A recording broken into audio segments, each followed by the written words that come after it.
Good morning on day 6 of the Human Rights Film Festival Berlin on this very rainy day. Yesterday we had sun, today the weather is not so good. So for everybody who didn't dare to go outside, welcome also on our live stream. My name is Ramskogler-Witt and I'm the director of the festival.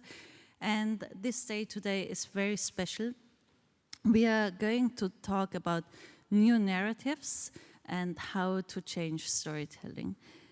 And I didn't curate this day by myself. I had lots of support for the whole conference series by Vivuya Schröter. A big thank you to her for organizing all the pitches and being my partner in crime in curating many panels. And a huge thank you, and I'm going to welcome with me on stage Aya Chebbi, who co-curated this day. Hi, Aya.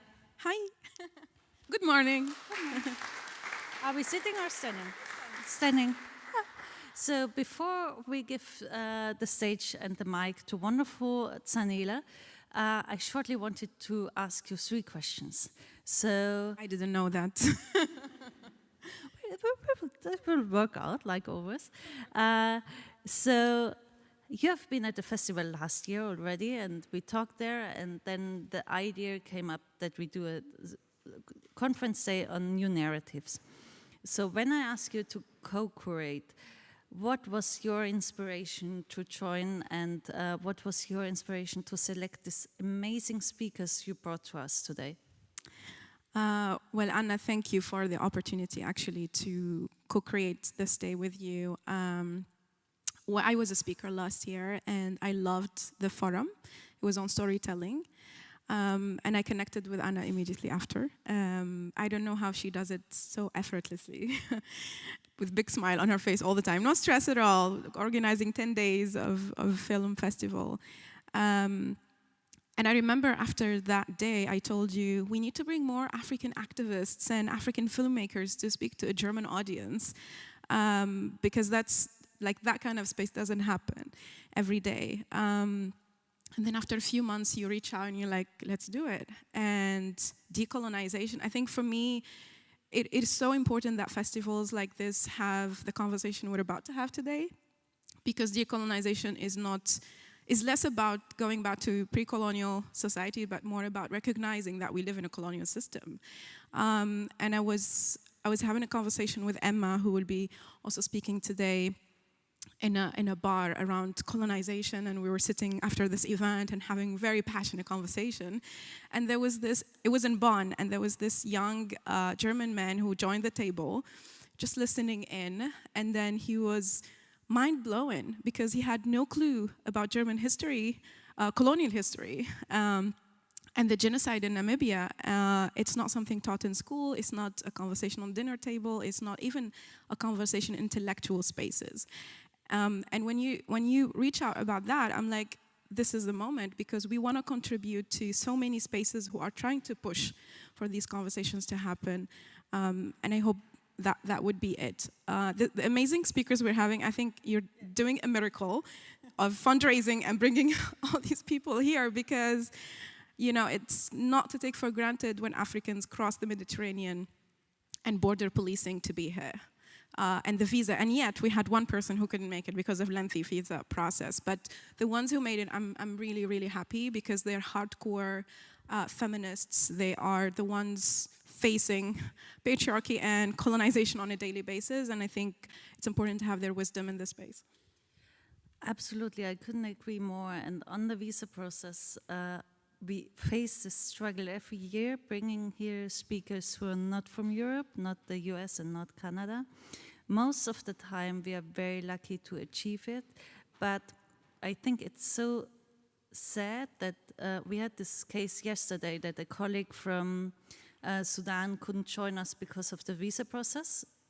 And I think it's so important to highlight that those conversations and these important talks are only possible if we bring people here or go somewhere else, and for that we need a very open policy that culture and talks and exchange is recognized as an important reason to bring people. On that note, I also have to say, from many embassies, once I ask, we get great support. That's also worked also in some cases this year, so it depends.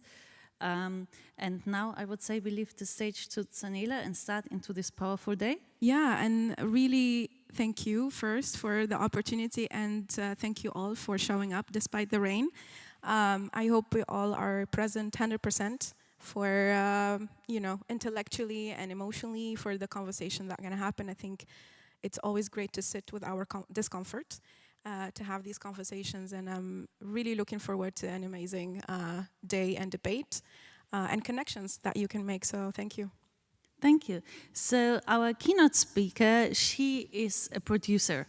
So she really comes from the storytelling perspective, and she will talk to you about the storytelling perspective, which I think is really important to start this day with.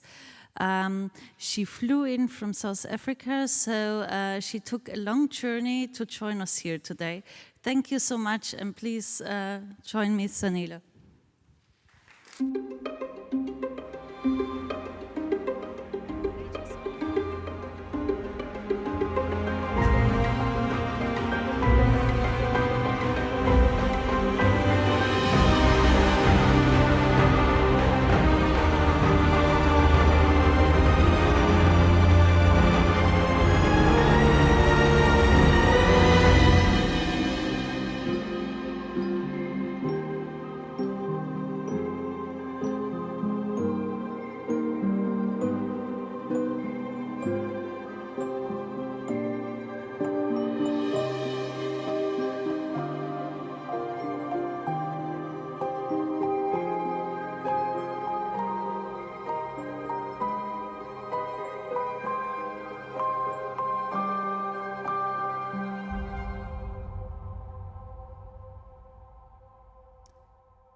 Sanibonani, good morning. Sanibonani is a greeting in Zulu, which says, I see you, I recognize you. Thank you for the opportunity to be here, to really share my views and my experience as now a producer. My background is really broadcasting, and I have, for many reasons, decided to now go back into independent producing. I'm going to share a little bit about decolonizing storytelling, and this is really looking at those that are in power, where the power lies, and how changing that can change storytelling and the way we tell stories, what type of stories we tell, and how we represent particularly Black women. And that will be my focus for today. And I'm going to confine my talk today, or my speech today, to South Africa specifically, because that has been my lived experience, and I know that some of the things that I'm going to share actually is what is happening in the rest of the continent. So I'll explain a little bit of the status quo in South Africa in terms of particularly film as a medium of storytelling, and some of the challenges that we face, and give you kind of my outlook, utopian outlook on how I really would like to see things happen and change in South Africa. And when I speak about Black South Africans, it is inclusive of Indian and colored people in the country. So all of those that were disadvantaged in terms of the economy in South Africa and politically. Just as a bit of background, the population of South Africa is now estimated at 60.6 million, and that is as of the end of June 2022 this year. Black Africans make 81% of that population, colors 8.8%, and whites are 7.7% of the population, and the Indian population is 2.6%. Of that, 51.4% of the population are females. And the males, they make up 48.6%. And as I said, that's according to the latest statistics. So the National Film and Video Foundation is an agency of government, of the Department of Sports, Arts and Culture. And recently they published a study, and the research showed that the films that were produced between 2000 and 2007, there were 55 films that were produced in that period. Only 6 were directed by females, while 49 of those films were directed by males. Furthermore, only 3 directors of photography were females, and 48 of those were male. And however, there is, I must make this disclaimer, that there is a dearth of comprehensive data and analysis demonstrating the actual nature and extent of the problems that we face. But I'm sure you're beginning to see the picture of how South Africa is the way it is, and I'll get into that a little bit more. In a transformation report that was released by the National Film and Video Foundation, the same agency, just last month, shows that Black individuals have gained ground in achieving decision-making roles within the creative arena. However, this does not apply in the case of business and economic decision-making. And that is in hiring of crew and the finances of filmmaking. Access is further limited by gender, with women trailing behind men in all decision-making areas in the country. And then there are networks in South Africa and gatekeepers, and that remains sizable hurdles to transformation in the industry, appreciably based on relationships, referrals, and word of mouth. So you can imagine, if you are not part of the closed network, how difficult it is for you to make it through, and therefore for your stories to be told. As a Black woman, that's the challenge. Those are the challenges. As Black women, those are the challenges that we face. And further challenges are in terms of geographic areas that are outside of the leading film and television centers, which is Johannesburg, Cape Town, and Durban. In a quote that I saw and read about a little while ago, it says that people see our films long before they even visit the country. They formulate in their minds who we are before they even meet us. And that is the power of this medium, and why it is important to then change the narratives and begin to show a different South Africa, where all those that live in South Africa and are producing in this place are able to tell their stories. So how did we get here? Why does South Africa really face this problem? I know perhaps a lot of you know about apartheid, right? How many people know about apartheid in this room? Great. But did you know that South Africa has actually been colonized for 400 years? Did you know that? 400 years that South Africa has been colonized. And during this period, Blacks were economically, socially, and culturally disempowered. The history of film production in South Africa shows that films made during the periods of colonialism and apartheid generally served as a tool to further the ideals and consolidate the hegemony of the colonial and apartheid government of the time. These films were characterized by portrayals of Black people in general and Black women in particular in ways that can be considered problematic, and that's an understatement of the century, I think.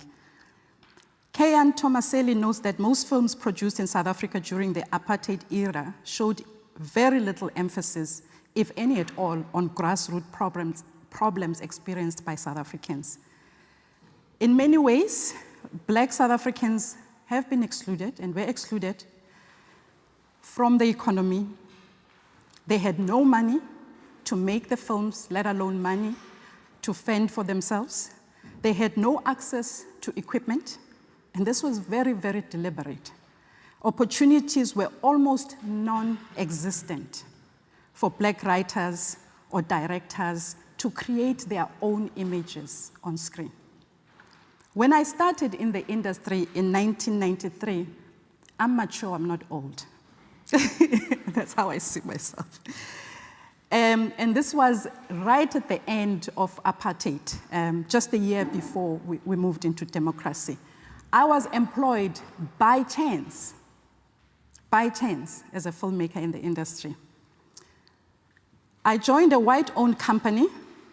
I was the only Black person on the creative team. The other Black people were the drivers, the receptionist, and the cleaner. I was the only Black person on the creative team. The rest were white women, and there were two men, and this is important that there were these two men. The cinematographer, who happened, by the way, to be German and married to a white South African woman, is the one who gave me the opportunity when I approached him and told him that I've been trying to get into this industry since I graduated. And he gave me the opportunity. And I really owe it to him, and I think it's because he was not a white South African that he gave me the opportunity to join. The other white male was an Afrikaner who was our location sound recordist. I traveled the entire country at the time with these two men, and there's a time, another day, somewhere, where I'll tell you the stories, my experience traveling with two white men as a Black female in apartheid South Africa. And I'm also grateful to some of the white women that were in the company at the time who really took me by the hand and showed me the ropes and helped me to understand storytelling, how to edit, how to film, how to write script. Because in our universities, we learn the theory of things. We didn't have the opportunity to do practicals. So I learned my first lesson when I was actually in a work environment. At that point, when I joined the industry, white South Africans had been owning production companies, telling Black stories, and making money from these stories for over 60 years. So when we entered the industry, we were already on the back foot. 29 years later, after I started in the industry, and 20 years since the introduction of transformation policies, the status quo largely remained the same. Storytelling telling stories in South Africa is controlled by white males, followed by Black females, then Black males. You can see where we stand. Those with the power continue to tell stories about us. They decide how those stories are told, how we are portrayed as Black women. Just as an example, first let me ask a question. How many of you know of the great King Shaka of the Zulus? I see two hands. The great King Shaka was actually a military strategist. Different stories have been told about him. Long before Napoleon came onto the scene, he was a great as a war strategist. He was at the heart of defeating the British at the Blood River, the War of the Blood River. In 1993, a story was told by this man, and it was told by a white company in South Africa. 2022, again, a story is being told about King Shaka, and it's told by a white female this time. When the female was approached to talk about her thoughts, particularly in 2022, and how problematic it was that, again, the story is being told by white females, she said she acknowledges that it's going to be told from a colonial point of view, but they have taken all measures to make sure that the story is accurate. We shall see. Showtime in the US is also going to tell a series on King Shaka. From an American, of course, perspective, an American director, well-renowned, prolific director, Antoine Fuqua, who directed Training Day. Training Day is the film that Denzel Washington won an Oscar for. So he is a good director, but it's still from an outsider point of view.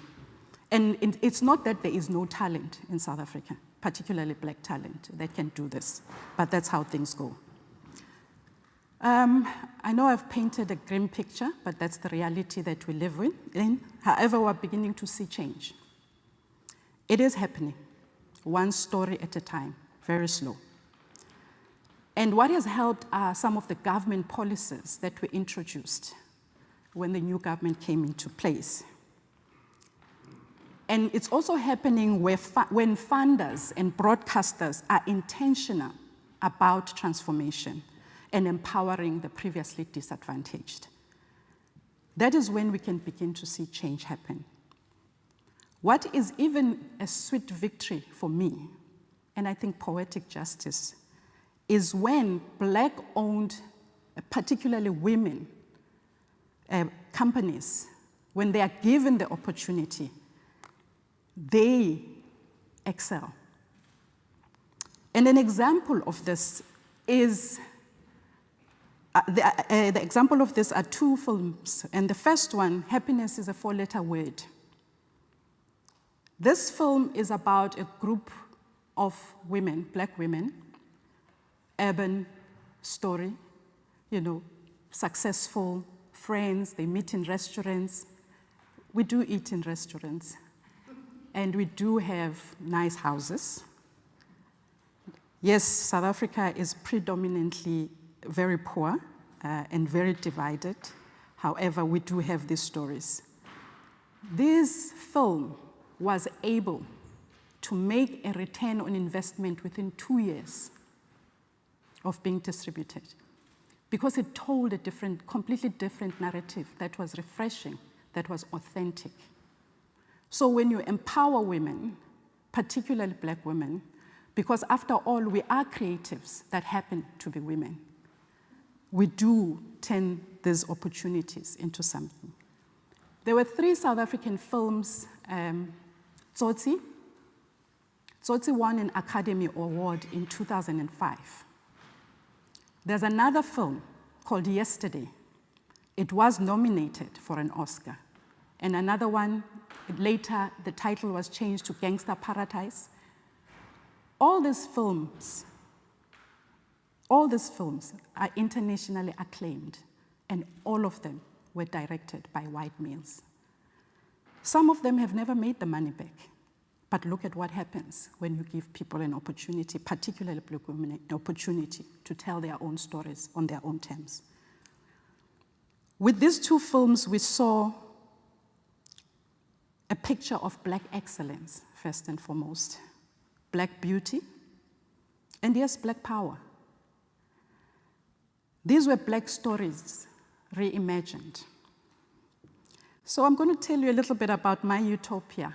In my utopia, we wouldn't even be having these discussions, but because we're human beings and it takes forever to change our attitudes and mindsets, I think we'll be talking about this for the foreseeable future. So this is my utopia. Inclusion and diversity is key. Where those in power, in the spirit of reconciliation and restoration, participate and voluntarily and genuinely participate and make effort and create opportunities for black women. We know how disastrous the Truth and Reconciliation Commission was, but I am hopeful. This is my utopia. There must be consultation. Where stories are told about black people must be consulted. Because after all, we have the knowledge, we have the experience about our culture, our languages, we have people that are well educated that can advise when it comes to making the stories.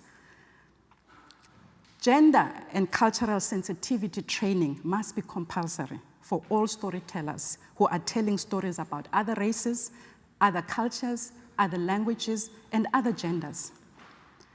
establishment of story hubs throughout the entire country to provide diversity of stories that are representative and to promote social cohesion, because we definitely need that in the country. We need proper monitoring and evaluation of existing transformative policies that we introduce by government. And this is to ensure that there is implementation. And my wish is that those that don't comply are penalized and fines are imposed for non-compliance. And that all women in the industry, they mobilize, they join organizations like Sisters Working in Film and Television, which is who I represent, to champion for our own transformation, to really leverage the social, the economic, and intellectual capital of women. We have to advocate together for change from the historical imbalances and the legacy that discriminated against women in South Africa, advocating for race, gender, and pay parity across the audiovisual sector and the content production or ecosystem. Public and private partnerships are key. As I stand here today in front of you, our government is struggling. Right now, I got a notification that we are again without power in South Africa for 2 hours, and we go sometimes for days, up to 6 hours in a day without electricity. And you can imagine the economic impact of that. So government has other priorities. And what has been happening in South Africa is that our government has been providing funding for film. And what we are finding is that the majority of those, and particularly white males, white females, and black males who have been really benefiting from participating in the industry are now competing with us as we are trying to emerge. They are competing with us. And in the over 20 years, they have not produced anything that has shown a return on investment. Now that cannot be for a country like South Africa. There must be a system where those that have been involved and benefiting from these advantages in South Africa are given some kind of a cutoff. If you've made 4 films and you haven't made money, go next door and ask for money there. That's my utopia. Every film festival in South Africa and hopefully across the globe that they support and create hosted screenings, opportunities for hosted screenings and host dialogues for women filmmakers. And we are beginning to see that. In conclusion, I think competition has really been good for South Africa. We've seen a deluge of streamers and other platforms coming into South Africa over the past few years. And that has really helped us by creating more opportunities for women. When given a chance, we do thrive in this industry. When the environments that we operate in are safe and afford us the dignity and the respect that we deserve as women, we thrive. We have to be deliberate as well. We cannot leave it to everybody else to make change for us. We have to be the change that we want to see. As mentioned earlier, I've been a broadcaster and an executive in broadcasting for many years. Having stepped back into independent production, I recognize that someone like myself has a responsibility that when we create stories, we are intentional about including other Black women. I'm producing a film about my father, who was a boxing manager and trainer and trained one of the greatest South African boxers to world championship. I have made it a point that first and foremost, the story is told by women. I have been very deliberate in that the key production from the writer to the director of photography, to the line producer, to the cinematographer, they are all women. And I'm happy to say that we have received interest and we have received part of the funding. So it is important that as women ourselves create opportunities for other women so that we can see change. Storytelling is the best tool we have for effectively communicating about the big systematic issues like racism, classism, and transphobia. People think in stories, and this excerpt is from the Stanford Social Innovation Review in 2018. Change will happen when we work as a collective, where we ensure that we advocate for our stories to be heard, our talent to be recognized, and for equal opportunities to be created for us. Thank you for the opportunity to share with you.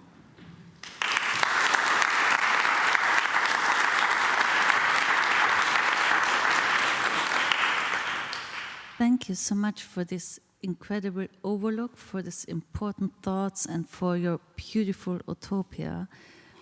Last year at the festival, we had a whole conference day dedicated to realistic utopias, and I think listening to you, that are all things that are achievable once we show global solidarity, stick together, and thrive for change. Thank you so much. It was amazing having you for this opening keynote. Thank you so much.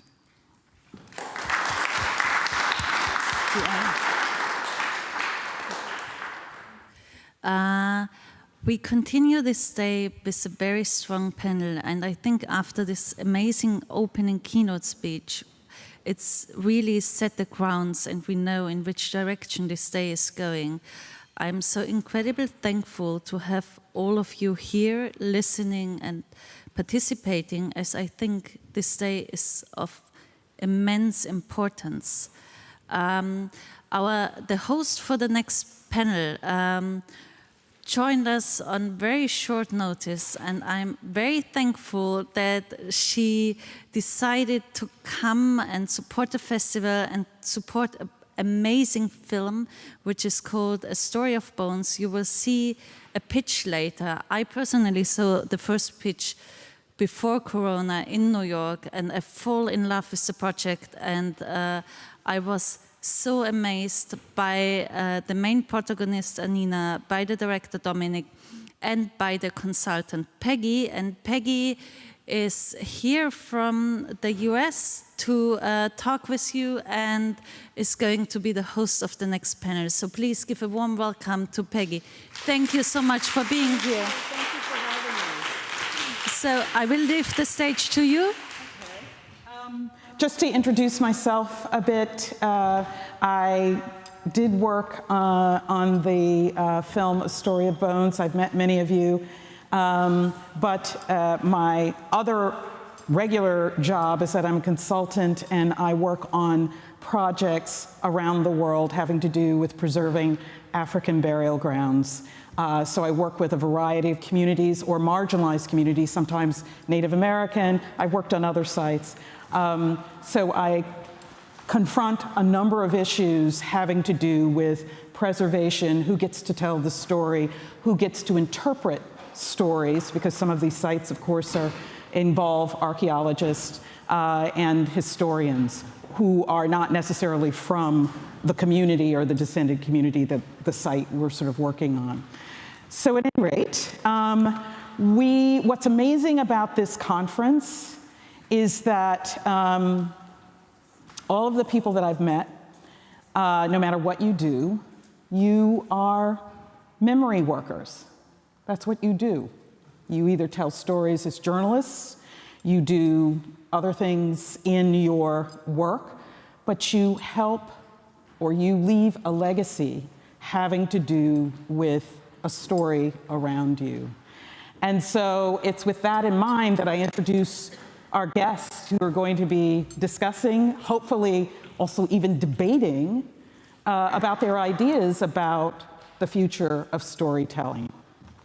I'd like to invite to the stage Annina van Neel, who is my sister in the struggle on A Story of Bones. She is the protagonist. She's also an environmental and cultural heritage consultant. Annina van Neel, come to the stage.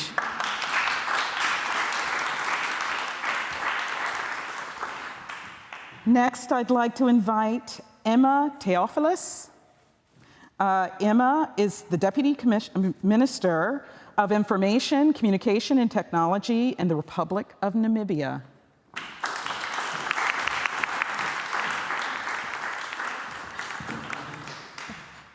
Last but not least, Lars Kraume, who is a director, producer, and screenwriter. Please come to the stage. Welcome, Lars. Can I get you to sit there? Okay, everybody have a seat. So, as a, I'm sorry? Where am I from? From Germany, from Berlin. Oh. Yeah. So, the focus of this conversation I've had, I actually reached out to you to kind of share some of your ideas and points that certainly you'd like to share today, but overall, you all understand that what we're really going to sort of, our aim today is to talk about and reflect on new approaches for narratives from the decolonized perspective. But before we start, and I talked about memory work, if you could each take 45 seconds and describe, and I'll start with Lars, describe what you do as a memory worker. What would your legacy be? Well, thanks. Hi, everybody. I'm a feature film director. I'm a writer, screenwriter, and director, and I did a lot of films about German history because our history is so violent. And now with my last film, I try to create a story that to bring to the big screen that tells us about German colonialism in Namibia in the years 1904 to 1908, telling us about the genocide from the perspective of the perpetrators. That's what I did. Thank you. Emma. Hi, good morning, everybody. So I am a young MP and Deputy Minister of Information, Communication Technology in Namibia. And my ministry is tasked particularly with the film industry to preserve our history. So we try to get as much funding as possible for the film industry, but also to collaborate with private sector to try to boost up expertise and skills for young filmmakers in the country, and hopefully use new and emerging technologies to preserve our history. Thank you. Nina. Good morning, everyone. Wow, my work as a memory worker has been a long journey of approximately 10 years, if I have to put time to it. Starting off as an environmental manager on an airport construction site and having to deal with archaeology, which unfortunately in this circumstance was a burial ground, and having to deal with human remains directly. So that's one aspect of memory working. But more recently, it has been leading a community into engaging with their resources, their cultural heritage resources, and reconnecting to a history rooted in trauma, which is very difficult to do, especially if the resources are not made available for communities to do so. So that's the harder part of the work that I've been doing for the past 10 years, but it's also the most rewarding part. Thank you. Thank you for that. All right, so we'll dive in with our first sort of question regarding the future and what you each, I'd like to hear from all of you individually, what you each think about or envision, or how would you describe the future of storytelling, decolonized storytelling. Who would like to start? Okay. Archaeology has always been very interesting to me because of that strong essence of storytelling that it's rooted to. With the field of archaeology, you have this immediate contact with history that's so hard to connect with. I mean, history in school for me was boring, extremely boring. It was dates, names you had to remember. There was no emotional or spiritual connection to what you were learning. And that's not who I am. I'm a very emotionally and spiritually rooted individual. Archaeology, first-hand contact, has this access to jewelry and beads that were laid to rest with burial grounds, which is a highly emotional and spiritual concept. So I envision a future where these cultural heritage resources belong first and foremost to the descendant community. At the moment, it belongs to everyone else: scientists, historians, archaeologists, developers, governments, everyone but the rightful authorities, which are descendant communities.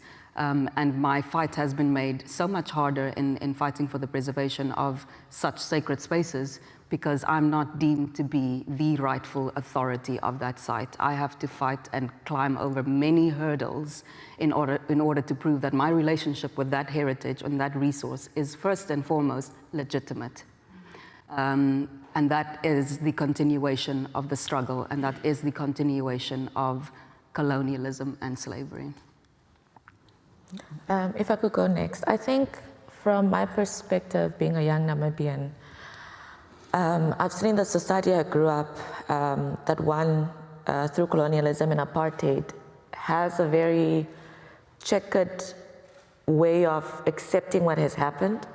There are portions of society that wish to forget what has happened to them and move forward. But unfortunately, and I think there's very little research that looks at how trauma is passed on from generation to generation, in the way societies behave, in the way parents raise their children and their children's children, and how some things are rooted from traumas they cannot even articulate and do not know how to face. So I think the future of storytelling is an opportunity to heal these traumas and acknowledge what has happened, because most people experience certain things and feel certain feelings without necessarily understanding where the roots come from. But it comes from a space of denial, or a space of wanting to move forward without having some emotional attachment to the past. But unfortunately, that is trauma. And I think in Namibia specifically, I think a lot of communities and societies are suffering from PTSD from colonialism and apartheid. And that can be seen in healthcare, can be seen in education, in the way people run their businesses. It impacts every social part of their lives. But because of a lack of contextualizing what has happened, from stories from those that have experienced it, and their parents have experienced it, and their grandparents have experienced it, not many people can actually pinpoint and identify them. And I think that's the power of storytelling, because it validates these traumas that even some of us, many, many years post-colonialism and apartheid, have of, that we don't know where they stem from. Our parents didn't know, so they didn't explain to us. In fact, they don't even know what it is. But through storytelling, I think you start identifying some behavior patterns, some root causes of the realities we are facing today. And I think that's the beginning of healing, because you see that it's not unnatural. It is a result of something, and I think that's the first step of embracing the past and using it as a tool towards healing and a future that has made peace with the past. In Namibia, we say a lot, we forgive, but we do not forget. But I think the first step would be to move towards that, to sort of unburden ourselves and generations to come from the hurt. I just have to make a comment that I think that's interesting, because oftentimes when people have conversations about healing, there's some thinking that, well, healing is how we're going to make friends with the other side. And what you're talking about is people turning inward and coming to grips with this past, which was traumatic. So thank you for that. Lars? Well, I mean, certainly, I think everything you said is just right, and maybe there's a lot. It's a huge question, and there's a lot to talk about. First, maybe I should add something very practical, because I shot in Namibia, the whole film. We financed it in Germany, and we shot it in Namibia with a mixed team of Germans, Namibians, and South Africans. And so one future would be that we would find an infrastructure in a country like Namibia where a lot of films are shot. Yeah. But usually it's American films, they come with their Mad Max huge trucks. Yeah. They use the beautiful landscape, and they bring in a team from South Africa and America.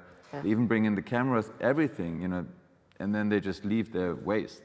So you hardly find professionals in every field, because people cannot afford to work on you cannot afford to be a cameraman a whole year. You have to do, every filmmaker I met was like a writer, producer, actor, camera, DP, they do everything. With a full-time job. to make a living in this industry. But it's not that there's not a lot of advertising is done there and everything. So a very practical thing would be, to collaborate, to really collaborate, and on a bigger scale. Then, for example, if you apply for subsidies in Germany, you want to make a film in Namibia, they tell you, well, you have to spend the money where you get it. I get subsidy in Berlin. I have to spend the money in Berlin. I can't even shoot in Namibia. So making this possible is something very important. Right. And then, of course, it comes to the creative part. When we created our film, my film has a flaw. Okay, it has no Namibian writer on the screenplay. It's written by me. But I couldn't find in the time I was given, I have Gurli Jazama, the main actress, who consulted me a lot on the project. And I have the, Sophia Kali, who's the line producer there, she consulted me. And so we did have people, but not really writers who really wrote the story. But then you go, again, you have to make it happen, and you want to tell that story, so you have to create a story that would pass the commissions that you have to go through in Germany. And I can tell you, if at the present stage, if you come with any project dealing with colonialism to a European Commission to find subsidies, they go like, it's the same commissions that give subsidies to all the romantic comedies and all the entertainment films, and it's not like everybody has an open ear to make a film about a relatively unknown genocide, like the genocide we did a film on. So the open, to have financing for collaboration, and not even on that topic, of course, we had a 13-year-old actress. She said, "God, I'm tired to play the victim." She was a Herero Namibian. She said, "I want to play other." She's 13. She want to play other parts. And of course, the future would be to go there and shoot beautiful films, not only dealing with the dark history, but also with a possibly bright future. But just to collaborate would be great. Wow. Well, that brings to mind, I want to sort of prod that with you in terms of the area in which you're working. You're talking about some of the challenges that you have as a part of the future. Is there something in, having gone through that process, is there something that you think, or any solutions that you think could happen in order to help change that? Is it about changing the minds of the commission? Is it about, Well, yeah. Go ahead. Sorry. No, go ahead. There's a huge change happening already. There's right now, and it has been for the last, I don't know, maybe 5 years or so, that especially, we heard it before in the keynote, especially women in the industry have a different stand. Now I'm the typical opponent. I'm the middle-aged white guy who has done films for 25 years. But now it is changing. There are other people telling other stories, and that is a great. But we have to be realistic. The cinema is dying, and the platforms are expanding, and the platforms don't sell films; they sell abonnements. They sell themselves. That's their product. So if you want to get them to tell other stories, you need to rise in awareness for other stories. You need a market for other stories, and it is happening. People have a different view on different parts of the global world now, and I think if you look at Africa, there are 1.2 billion people living on that continent. It's a huge market for the streamers. They all want to go there, and of course, they should not only then, they should wake up and not only tell these old stories from Hollywood, again, or with the Eurocentric perspective on things. They should find those filmmakers there to make those stories happen. But in those minds of the people who own these streaming platforms, it will still take some time until they really change. And of course, we are trapped in the huge amount of content that the algorithms, gives to the people is created already by these old forms, narratives, and now it will take some time until things change. So, I don't know what the solution of that will be, but it is a big process. Well, that's interesting. So, do you have a response to? Yeah, no, I just want to say, having gone through the whole film process, probably if you had asked me that question before, I would be like, the onus and responsibility lies with the storyteller. Mm-hmm. But having gone through the filmmaking process and 7-8 years of a documentary, making a documentary, the storyteller is the production company, the distribution company, it's the editor, it's a whole field of people. It's the funders or the lack of funding. Mm-hmm. The whole system needs to be decolonized, because I think also after the George Floyd incident and the Black Lives Matter campaign, then everyone started looking inwards and being like, we need to really have a look at this film industry that's 90% white. Mm-hmm. How do we change that, especially when we're telling black stories, the editing, the sound, that whole team of storytelling needs to be looked at, and how those perspectives are relayed, because at every point is where you make that decision on how we tell the story and how we choose to remember. That's important. Mm-hmm. And you're in that, you said that you deal with filmmakers, and so when you hear a filmmaker talk about, there has to be a market. And what comes to mind is some of you may know that the story of Bill Cosby, and when the Cosby Kids or his programs came on, the television industry was saying there's no market. It's not believable. You don't have 2 black professionals in the household. So what do you say to that? I mean, how do you deal with it? Because we now know that clearly that's not true, and it's really a limited opinion. It's an opinion, it's not a reality. Yeah, it's segregated because, I can only speak from a Namibian perspective, which does have a very small film industry. But I think the biggest appeal will be in our context, the younger generation that is more conscious to some of the societal or opinions about Black stories not selling well enough, or Black stories not being able to bring in the big bucks, Black stories not having the same mileage as any other stories. I think they're actually societal groups that are pushing back towards that narrative, and especially young people who are intentionally holding watch parties or intentionally holding events with a Black theme for Black stories to show Black communities as beyond what the very few 90% wanted to portray as one single Black story narrative. And it's been beautiful to watch, but it's still gaining momentum, but definitely I think we will get to that point. I think the biggest challenge is getting the investment into actually getting those stories to see the light of day. Yeah. And that is still quite difficult to get, as Lars has outright articulated. Sorry. Do you mind? No, go ahead. No, I always wonder about, because I know there are thousands of burial grounds, African burial grounds around the world. And I know that there's an Annina somewhere fighting for their burial ground. And my story is a little bit different, only because I had the rare opportunity of 2 filmmakers asking me the question and choosing to tell the story through my experience. That probably won't happen again throughout the globe. So there are so many other stories that aren't being heard, and that really saddens me. And that's why I'm sat here today, because I'm still campaigning for those other sides, raising the voices of those Anninas around the world that don't have a filmmaker following them around, or the platform to have talks and panel discussions. And there are many more sites that are plagued by ignorance and are being exploited by a colonized system. Well, that's a nice segue into who gets to tell the story, who gets to, you know, whose voice takes priority when we talk about memory and remembrance. Who would like to start? Would you like to? Well, and let me just add this: are there some conditions? Is there a certain context in which that takes place? Can you talk about that? Yeah.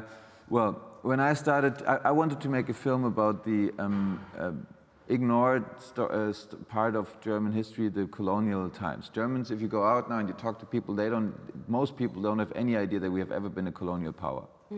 So I wanted to make a feature film with the strength, with the emotion of cinema, and to create a film that would, you know, bring an audience to the awareness, oh wow, we have some responsibility for this Namibia, and it's part of our history too.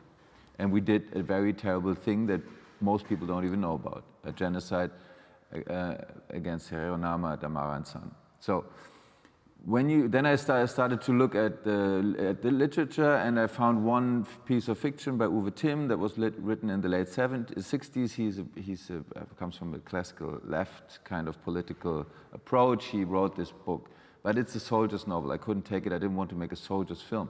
I went through the process of writing 8 stories, 8 different screenplays in a way, 8 drafts of let's say 4 different perspectives on that story, always, of course, keeping in mind that I have to tell it from the German perspective, from the perspective of the perpetrators, and because it wouldn't be appropriate for me to, you know, to go there and take one of the great freedom fighters that the Namibian cultures have, like Hendrik Witbooi or Jacob Morenga.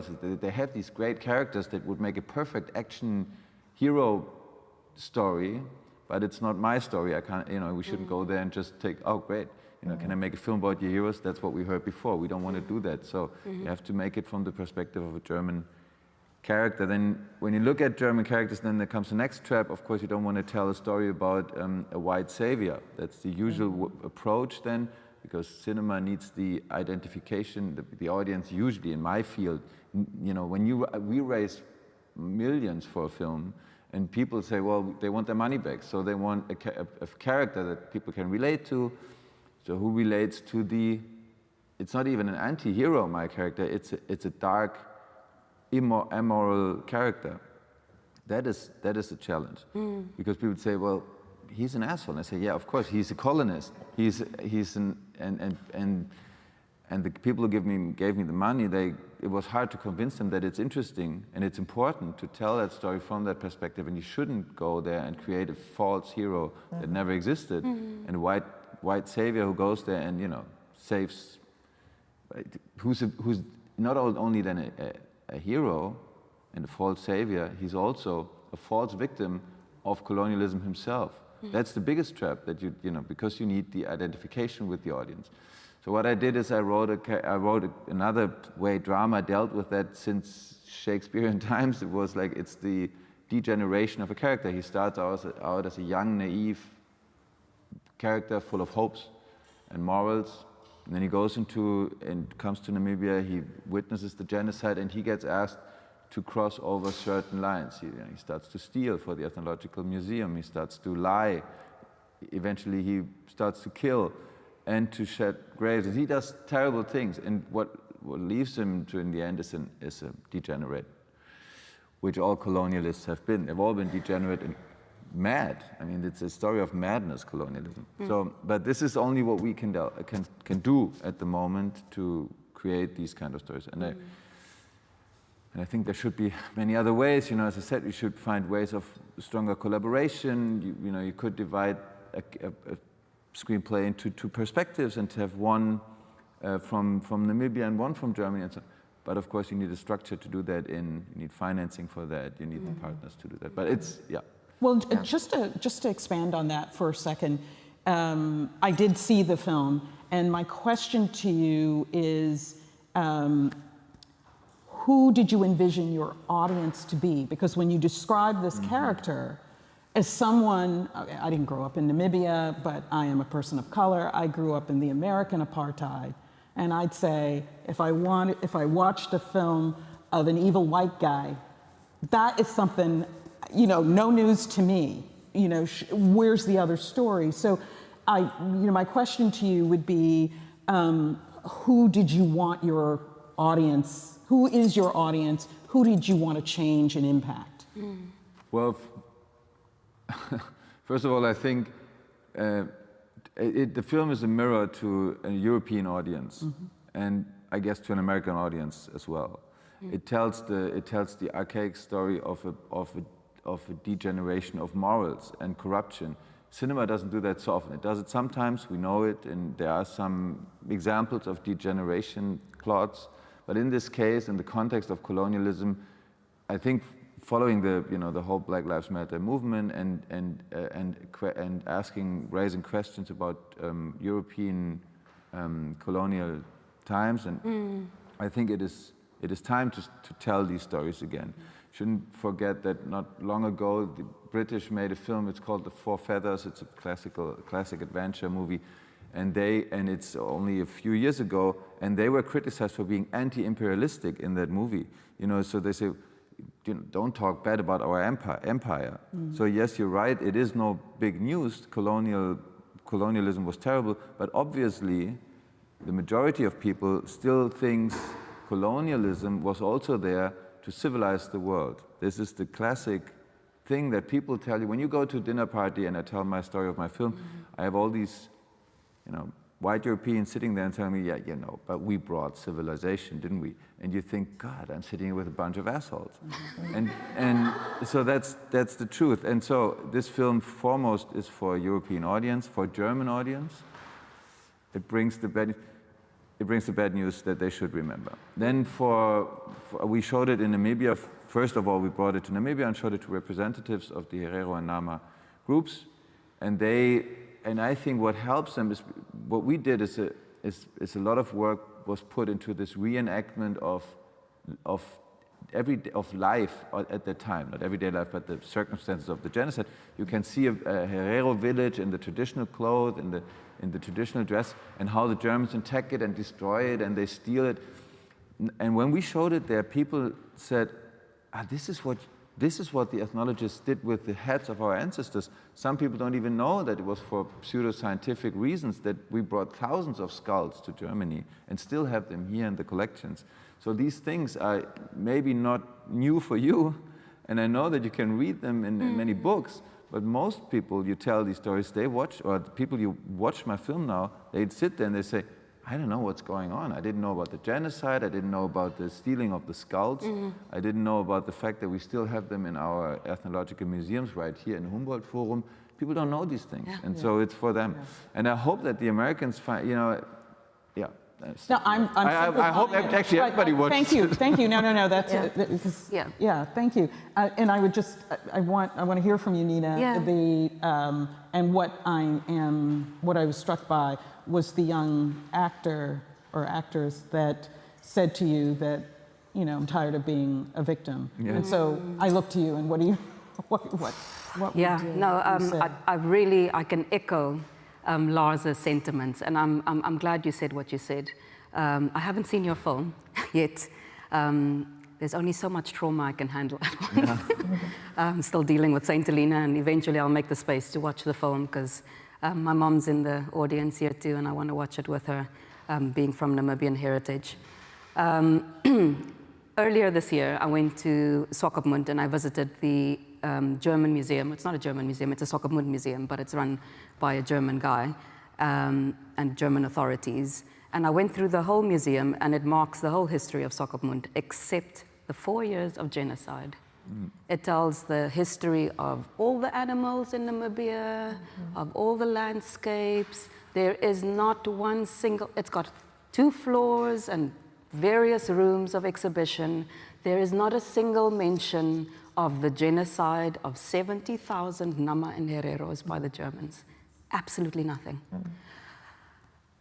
That was shocking for me.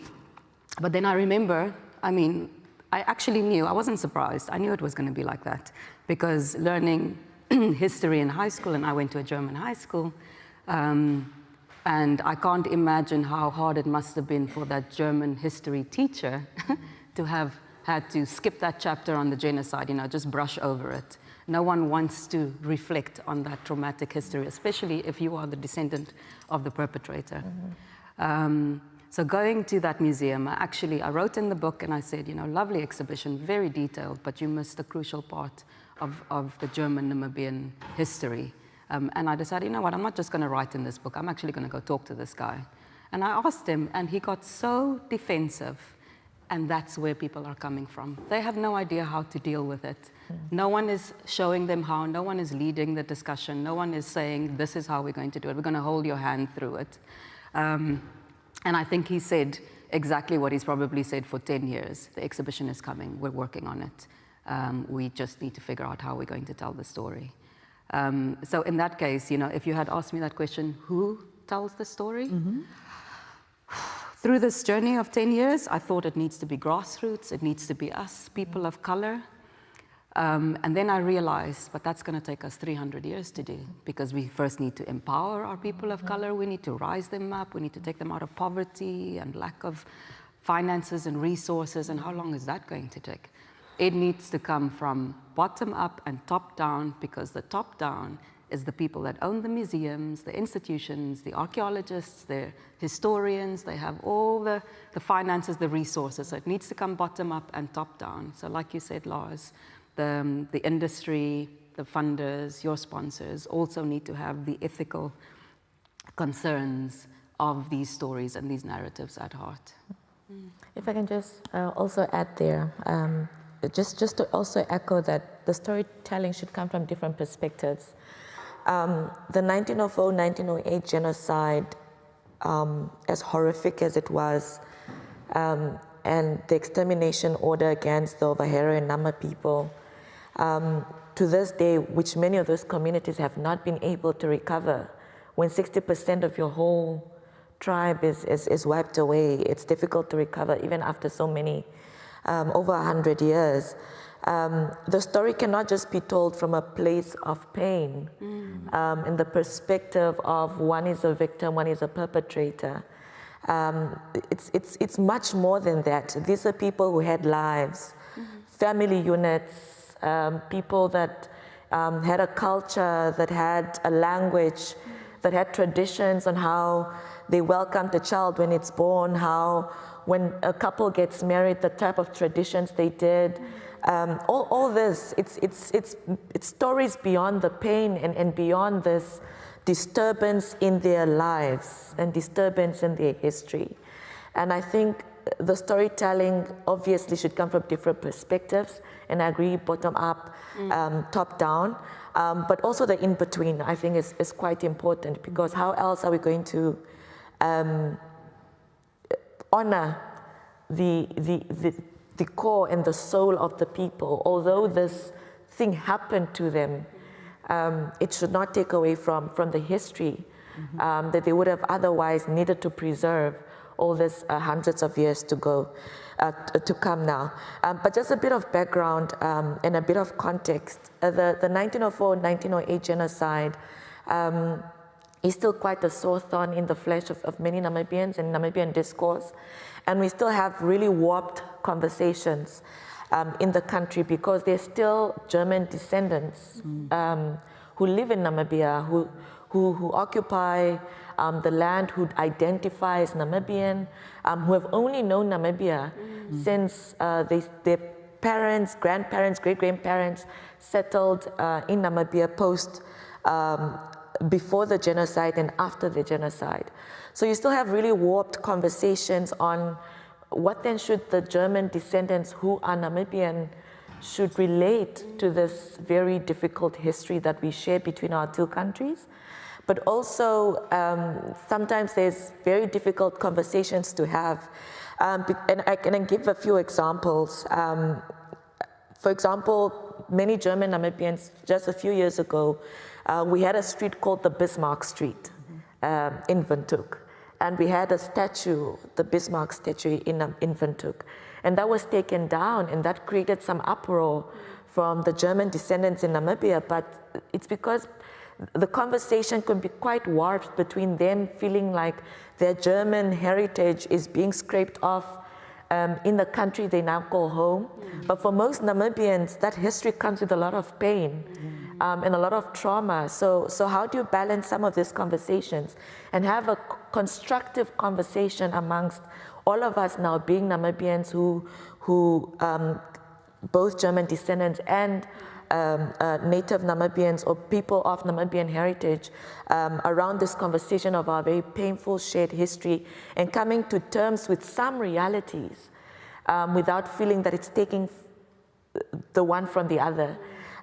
So I think at this point in time, we're trying to have a conversation that is not around guilt or blame, but one that's constructive to feed out the facts, the realities of what that pain means up to today and how that has had long-lasting effects and how we need to have a better way of finally truly reconciling without just pushing certain things under the carpet and pretending like they're not there. I think that's more harmful. But we still have warped conversations, and I think we will get to a point where we can have constructive conversations about accepting the past and actually building towards restitution and rectifying the wrong that was done. So that at the end of the day, everybody can collectively feel like we have dealt or are dealing with what we call as a shared history between our two countries. Thank you for that. A quick question is, can you cite methods by which the country is sort of trying to get to that point, trying to, how are you engaging in those conversations? Well, it's not, to be quite honest, it's not at the level where, the conversations between the descendants of the affected communities and the German descendants, for example, having this type of discussions yet. The biggest catalyst right now is the German government and the Namibian government coming to an agreement on how, one, we can acknowledge that genocide did happen in Namibia, perpetrated by Germans in 1904 to 1908. Secondly, that an apology towards the descendants of the Herero and Nama communities be given to those communities and to apologize for that genocide. And lastly, reparations, restitution of the damage caused, because unfortunately, till today, the effects of that genocide are still very clear in the eyes and livelihoods of Namibians still today, in terms of the occupation of the land, in terms of the economies of scale of those that have and have not. Right. So those are still very evident today, and that's why it's very difficult to sort of just put it under the carpet, because it's still very quite in your face, if you will, the effects of that genocide. But I do believe that we can get to a point where we can have constructive conversations at the societal level among the things I've said before, that internal healing among the descendants of genocide and the German descendants of Namibian citizenry now today to feel like the Namibia they know is also truly their home, because we have all come to terms with our past and we have rectified what has happened in the past, and now we can move forward together. Thank you. And this is for all of you, but it stems from what Emma says. There's something that stuck out was, and Emma, you sent me a note about having this conversation without guilt. But at the same time, having conversations that say, we want an apology, we want, do you understand what I mean? And yeah. just by the sheer fact that you're asking for an apology by default means you are guilty. And I think that sometimes that conversation about, well, we want to have that conversation without guilt is a way of trying to calm the other side down, if you will, so that nobody feels threatened. I know that I don't know how you have that conversation without feeling threatened. But I don't know. I don't know if you have any thoughts, Lars, Nina? No, you go. Yeah, no, just to say that, well, I think so far we have a special envoy to negotiate this agreement. And it's been 6-7 years of negotiation and talks and conversation. And this genocide happened over 100 years ago, and I do not see any scenario, if the conversation is from a place of guilt and blame, would actually yield the results we want to see, just from my way of looking at it. But one that is constructive, I think you can still articulate hardcore facts, realities, without putting the other person in automatic defensive mode, which I think will take longer to get to the results where we want to be.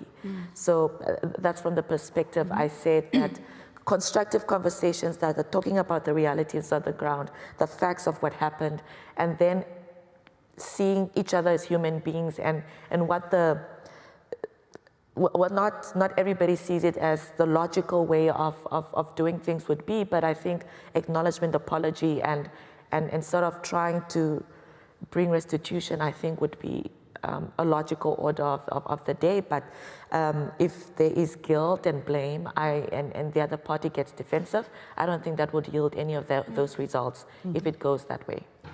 I think, how the other party receives that acknowledgement defines how, the process will go further.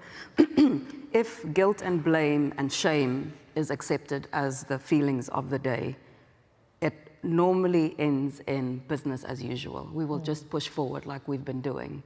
But if it's acknowledgement, acceptance, and accountability and responsibility, that is something that you can internalize, I wouldn't say positively, but constructively.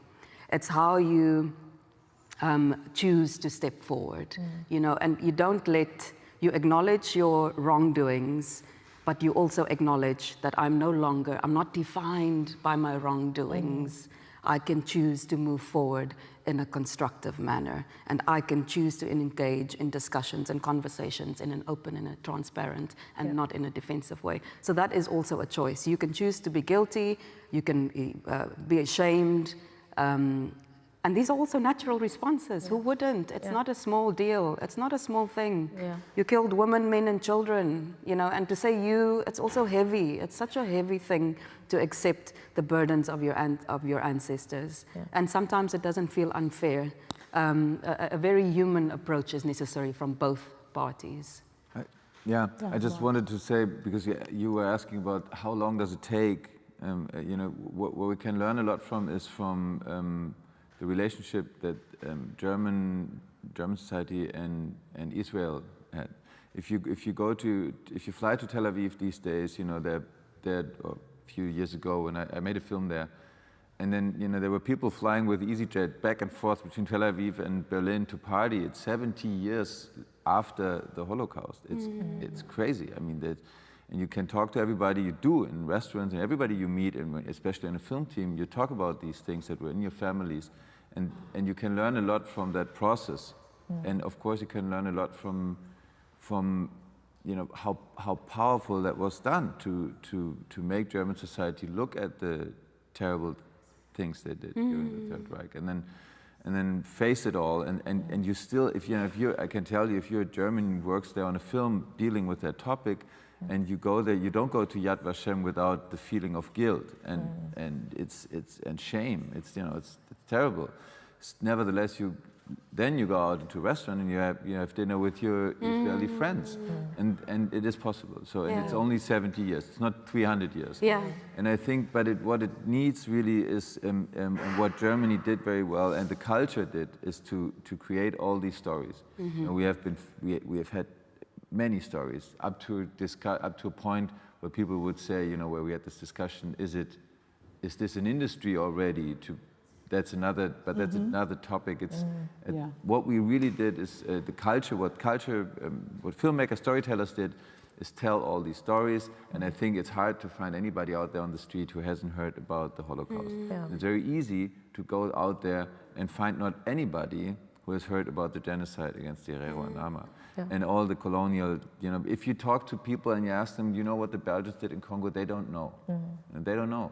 And so we have to just tell these stories. That's the But it doesn't take 300 years, I guess.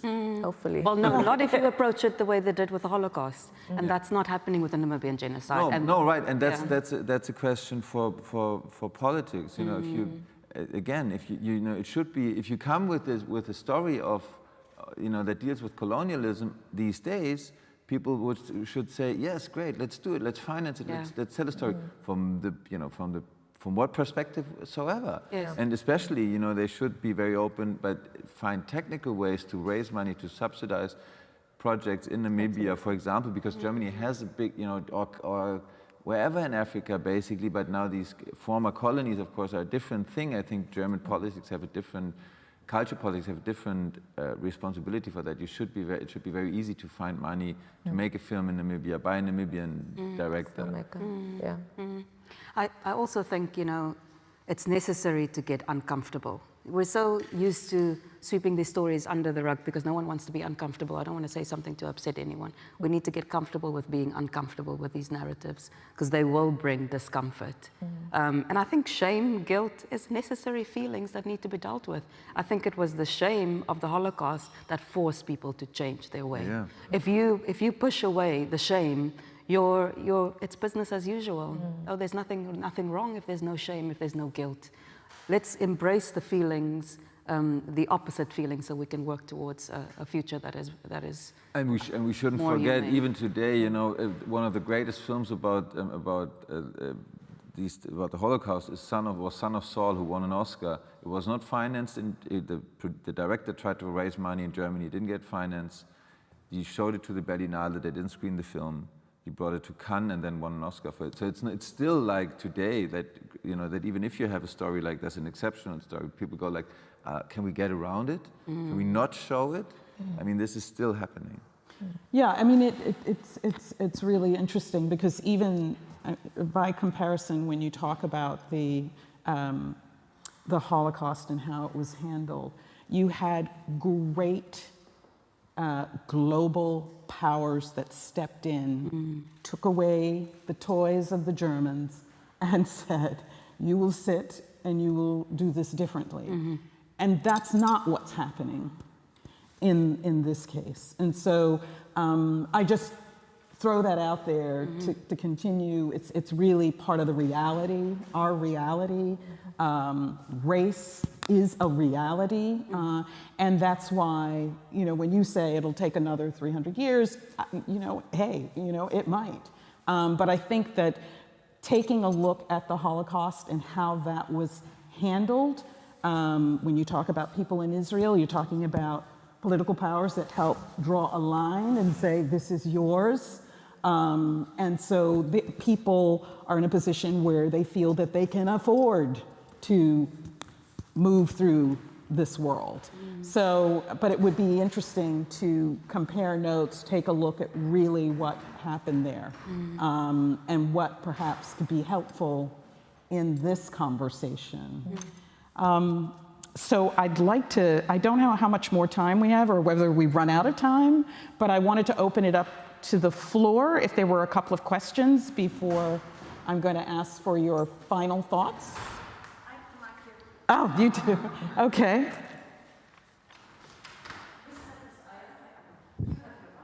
You do have your mic.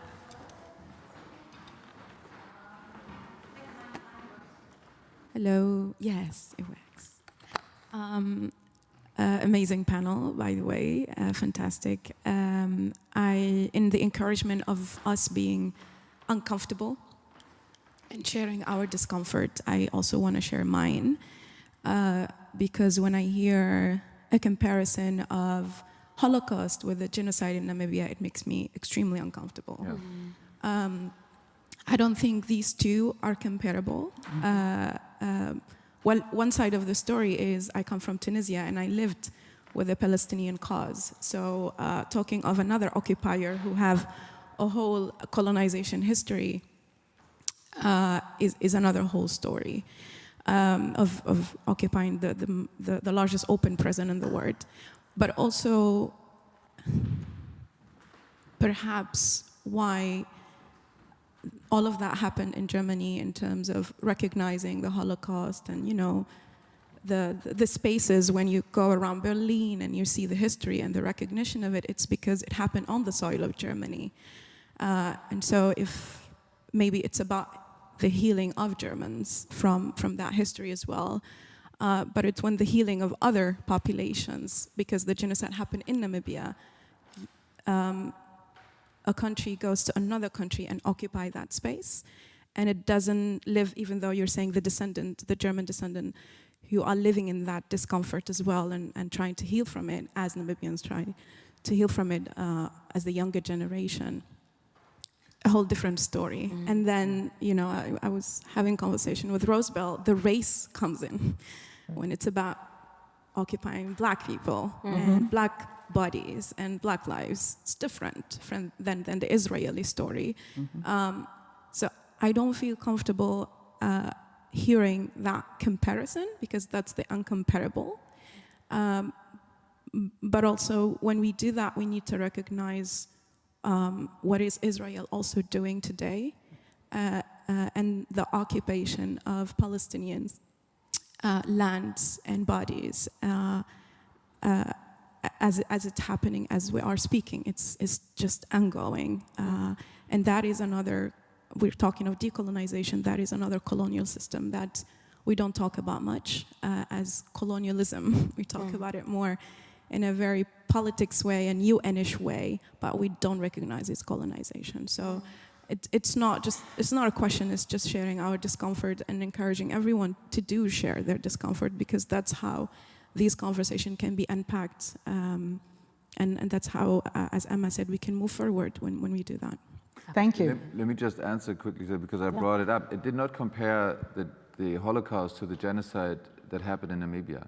I just said that if you look at the healing process and at the process and the huge strength that was undertaken there and if you look at the relationships that Germany and Israel have today, and I'm not saying that everything is perfect there. We saw it just now with the huge discussion about documenta, and I know it's a huge different topic.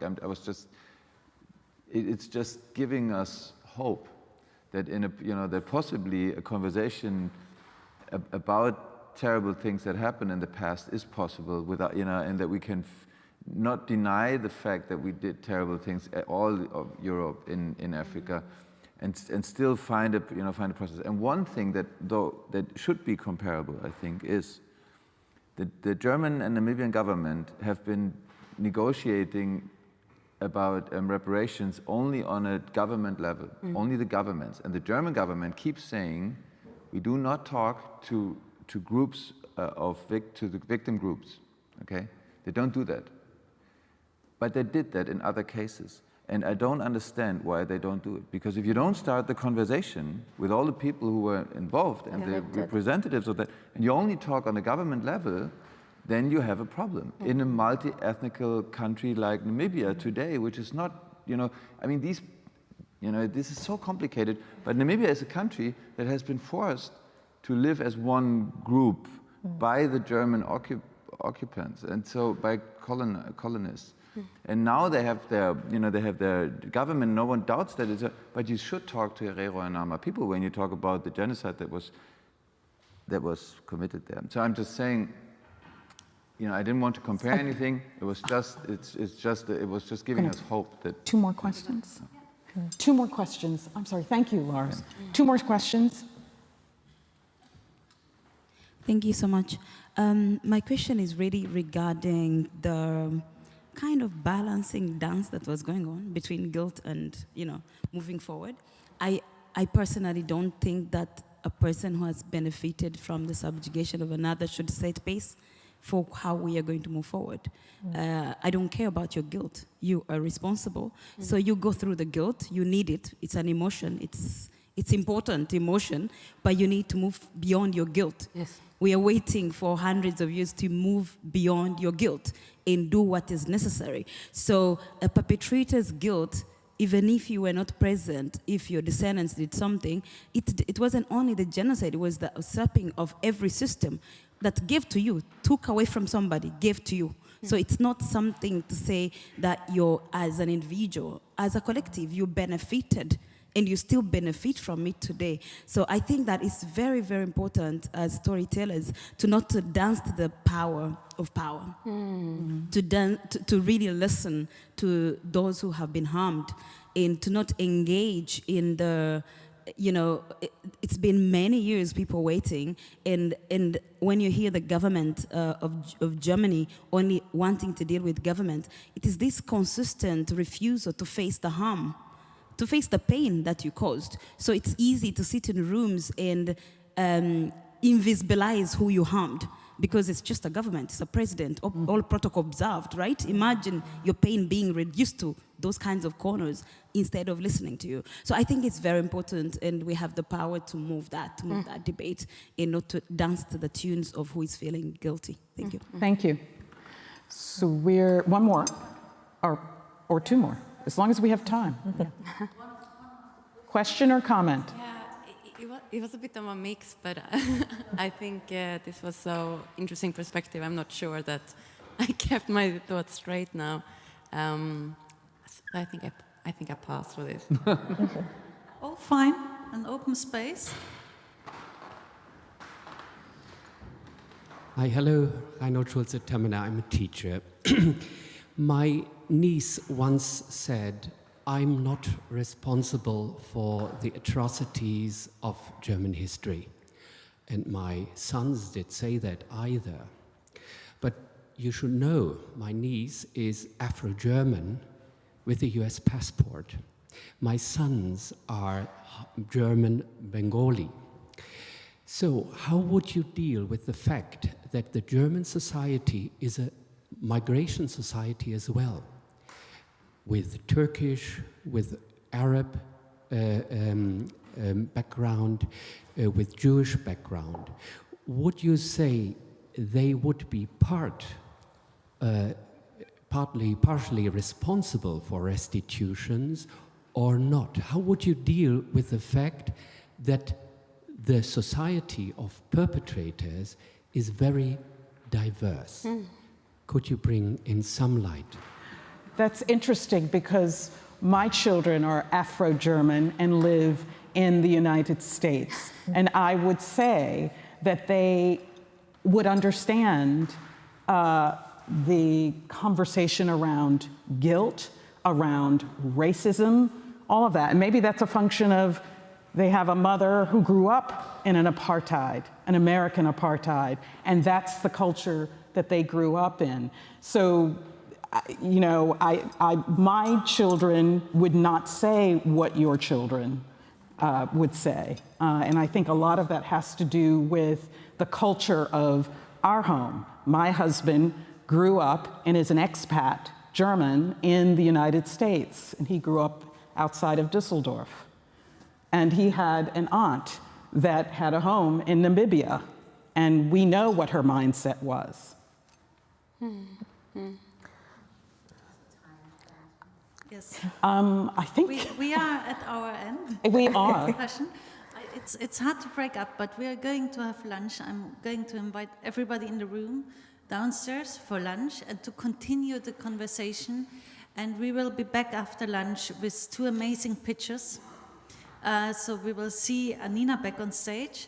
And I, for myself, I took so many notes away from your conversation, and I think it's so important. And I'm extremely grateful that you are all here and sharing your thoughts with us, because I think that's happening not often enough. And we need to continue conversations like that, and we are going to do that this afternoon, and I'm looking very forward to that. And thank you so much, Aya, for opening the discussion and involving the audience, because I think it's very important that all of you also feel free and as a safe space to share your thoughts. Thank you so much. Thank you. Please give them a warm welcome.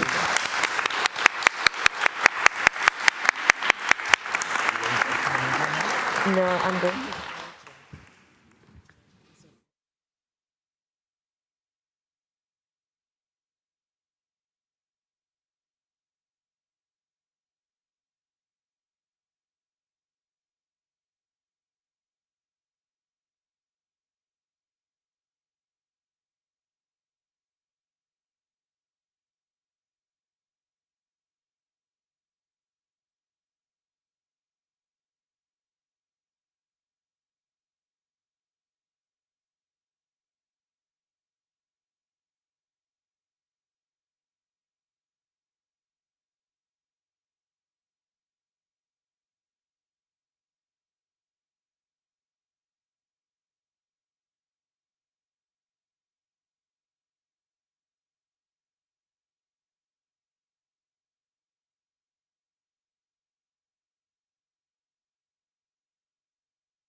I would love to. No. Hi, welcome back after this wonderful lunch break to our conference day on new narratives. In the second part of the conference, we are going to hear 2 wonderful pitches and then have a panel discussion on who tells the story. We started this morning on how to tell the story, and the second question will be who tells the story, and I think that is going to be really interesting. And I would like to engage the audience in here as well as our online audience to really ask questions. We will do a short opening and then ask questions. But for now, please welcome Vivian next to me on stage. She is my partner in crime, as I said this morning, for the conference series and in particular for the pitches. And she knows all about the films. And as I said this morning, I know this film that is pitching now very good, and it's a fantastic project. So if you have any ideas how to support them, how to work with this beautiful, beautiful film, please give input. And if you have not seen it yet, go to the cinema and watch it. Tonight. But first of all, let's welcome on stage the amazing team behind A Story of Bones, which is Annina van Neel, the protagonist and herself a big activist, Peggy, King Jorde, and Dominic de Veer. And so they will pitch their project now, and then we will have a little conversation and would very much like to engage with you, dear audience. So I'll hand over the mic now. Thank you very much, Vivian. Thank you for organising this, and thank you for everyone for being here. So good afternoon, everyone. I'm Dominic de Veer, co-director of A Story of Bones. In 2015, co-director Joseph Curran and I boarded a ship and set sail for the remote British island of St. Helena. Like many people, we were aware of St. Helena as the remote island of Napoleon's death and exile, but we knew absolutely nothing about its disturbing history connected to the transatlantic slave trade.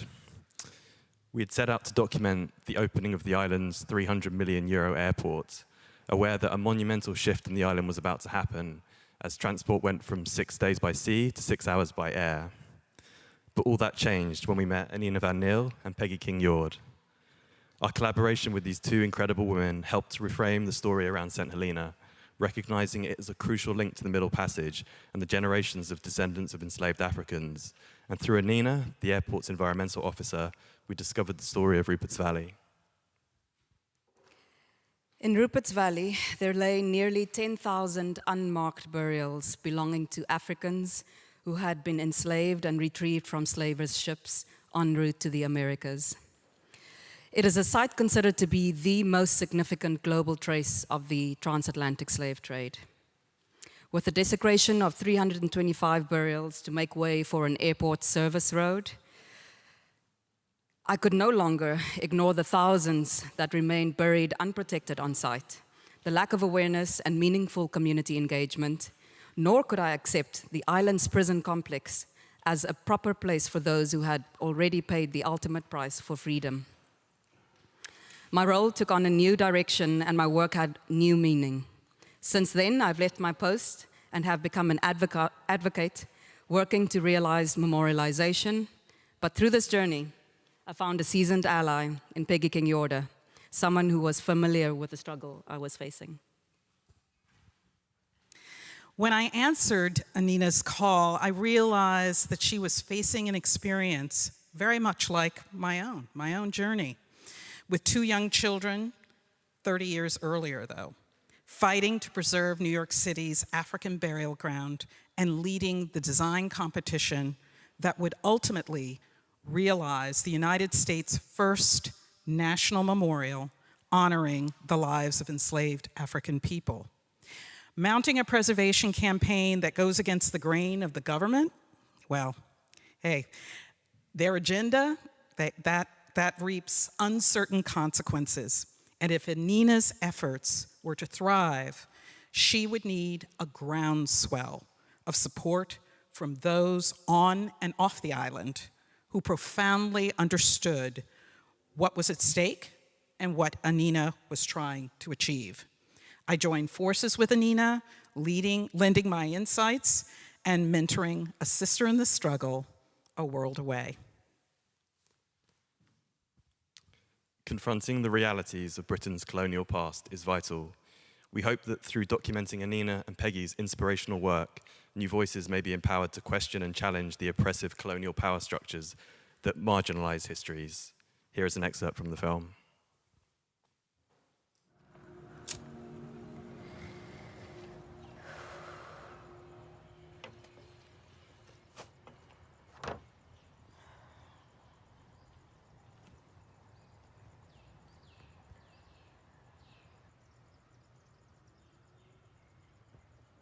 $9,000 and more. 9,000 lives wasted. Where's the message?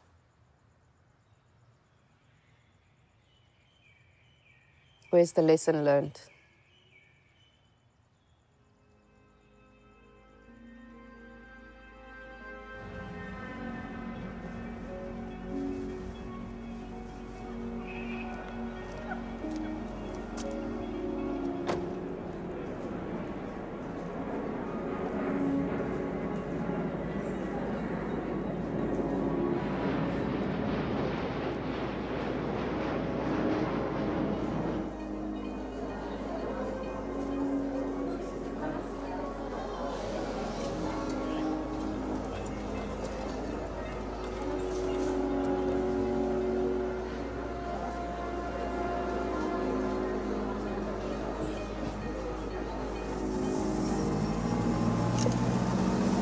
Now we're in Rupert's Valley. Wow. Beautiful, huh? Yeah, it's absolutely beautiful. So now as we go further up, the latest map puts all of this, including the jail site, including the power station, right up the valley to where you hit straight into... The base of that hill? Yeah. As the upper burial ground. Are you kidding me? This is huge. Yeah. This is massive. I hear you. There is such an opportunity here to do the right thing and set the example and set the standard for a lot of other sites. To me, it's a no-brainer. You know, you don't turn your back on something like this. It's just, it's immense. It's immense. Coming here, really being sensitive to people thinking that, oh, you're gonna come here and try and tell us what to do with our thing. And for me, I'm coming here to bear witness to how you guys decide to treat it. So you treat it any way you want to treat it, but I'm a witness. Because this history is tied to my history, and I know your history. There we go. So I'm here to bear witness. And then you show us what you're gonna do. Yeah. Oof. Oof.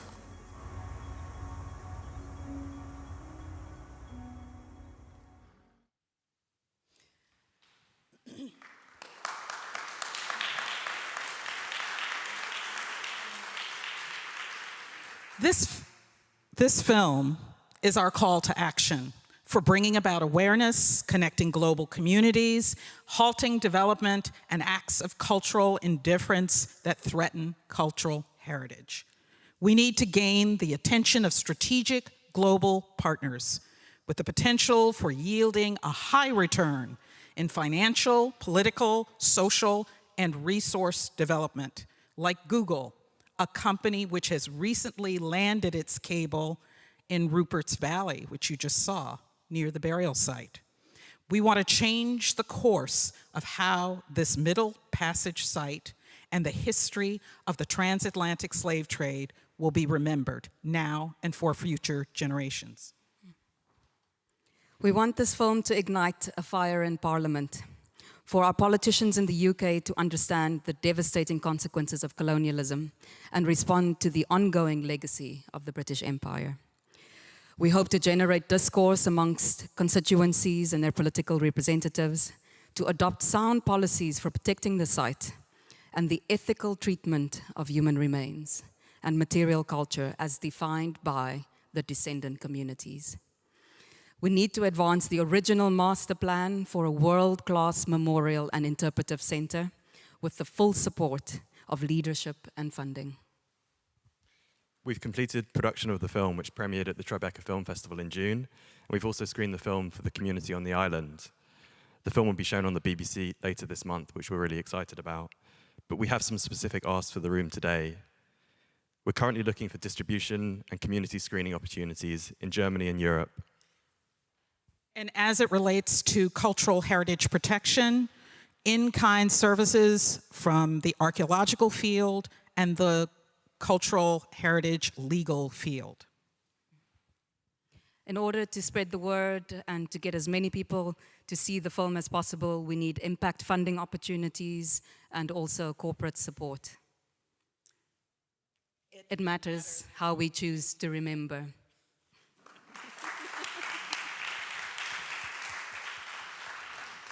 Thank you.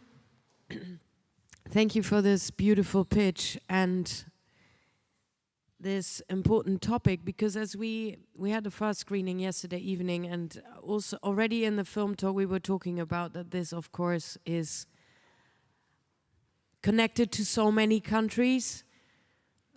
These burial grounds are in many countries, and this needs to be recognized, and we need to talk about this. And as you said, we need to get the right partners on board to make that happen and to have an honest conversation about this.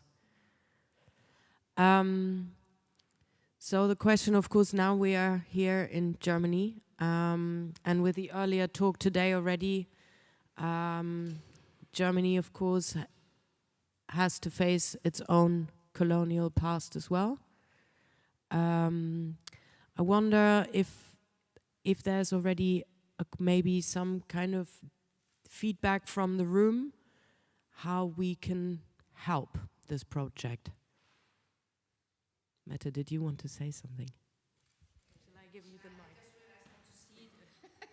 Because I was going to actually ask questions if it was not completed, but it is, so I guess I should just see it. But as I was into how much is archived and how much we can find, and you know, I think I recall when I did a series about modern day slavery a few years ago, and wasn't there something about the English was trying to free some of the last slavery boats, and is that in this film as well? Yes, so the period that after they have outlawed slavery, there was some kind of rescuing. Yes, so between the 1840s and 1870s, the British naval force went through this whole period of abolition. So they were intercepting the illegal slave vessels that were passing through the South Atlantic, and St. Helena is perfectly strategically positioned in order to offload the enslaved people and liberate them. Of the 24,000 enslaved people that passed through St. Helena, 8,000 died and are laid to rest in Rupert's Valley. The remaining were shipped on to the British Caribbean as indentured labor. So that's why liberation, and if you think about where the British Caribbean is located, it would have been easier to take them back home to Africa. But no, they went on to serve as labor, cheap labor. Yeah. Mette, because you are a former commissioning editor and now is heading the Y Foundation, I wonder if you could get together and maybe lean your expertise to this amazing film team and see how we can distribute the film further. That would be amazing. Thank you. Great. Anyone else who's got an idea, has a comment, wants to reflect? Set it up. Oh. Yes. Because our team talked about this, we like to sort of plant this in the minds of the people who see the film, and even if you haven't seen the film and you never see the film, but to understand the weight and the significance of what an African burial ground is. If you can imagine, and I work on African burial grounds in a variety of communities, predominantly the Black community, whether it's with St. Helena or otherwise, or throughout the United States. But when I look at a project, what defines us as human beings is how we lay our dead to rest. What we say over their bodies, what we sing over their bodies, what we pour over their bodies, how we dress them, and the objects that we may place inside of a coffin, on top of a coffin, in the grave. Cats don't do it, dogs don't do it, we do it. And that defines us as humans. If you can imagine a community that lives in a world where the world says, you are subhuman, you are not human, but they get to a point upon death and they engage in the very act and rituals of burying their dead, they in fact are reclaiming their humanity, and that is revolutionary. So every burial ground that belongs to an enslaved or where an enslaved African was, a revolutionary act happened there in reclaiming their humanity. It was a form of resistance, even under the umbrella of a community or a society that said they were not human enough to have rights like anyone else. So those sites for us are set apart because there are not many communities where you engage in that. And even if you were, the remains were removed from the site remains so sacred because it is a place of a revolutionary act. It was a rebellion, a rebellious act to be able to do that. So that's why these sites, so when you think about those places, that's what we want you to remember. Thank you so much for this, Peggy. I would really encourage everyone who would like to speak to these amazing people. And if you have ideas how to help, please reach out. Find Anna or me also afterwards. We can connect you with them as well. Yes, Mette.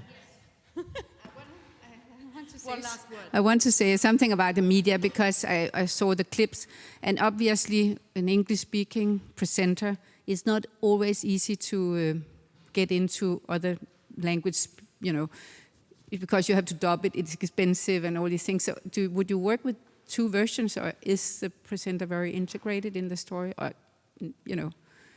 do you have different lengths, or what's your plan? I mean, at the moment, we just have a feature-length film, but I think, the plan, we want this film to be seen by as many people as possible, because I think what we found on this tiny remote rock in the middle of nowhere is that the atrocities happening there speak to the atrocities that are happening everywhere around the world. So I think for us as a team, we're absolutely open to any way that this film can be shown. It's an extraordinary story that I agree nobody knows about, really. So, and it's also complex, and so that's a good thing as well, that it's a little it's complex and important. Yeah, I'll watch the film. Thank you, Mette. Please have a conversation with her, because she's got an incredible network of distributors and, everyone who can help. Thank you very, very much. Thank you, Vivian.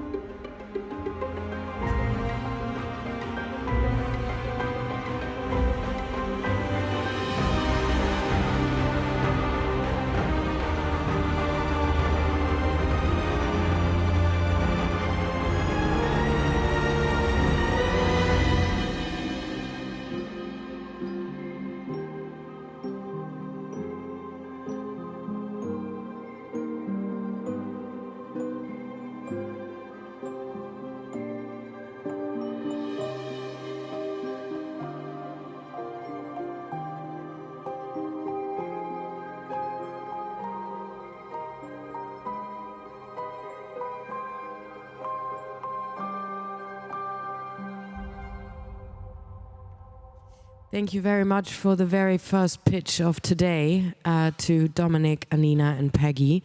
We will move on now to the second pitch, which is called Akezi and the Congo River, and I would very much like to ask her to come to the stage. And is Eva here as well? Please come. We would like to have you here.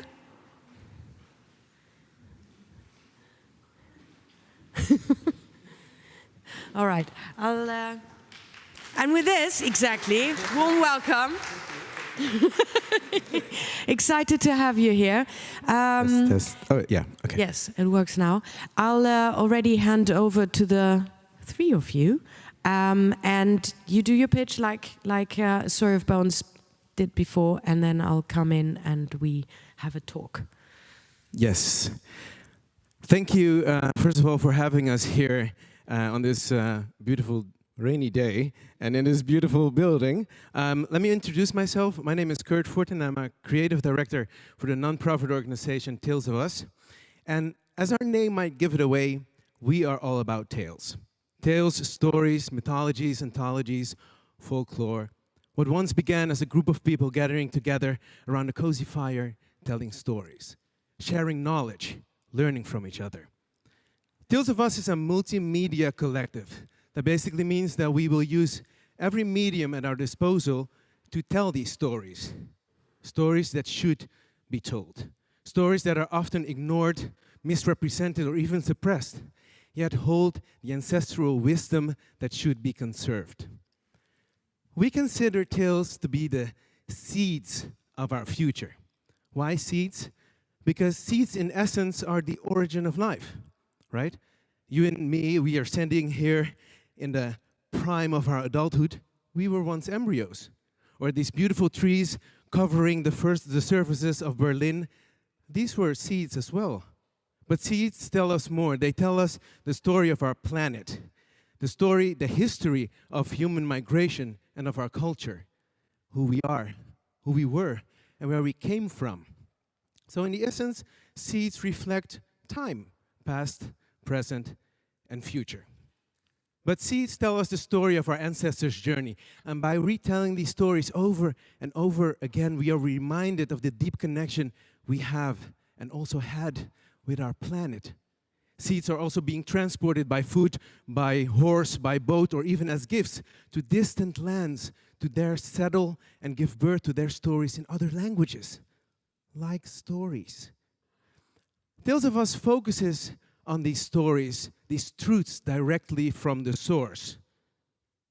Native people telling these mythologies about natural phenomenon and the power of Mother Earth. This is what we stand for. This is who we are. We are Tales of Us.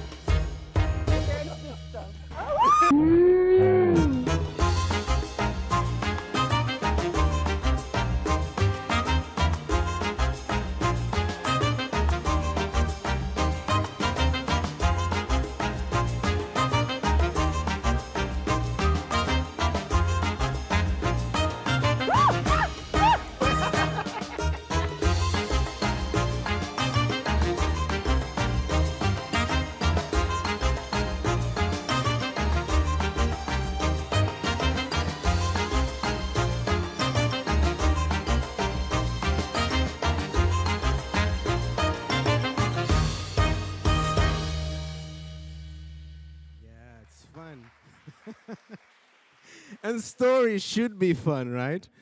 So what brings us today? As COVID-19 in 2020 took over our lives and took our children out of schools, we came up with a new way to share our collective voice. We decided to bring the world to the homes of our children. And after spending many years learning about the mythologies of the Congo Basin, we decided to come up with a concept that is called Together Apart. A video series animated and shot completely hybrid. 3 episodes, 5 different languages. English, French, Dutch, German, and Lingala, the native language that is spoken in the Congo. and I can be really honest, after 2.5 years, we are finally finalizing the post-production process. It was hard, and especially when you have to do things apart, right? But it wasn't impossible. We pulled it off together, as Tales of Us is. I want to share a little bit about this story. Akesi and the Congo River is a story about an 8-year-old boy that lives in the capital of the Republic of Congo, Brazzaville. And as he is taken by this magical river to the past and present of Congo, he learns about history, the biology and the mythologies of the Congo Basin. But most importantly, what I find, he learns and he shows us the beauty of the Congo and its culture. The pearls and the gems and the values that country has. That what actually is the value for the world. Those are the mythologies and the stories that we ought to tell. So I cannot be more proud to share with you fine people the premiere of our official trailer. You are the first to see this one, yeah. And I'm super proud because we worked very hard on this. And sorry that I'm so enthusiastic, but it is really a project that I'm proud of, we are proud of, and it took us 2.5 years, and we're finally there. So, and I even added a little sneak preview of a project that we're actually working on right now. So, but first of all, I want to introduce to you to Akesi and the Congo River. Mama, mama sambangu, il faut tokende te.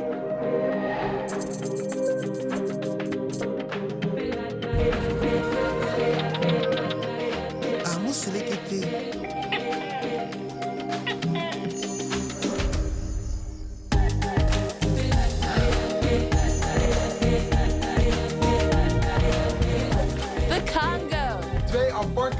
République du Congo avec la capitale Brazzaville. République démocratique du Congo. Mit der Hauptstadt Kinshasa. Akesi, Kubangate, Yazanga, Yabari.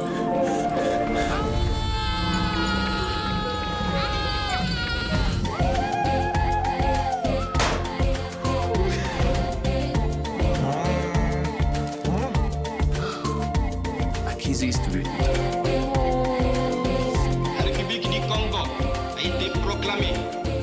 Et notre cher pays est maintenant entre les mains de ses propres enfants.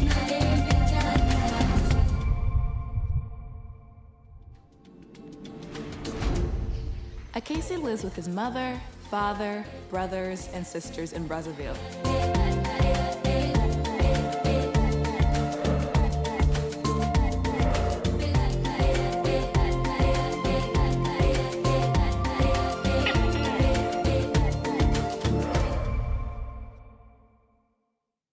That's it. I hope you guys liked it, right? So, as you can see, Akesi is available as a traditional 2D video series, but we're also planning to host our children in this interactive, immersive 3D space to show Akesi, but give them also the opportunity to play, explore, and learn about new things about the Congo. Through an immersive, interactive 3D space, we can share stories, but also create new ways to tell them at the intersection of culture, community, and nature. And this is our way to redeem ancestral knowledge and folklore into a society that is getting more digital by the minute. We are Tales of Us, and this is the world of us. Thank you very much.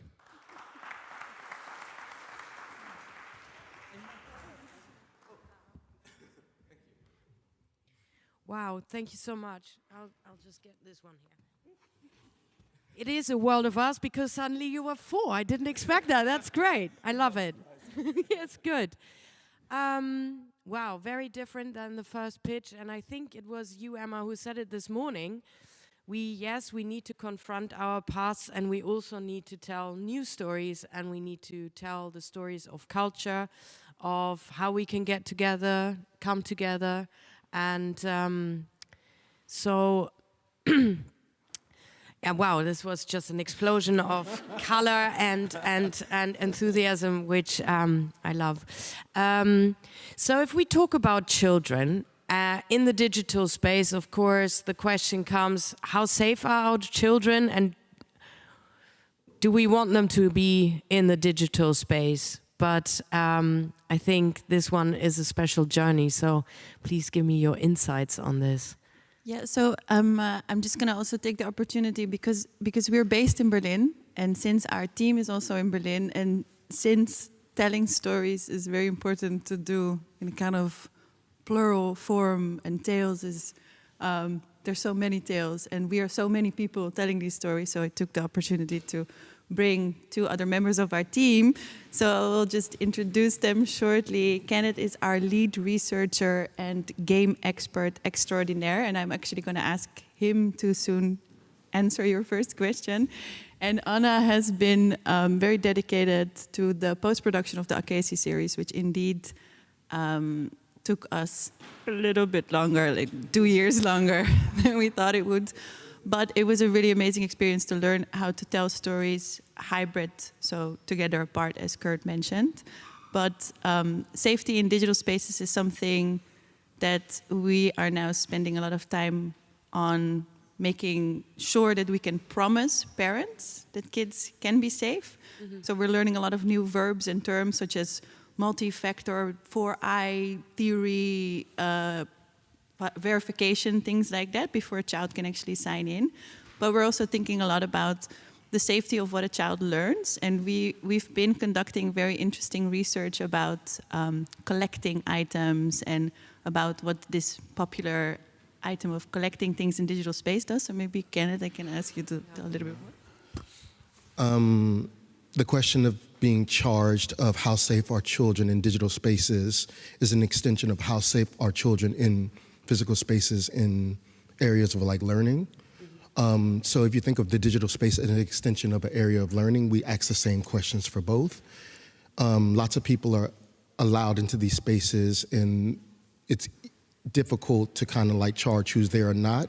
One key point in terms of my job and in terms of like the company and everything that we did was like ask questions and go deeper to the root of like, what does it mean to like have a system in place that's like AI monitoring, like who comes into these spaces and who talks about that. I remember one of the homework assignments I gave to all of them was to play Roblox, to understand how good and how bad it could actually get. And we all came to this combination of like not relying purely on AI software to monitor these spaces, but to also have like a human element there to also monitor these spaces and to be kind of like a factor in remediating that safety, not relying on like, you know, like somebody always monitoring the chat that's not a person, but a person also reading between the lines and understanding like, hey, that's not allowed as well too, because a lot of video games or online spaces employ these AI systems to kind of like monitor these spaces. And it's also a thing of like hyper surveillance as well too, in terms of like data collection and like remediating that data or distributing that data to people who they might be selling it off and stuff like that as well. But to answer the question, it's like a combination of AI factors and like human factors that are like reassuring the safety. Thank you. Wow. So, of course, you are looking with your beautiful project to release it into schools, right? As well. And especially in this phase of our production, it's important to, obviously the traditional series we can offer schools and then they can show it in classes.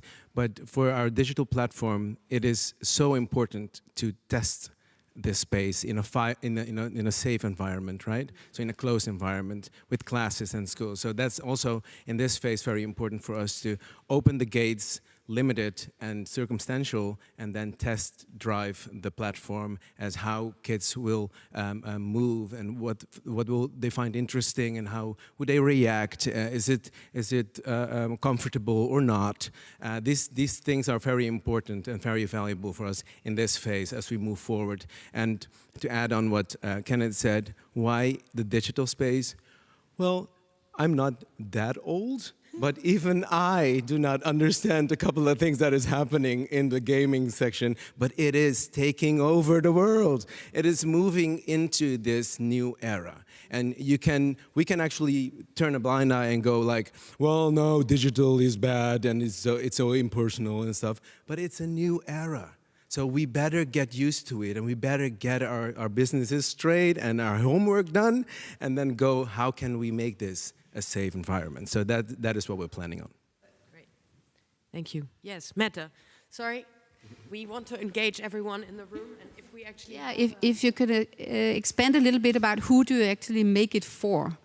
Because you also have the 3D, and we all know that 3.2 billion have no internet access.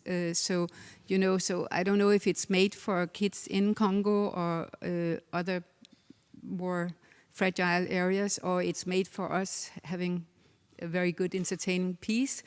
If it is, I mean, it's very quickly, pedagogically, I thought it was a little quick to go from the white people taking over to the liberation. You know, if you have to understand all this in one clip. I mean, I'm just wondering where you're going with it, and then also if you haven't had any test groups on the cut here. I know it's a little boring to say, but it looks fine. No, 100%. I think that making things very difficult for ourselves, asking or answering the question what the target group is as many kids as possible that have access to the internet, or that can at points have access to the internet. So a large or common misunderstanding of a metaverse or of the new internet is that it requires virtual reality goggles, or that it requires certain very fancy hardware, let's say. So actually, when we built this, it's very much about the accessibility, and it's very much about the entry point into the dawn of the new internet, which is promising to become the new norm, and which is promising mostly to be a 3D environment where we can simply walk around the websites in the future. And we are absolutely prioritizing our focus also on digital literacy and understanding this entry point, and making sure that people in the Global South, or people that are representatives of the stories, aren't on the bottom of the list to actually enter these spaces. So within our process, we always say our process is our product. So the way we do tests, we do so in a way that we actually go to places and see. Next year will be dedicated to largely doing BOW workshops, and BOW stands for Build Our World. And during these workshops, we hope to learn better what the requirements are of launching a space like this, so that it's as accessible as it could possibly be for the children that have access to the internet, which of course is becoming a larger and larger part of our population, and should eventually become the entirety. So basically what I heard a professor say recently is that just like with the internet, it started as a sort of a luxury that you used sometimes, and nowadays you cannot even make a payment without it anymore, right. Or we are very much dependent on it, and as will be Web3 in essence. Great, thank you very much. I think we have to wrap up here, but if you have any idea, I know, but there is a panel discussion coming up, and please talk to these people, amazing team with a very ambitious project. If you've got any ideas, please talk to them. Thank you very much.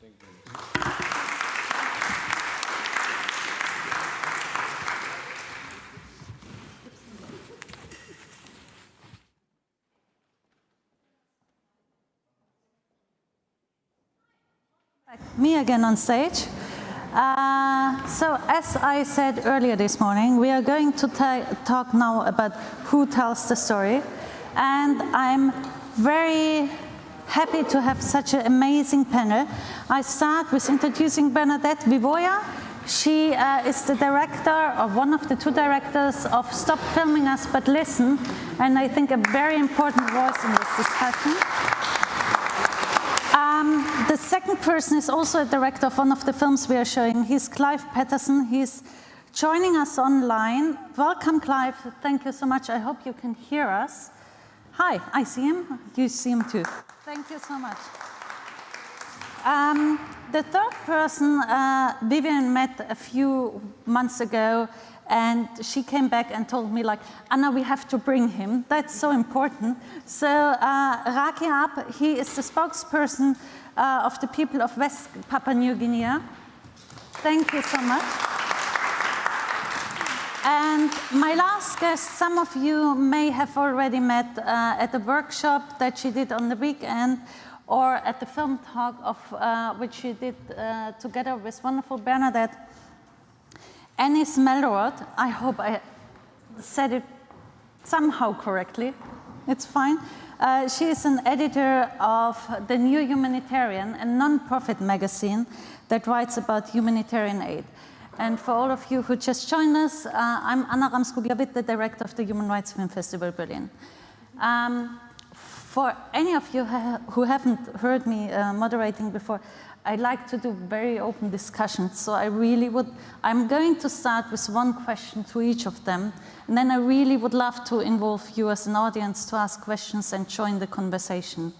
And I hope we are going to have a really lively, wonderful conversation like we had at the first panel.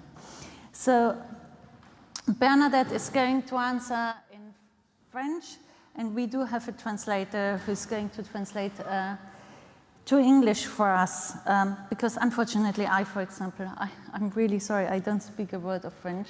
That also, talking about new narratives, shows somehow parts of the colonialization that English is the thriving language nearly everywhere.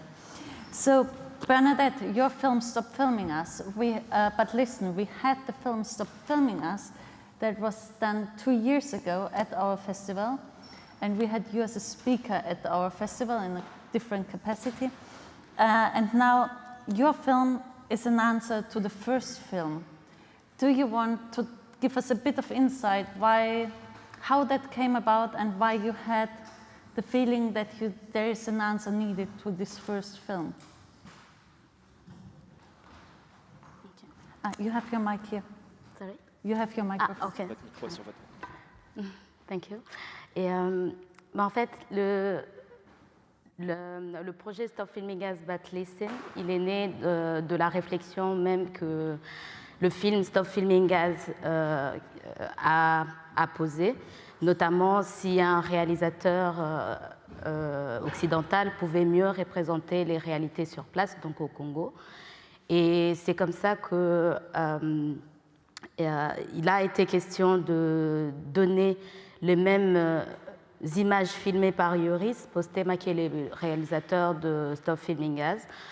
Et donc les images, les donner à des réalisateurs locaux pour voir si une histoire différente pouvait être racontée et mieux représenter notre point de vue. Et c'est comme ça que mon collègue et moi avons été approchés pour notamment faire ce film, ce deuxième projet, le film Stop Filming Us But Listen. Et ce film, pour nous, ça a été très important de rendre clair notre message qui était axé plus sur la construction du regard colonial qu'il y a eu sur notre pays. Can we get the translation for that first? Sorry. We will get the translation for the first part now.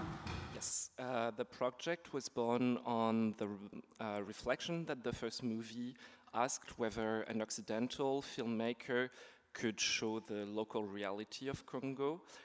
So the pictures of the film were given to local filmmakers to see if they could represent this point of view, and this was the reason of the second film.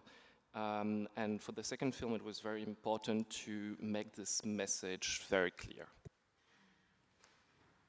Et donc, pour nous, c'est comme ça que, pour mieux rendre notre point de vue, donc on est rentré un peu dans les archives pour voir comment est-ce que ce regard, donc le regard colonial a été construit, et pour qu'on propose voilà, une autre image. So for the second movie, they went into the archives to try to see how the colonial gaze was constructed. Parce qu'on dit souvent, pour mieux raconter, par exemple, faire une image positive, il faut chercher à comprendre d'abord comment cette image négative est née. So to try to paint a better positive picture, one has to understand how the negative picture came to be first.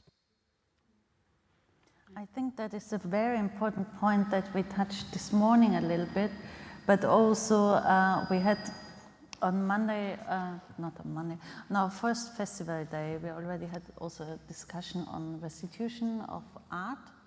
And there we also touched base on this very important question: how did this negative picture, what are the fragments of this colonial past that are still in our stories, in the way we think, in the language we use?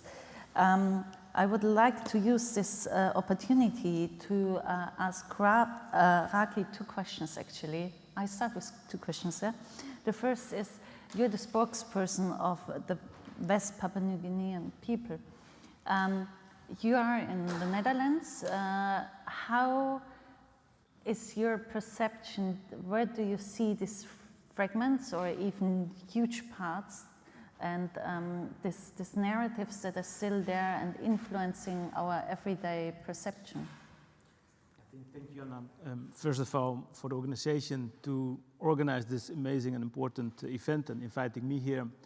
And to reflect on your question is, I want to interact with the audience, if you allow me. I just want to see hands of German citizens over here. Can I see hands, German citizens? Okay, it's more than, it's like the half. Are there Dutch citizens over here as well? I see 5 hands, so that's interesting. And the reason I ask this is to share you my experiences as storyteller. And I'm basically combining the 2 speeches before in what I'm doing today, which is on the educating Dutch historians, including prominent institutions, about what should be a Dutch former colony, which is West Papua, and that they're being overwhelmed by what should be our shared history.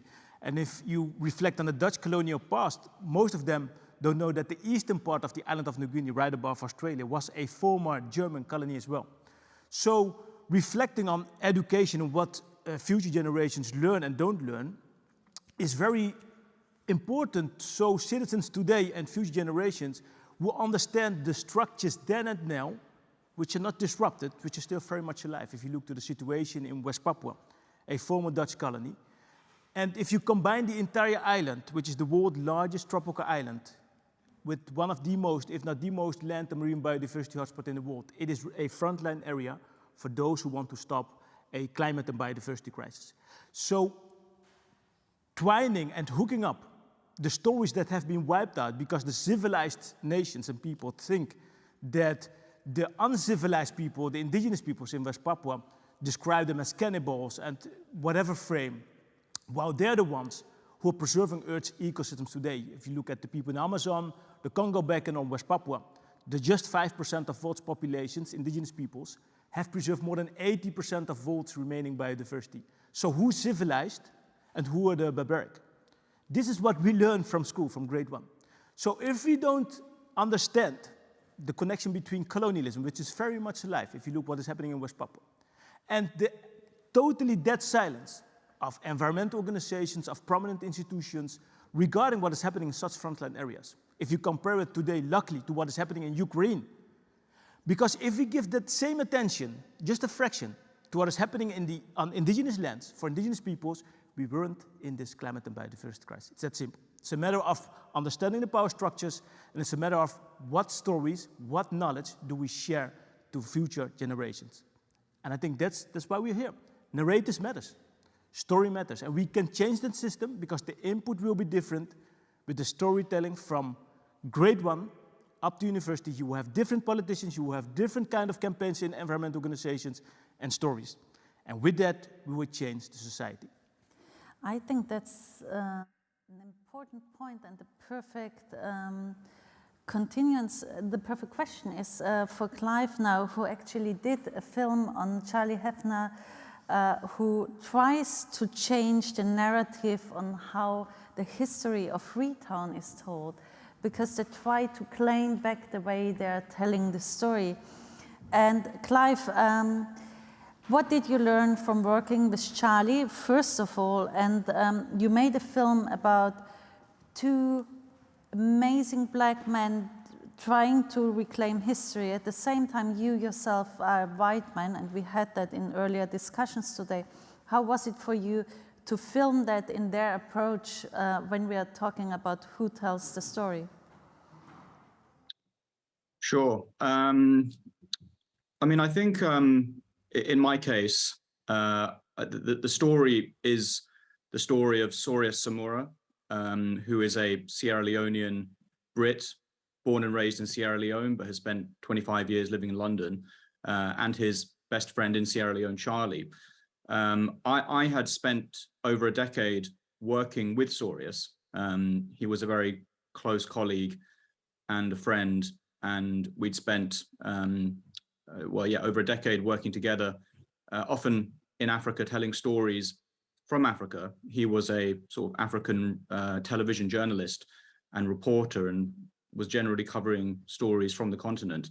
So in that sense, I had this pre-established relationship, and when he decided that he wanted to go back to Sierra Leone to tell a new type of story with his friend, he actually asked me if I wanted to join him and sort of make a film. So I think in that sense, the sort of the collaborative nature of our partnership, and I guess also the depth of our relationship was important, and I think was the reason why I felt comfortable sort of stepping into that role to tell a story that was very consciously about his country, Sierra Leone, but nonetheless it was very much through the lens and the perspective of him.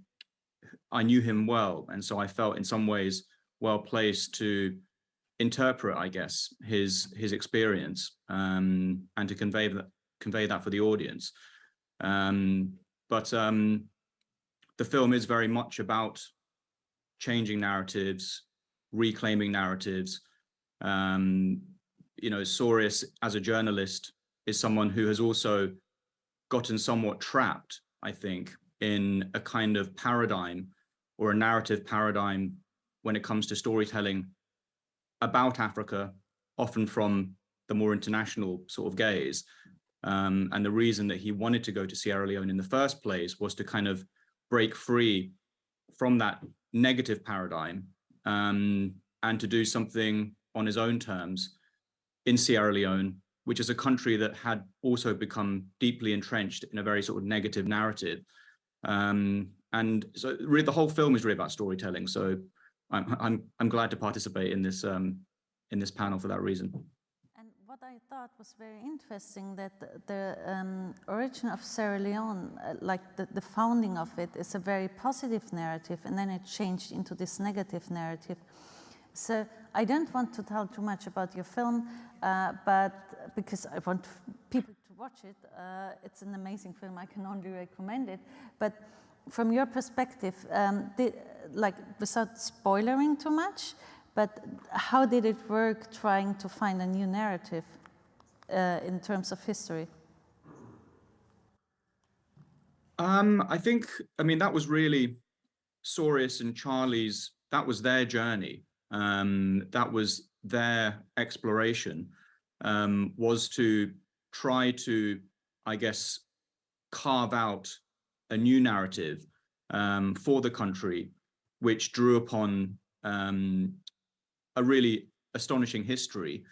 But a lot of that history, I think they felt, had been forgotten or had been misconstrued, or just under the sheer weight of modern media narratives, which in the case of Sierra Leone are so negative that people had totally lost touch with what is a really incredible and rich historical tradition and narrative.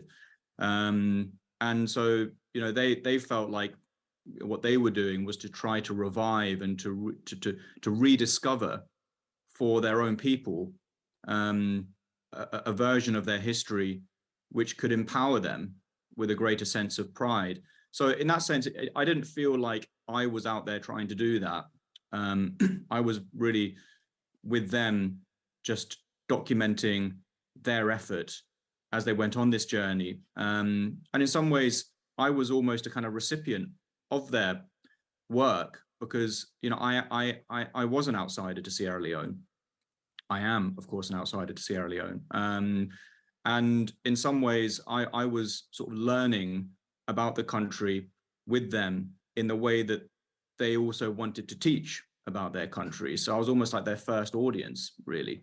But it was an amazing journey with two amazing people trying to do something quite profound, but also had, you know, there were so many challenges for them. And ultimately, their perspectives also differed. And I think that's where things get really interesting, that even between these two individuals who are trying to present a coherent story about their own nation, they see things differently. And that conflict in their own interpretation of events and their own perspective on events also becomes part of the difficulty that they have to encounter. Sorius as well, being half, well, he's, you know, he's an expat now. He's part of the African diaspora, and his perspective on his own country has changed so much, having spent 25 years in London, and that also becomes an interesting part of the dynamic. So it was complex, but fascinating. It is to watch a very fascinating film. I would like to pick up with the history and continue to Annie, because what happened was many countries were colonized, and then the infrastructure and we heard a lot about economic issues before were completely destroyed. There was war, there was many negative sides, which were all caused by colonial or post-colonial issues. And then there came the humanitarian aid and tried to solve that all. And mainly, like that's often perceived like that, and often white people with a white saviorism went in there. And I know and I value the work of the new humanitarian quite a lot, and you try to work on those issues as well.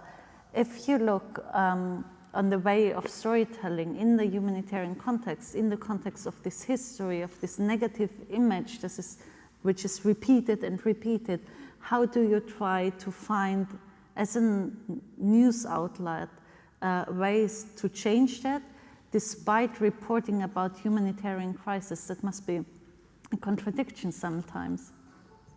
Thanks for the question, and thanks for having me. I work in the Middle East, and so yes, there are some of, including what's called often called the world's largest or worst humanitarian crisis, which is Yemen. And it is true, I think probably if you read headlines, they are mostly about the near famine situation, or if you read headlines about Syria, it is about the war. And indeed, we do report on the impact of civilians of these crises. But for me, it's extremely important, and at the New Humanitarian in general, that we challenge these narratives. I mean, we're not challenging the narrative that there's a humanitarian crisis. There is. There is, and it's important that people know about it. But one of the ways that you get, or that I hope we can get people to pay attention, is by flipping who tells the stories. I think that traditionally, like if you mentioned the word civilized and Ukraine. If you watch the news, one of the things that I've been maybe most furious about in the last year is if you watch the news at the beginning of the Ukraine crisis, there was a lot of, I think I would call it straight up racism, saying there were several TV commentators that said, oh, you know, you can really relate to these people because they look like us. They dress like us, I believe someone said. You know, I really feel empathy for these people, basically because they're white. And it was really difficult for me to watch this.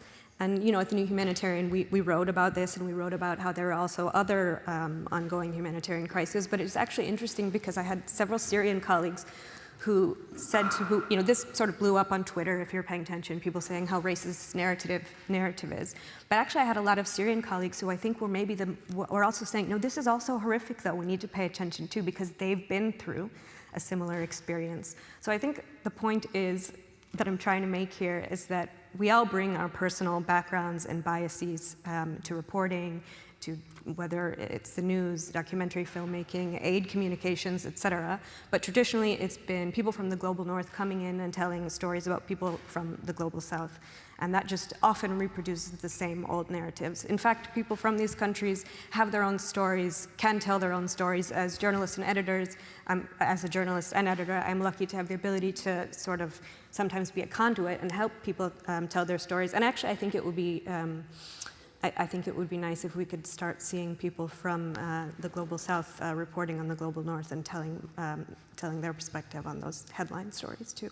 I would love that. I think that would be very interesting. There have been a very few documentaries out there trying to do that, but not a lot.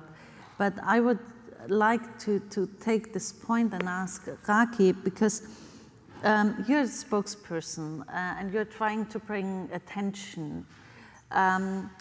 Do you think it is needed that people from Germany, for example, regarding to East Papua New Guinea, would start talking about their colonial past, and how do we make them talk about it? How do we make them acknowledge it? Must it be from the inside, or does it need, or can we pressure them from the outside? I'm not German, by the way, that's why I'm asking inside or outside. I think we need both, because from my experience in the Netherlands, it is that they are not aware, and I can't blame the Dutch citizens and students that they are not aware, because it has been left out of the, for example, history curriculum. So the first thing to do is how can we make sure that this story will reach them, and then we can have a talk. And if they choose not to talk about it, at least we have an answer. So the first challenge, unfortunately, because all these institutions and politicians and media do not take the responsibility by bringing this story up as part of the German history or the Dutch history, the challenge for me is big, and us. Because we don't have the resources nor the platforms to make the story familiar, which is part of the history.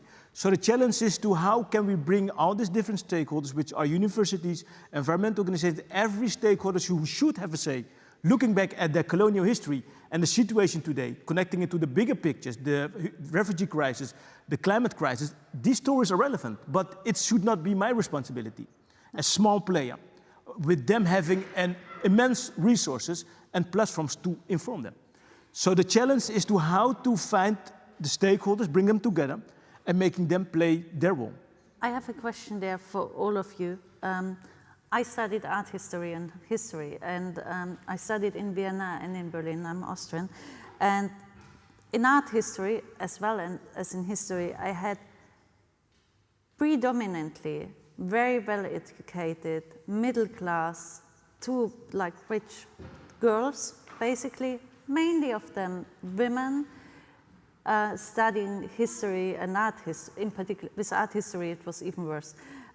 It was not very diverse. So if we are saying, let's rewrite the school books and let's rewrite history books, it's going to be those people who are rewriting it, who are coming from a very different perspective. So that's like the process, how it is now. Absolutely. So do we need to change who is writing history? Yes. And how do we change it? I think it matters. That's a more important Representation matters. So those who write the story, a white person would write an entire other narrative than a West Papuan regarding what happened in West Papua. That's science, right? So everybody's biased. And so I think it matters who will write the story, and it matters who is represented in institutions, especially so the transition can go faster. That's what I truly believe in. So, Bernadette, you tried to tell your story, and in the film we see how hard it was for you to get the film going, how you were fighting about getting funds, and how challenging it was to get your story out there. Where do you think is support, not support, support is the wrong word, but which systems have to change so that stories are heard that are not done by Western people with lots of money, because at the end it comes down to money, doesn't it? Oui, ce qui est vrai que il y a un grand défi lié à l'accession aux fonds pour raconter les histoires, particulièrement dans un pays comme le Congo.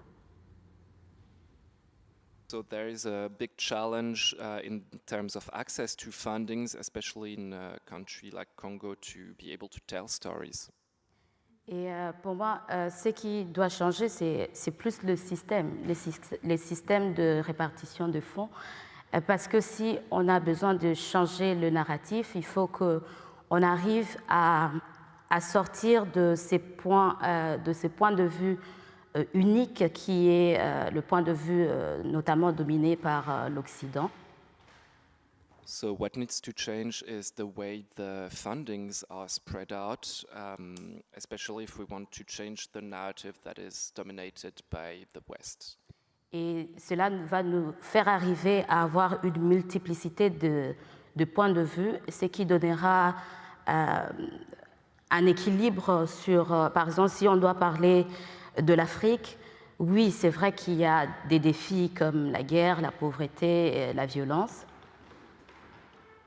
And that is how we will achieve a multiplicity of point of view and a point of balance. And especially if we talk about Africa, there are challenges like war, like lack of access to food and so on. Mais à côté de toute cette violence, il y a une communauté qui s'organise, notamment pour redonner dignité à sa propre communauté, mais aussi de construire des mécanismes pour sortir de tout ce problème. But on the side of all this violence, there is a community that is organizing itself to be able to give dignity to its members. Et quand on vient de l'extérieur, c'est très difficile de capter toutes ces petites initiatives qu'un réalisateur ou un journaliste local qui vit cela comme quotidien peut avoir, et c'est important pour lui. So from the outside, it is very difficult to see all those small initiatives, but a local filmmaker or journalist will be very aware of those. Et pour donner un exemple plus concret, c'est que par exemple au Congo, mon pays d'où je viens, c'est vrai qu'il y a la guerre qui éclate, il y a le phénomène enfants-soldats, les femmes violées, mais à côté de ça, par exemple, moi en tant que Bernadette, je suis une jeune, comme tout jeune Allemand qui peut être ici, et qui se lève le matin, se lave, va travailler, le soir, passe au bar pour prendre un verre, et après passer dans une boîte de nuit et rentrer à 2 heures du matin. To give you a concrete example, in Congo, the country from Bernadette, where she comes from, there are things like child slavery, but her, as Bernadette, she's also a young woman like any other in Germany who does things from the everyday life, who wake up, who goes to work, who goes to a bar or a nightclub in the evening. Et cette vie quotidienne, certes que ça ne parle pas à un média occidental qui va venir au Congo avec des angles très précis, mais par exemple pour moi personnellement et pour ma communauté, c'est très important et ça vaut la peine d'être raconté pour donner une autre facette de mon pays et de ma communauté, de ma vie. So this story, her story, is something that is not necessarily, that will not be valued by a media from the West who comes into Congo with some specific angles to talk about, but this is something that is very important for her and for her community to talk about. Annie, I saw that you wanted to react on it, did I? Yeah, no, I just, what Betty said and what we've actually talked about the other night after I watched her film, is that, you know, something I've been thinking about a lot as a journalist is just listening, and that when we go into a country, or assign a story or are working on a specific story, we really have this power to drive the narrative, whether we realize it or not, just by the questions that we ask, or like Betty said, just by the story that we're looking for. And for me, I've been finding a lot of value, particularly during COVID. You know, I wasn't able to go out and report, in spending a lot more time listening to people, asking what they want, what stories they want to tell, what stories they want to be told, and also that in our articles, in our projects, that people who are living through humanitarian crises, because that's what we specialize in, are not just victims. Sometimes there are, of course, you can be a victim in a war, but also they are also the people who are building peace. They are also often the people who are on the front lines of the climate crisis, of solutions to the climate crisis, of aiding the first people who help refugees, first people who take in displaced people are people in these communities. You know, the people who deal with the aftermath of a conflict, who are dealing with reconciliation. And these are people with, you know, full lives, going to the nightclub afterwards. And actually, you get a much, if you are, in my case, writing about a crisis, you get a much fuller picture anyway, if we can, and it should be really basic, honestly, that we can consider people as full people. And it's harder if you're doing a 400-word story or something. And at the New Humanitarian, we're lucky that we can have bigger projects and we can stay longer after the sort of headline cameras leave. But I think it seems, again, really basic, but for me, just listening and considering people as whole people in the articles and in the things we write about and has become really the main part of what I do. But I think it should be not just for long-term projects who have Ideally, time. It would be for everything. For everything. But there, the question of funding comes into it. So I mean, we are lucky that we are a magazine that, and you know, I can spend months on a project. But you know, if your funding is from advertisers that are asking, which is not for us, that are asking for something quick and snappy.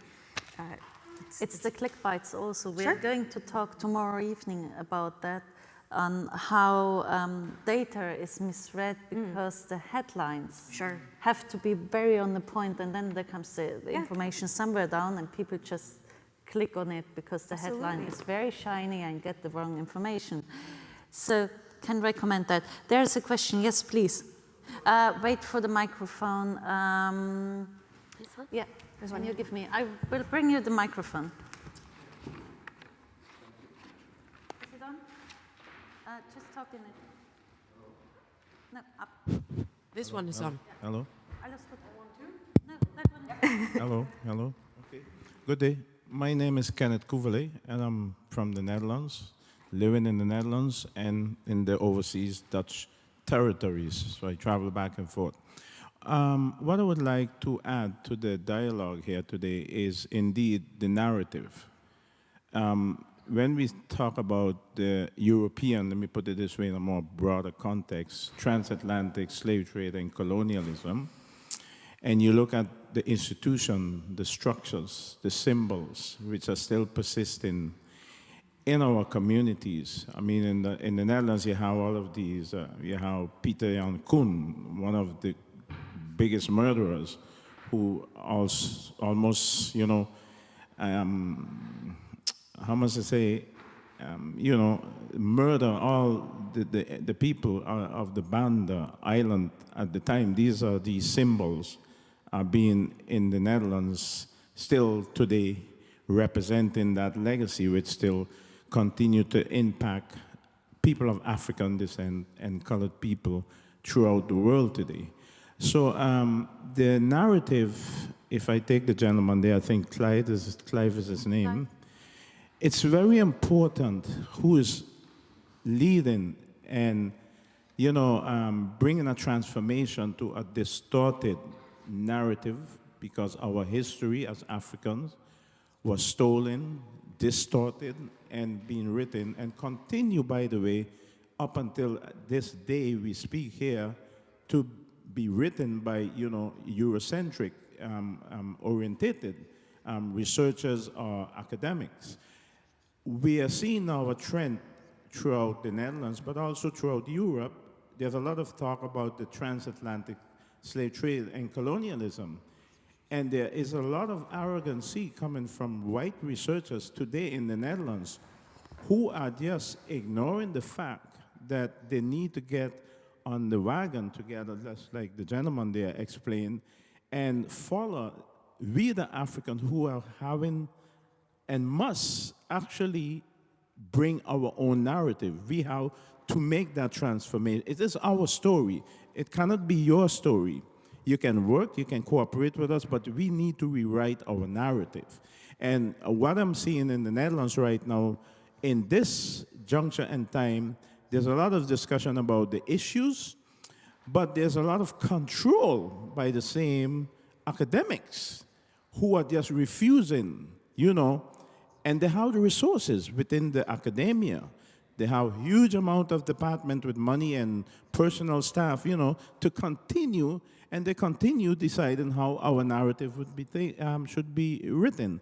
And so I think to change that narrative, it's a corporate thing with we as the African people who have the responsibility to rewrite our history, which was stolen and distorted, and restore our sovereignty and our dignity towards that of our people today and that of our ancestors. So I think within the prescriptive form of education, for instance, within the European school, where here Germany and the Netherlands, a lot has to change as well. If we look at the National Archives, there's a lot of wording and languages which is registered in the National Archives. All of these things need to be decolonized. The academia of itself need to be decolonized. So it is a complex, but it's also a threatening transformation to the Western establishment when it comes to the upholding their own legacy.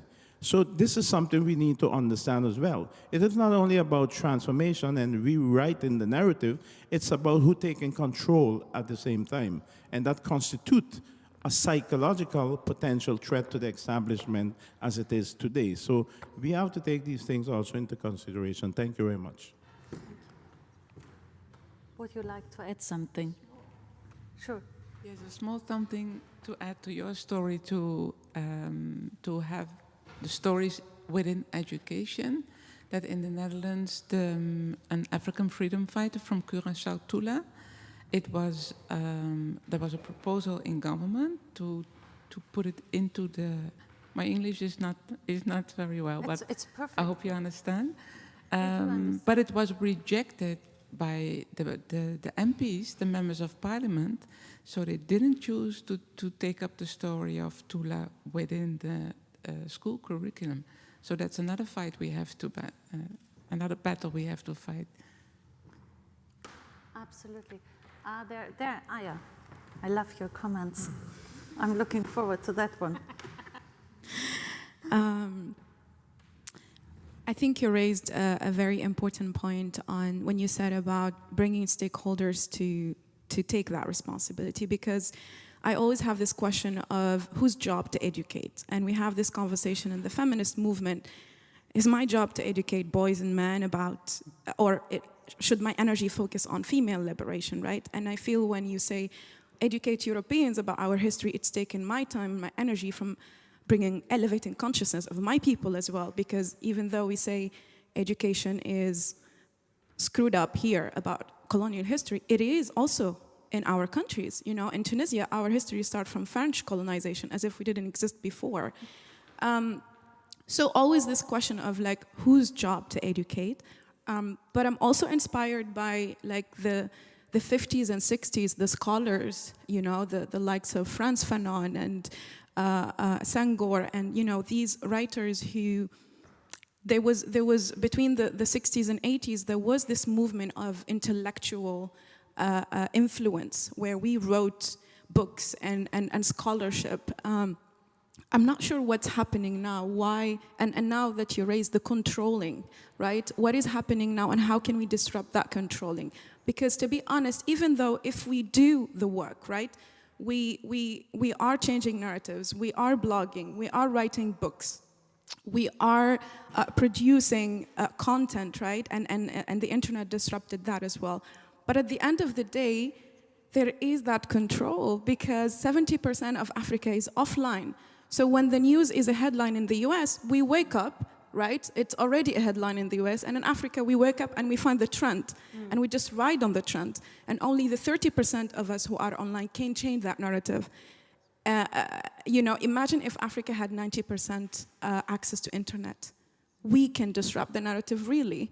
For me, it's like what Europeans can do actually is two things: to make sure that we own the means of production, because we don't own that technology and the algorithm and whose story gets the headline and doesn't. So if we own the means of production as technology, as, you know, we talked about hunger yesterday, as the food system and so on, we have to own the means of production. And the second thing is distribution. There is content out there. There are stories out there. We don't have to start a new project and a new thing to, you know, retell the story or reinvent the wheel. There is stuff online about amazing stories, radical stories, about history that is told in a very creative way. There are millions of African youth who are producing everyday content, but it's not getting to where it's supposed to be. And I don't think it's my job to make the outreach to the audience that needs to listen to it. And I think that's where you can help us do that. Basically, it's your network, it's your constituency, and you just need to match that story with the people to be educated. Thank you so much for this very strong statement. I go first to... Just short you have a microphone, sorry. Short reflection on the... Oh, go ahead, you were first. No. Go, yeah. Just a short reflection on all the comments. I think this is important and very valuable, because we live in a reality that, unfortunately, it still is our responsibility to educate people. And from the feminist point of view, unfortunately, men don't give the spaces that they need to give the space. So the fight continues in the system that have been going on from 500 years ago, from slavery to the climate crisis, to the refugee crisis. Those same people are in power. The same people who are at COP1 to COP26 were in power. That's why things won't change. So we have to fight, because if I don't continue the fight, the people don't be aware about what's happening in West Papua. And the climate crisis in the Netherlands wouldn't be aware about the indigenous perspective on climate change, that indigenous people are the most crucial stakeholders in every debate, policy making, strategy, and so on. So you can copy that to all the struggles that are going on. But we need allies. In our case, it are white students at the Technical University Delft on the climate change movement who created this space, because they came together in an occasion like this and understood the responsibility they have and they can do, become a good ally and a good ancestor for my cause or another cause. And that's the importance of an event like this, bringing people and stakeholders together, reflect on important topics, and move forward. As practical, educated guy, I have changed a lot of things. And that's why I love this, and just to underline the comments and move forward together. Annie, did you want to comment on it? Yeah, sure. I keep forgetting that you're holding a mic and I have a mic.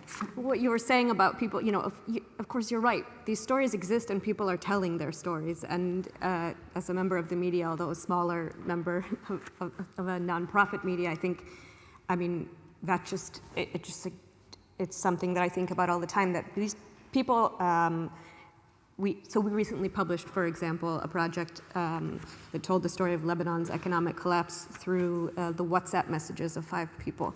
And these were stories that had already happened, that people were telling them to each other.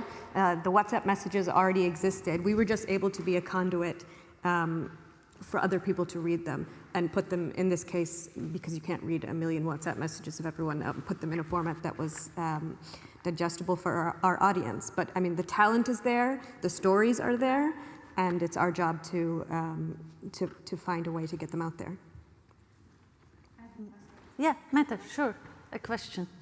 Yeah, well, first it's an information for African filmmakers. There is a foundation called the Blue Eyes Dog Fund, and they're actually giving out, it was an enormous amount of money, but they give out 10 to 40,000 Canadian dollars per film to be developed, and it has to be African filmmakers. So there are, and I know more of these, so it is possible.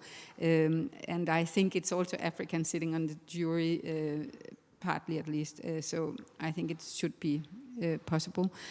So in the why we do distribution, and I agree with you that a lot of the challenges is distribution, and we have been trying to systemically, to try and find some systems whereby it's not only one film being shown in Nigeria or another country, but say that if the NGOs in these countries want to work with us, and we have a big catalog of 90 films, most of them made by local filmmakers like Softy from Kenya or Minor Shut Down from South Africa. You get actually the films out there. We work with 70 TV stations where I think half of them are African, smaller and bigger TV stations. We do a big effort in doing language versions so we can reach local people with only speaking one local language.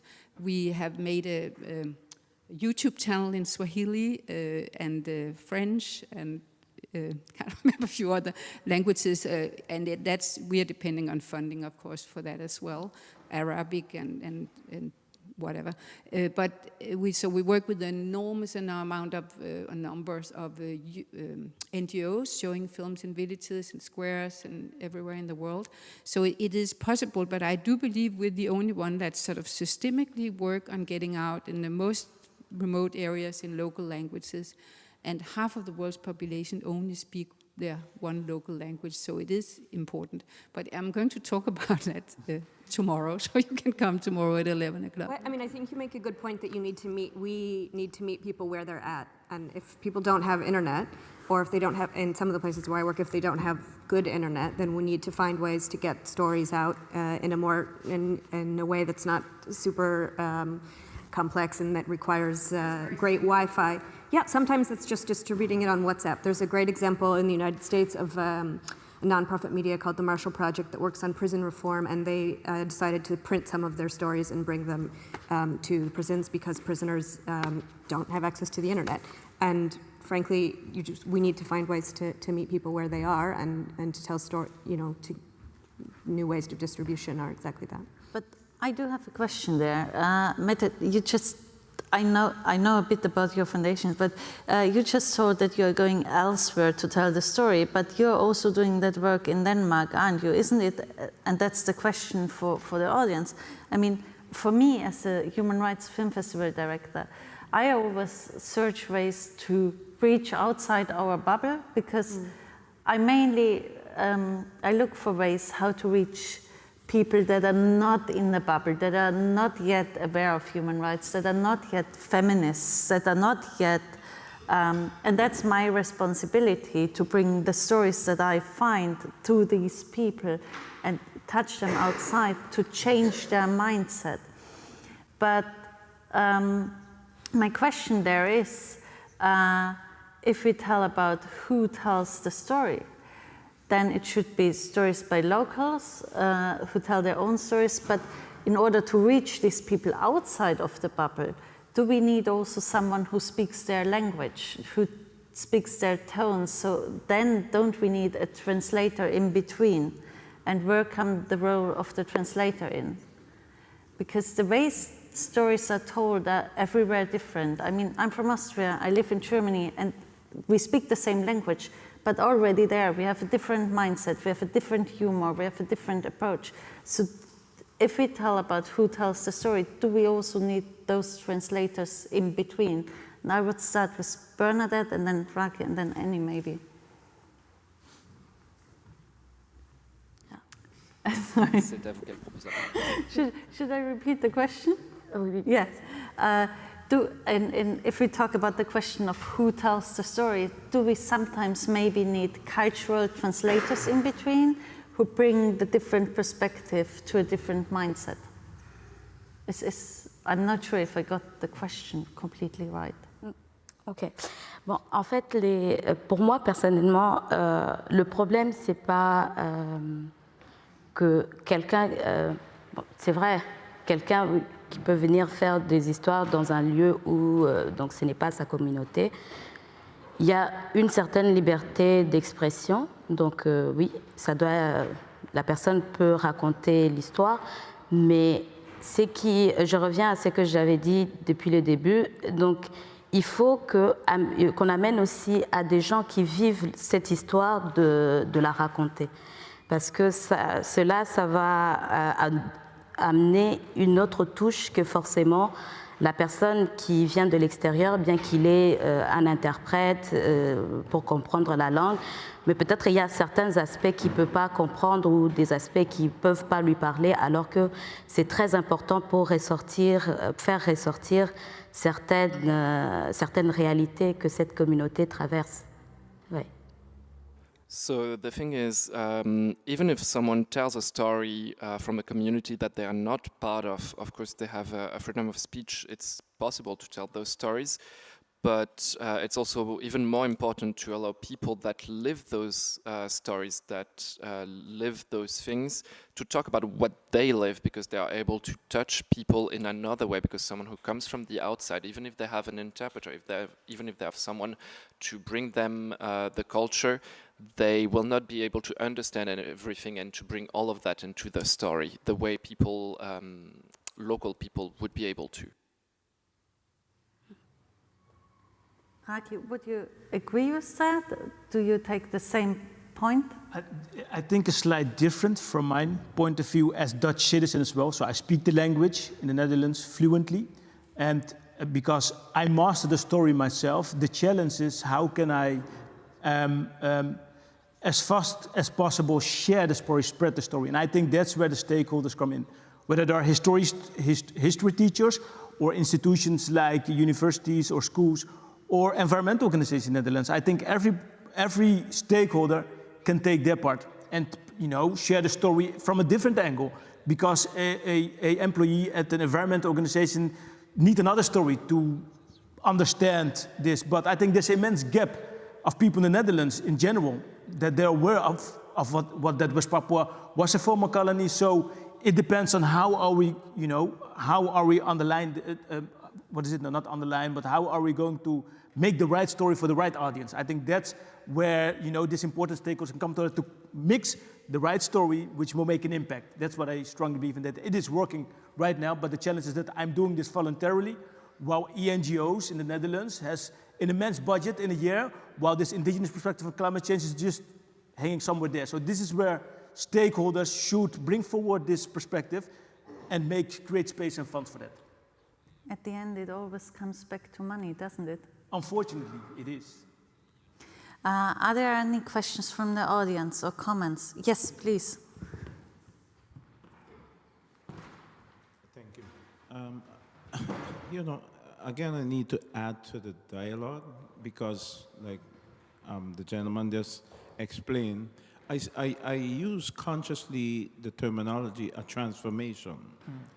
I didn't use that terminology for nothing. We are speaking about a transformation of community when it comes to the mindset, the perceptions at large. We are speaking about multicultural Dutch society, and yet within the structures, the institutions, the educational system, there's hardly anything in those curriculum which will teach the children who's growing up, who's supposed to be the future, anything about the Dutch transatlantic slave trade as our history, collective history. So when I say you need to look at it from a broader and a complex perspective in a transformational form, it goes along with having speakers and representatives and people like me and you are teachers within these institutions who can tell the story together.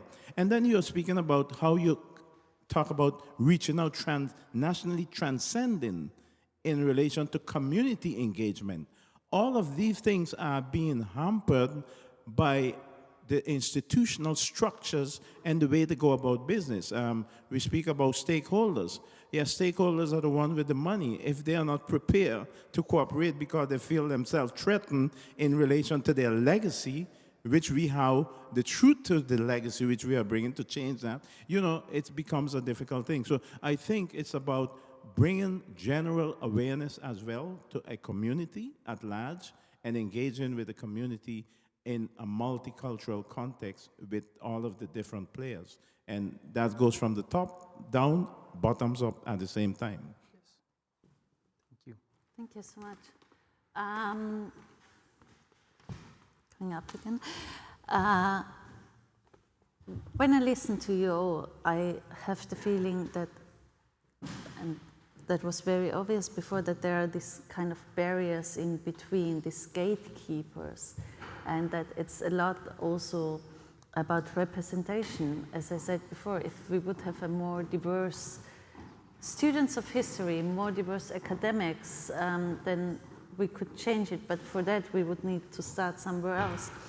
Therefore, I would like to talk in the last 5 minutes about responsibility on who tells the story, and also on how we teach our communities, our bubbles here, because my feeling to start the question is that I myself have a responsibility to change the picture, because I'm maybe not the one who perpetrated in the past, but I live, as we had from at the first discussion, I benefit from what happened. So it's my responsibility to fight for reconciliation, to fight and to challenge my government to give apologies out, to work on restitution, to give art back, to find a way, and also to challenge our media makers to tell different stories from different perspectives. So I want to do, I loved Zanele's utopia this morning, and I love the idea of realistic utopias, and I would love to do a very quick end round on the topic of who tells the stories in terms of realistic utopias. What is the one thing that we can easily, quickly change that would have a large impact from your own perspective? And as Clive has been silent for so long, I would love to reconnect him into and get him back into the conversation, and start with you, Clive. From your experience as a journalist who traveled quite a lot and reported from all over the world, what would be the small screw that could be changed and create a lot of impact so that we hear more different stories that are more balanced? It's quite a big question for a sort of small endpoint, I guess. I mean, just a couple of quick reflections. I mean, the thing about the means of distribution, I guess, and that it's so much more complex now, I guess, because 30 years ago, the sort of centers of distribution were so concentrated, or the media industry was sort of much more concentrated around these larger monolithic kind of institutions or news gathering institutions, and also television ecosystems were, I guess, much more contained within national boundaries. Things have changed so much with the advent of the internet and social media and phones, and just the means of production have been kind of democratized, and in some ways the means of distribution have been democratized. People can share content so easily now. But ultimately, I guess it sort of feels like the power of projection is where you do need sort of financial muscle and larger institutional muscle. Like the UK, for example, has pretty extraordinary powers of international projection through the BBC, through the content that we produce, and through its sort of ability to spread that around the world and project its view of the world around the world. And obviously other countries have that same opportunity. But when you look, for example, let's say Africa, there isn't a large sort of institution that can also fund to, I guess, to compete in that sense, to kind of fill the ecosystem with an additional big voice. Of course, Al Jazeera is an interesting development in that world. A lot of the work that we did, also with Sorius, was from Al Jazeera. And it was amazing how the addition of Al Jazeera created a massive space in the world of international documentaries and reporting to really help fill a gap, because the BBC and CNN were still very sort of like centered on, I guess, their own sort of preoccupations. So in that sense, it does feel like, we do, even though things have democratized, we do still need these larger well-funded, powerful institutions of communication, and something like that in Africa or Latin America, say. But we also need other stuff. You know, it's going in different directions all at the same time. So it's quite hard to grasp it in one single thing. But I think you made a very important and interesting point, because when I think about news, I think about BBC or CNN. And that's my go-to news source besides my local TV station in terms of crisis or when there happens something. So I think if there would be a big tanker run from a different perspective, that would change quite a lot. I would continue with your thoughts on the little screws that we could... The little thing, the question is the little thing that would... Yeah. I think in journalism, it's not enough for foreign journalists to come in and work with journalists from a local country, as what we call in the industry fixers, who and don't give them the credit. They often do the lion's share of the work. They often assume most of the risk, because of course if you live in a war zone and you work in a war zone, you don't have the option to leave necessarily when the story that's getting published is over. So I guess the thing I would change is that those people would be the ones who get the credit and would also be in positions of power and making decisions about what stories are told and how. That's, I think, a very... It's actually a really big thing, but it could be a small and easy and quick fix. It's not hard to, I mean, it's not hard to give people credit for their work. No, it should be normal. I like that. I think I have to write down at the end all your ideas, and we need to send it to people in decision.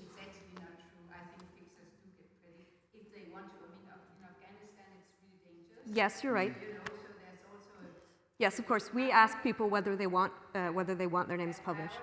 Sorry, I have to give you a mic, because otherwise nobody will hear you afterwards or online.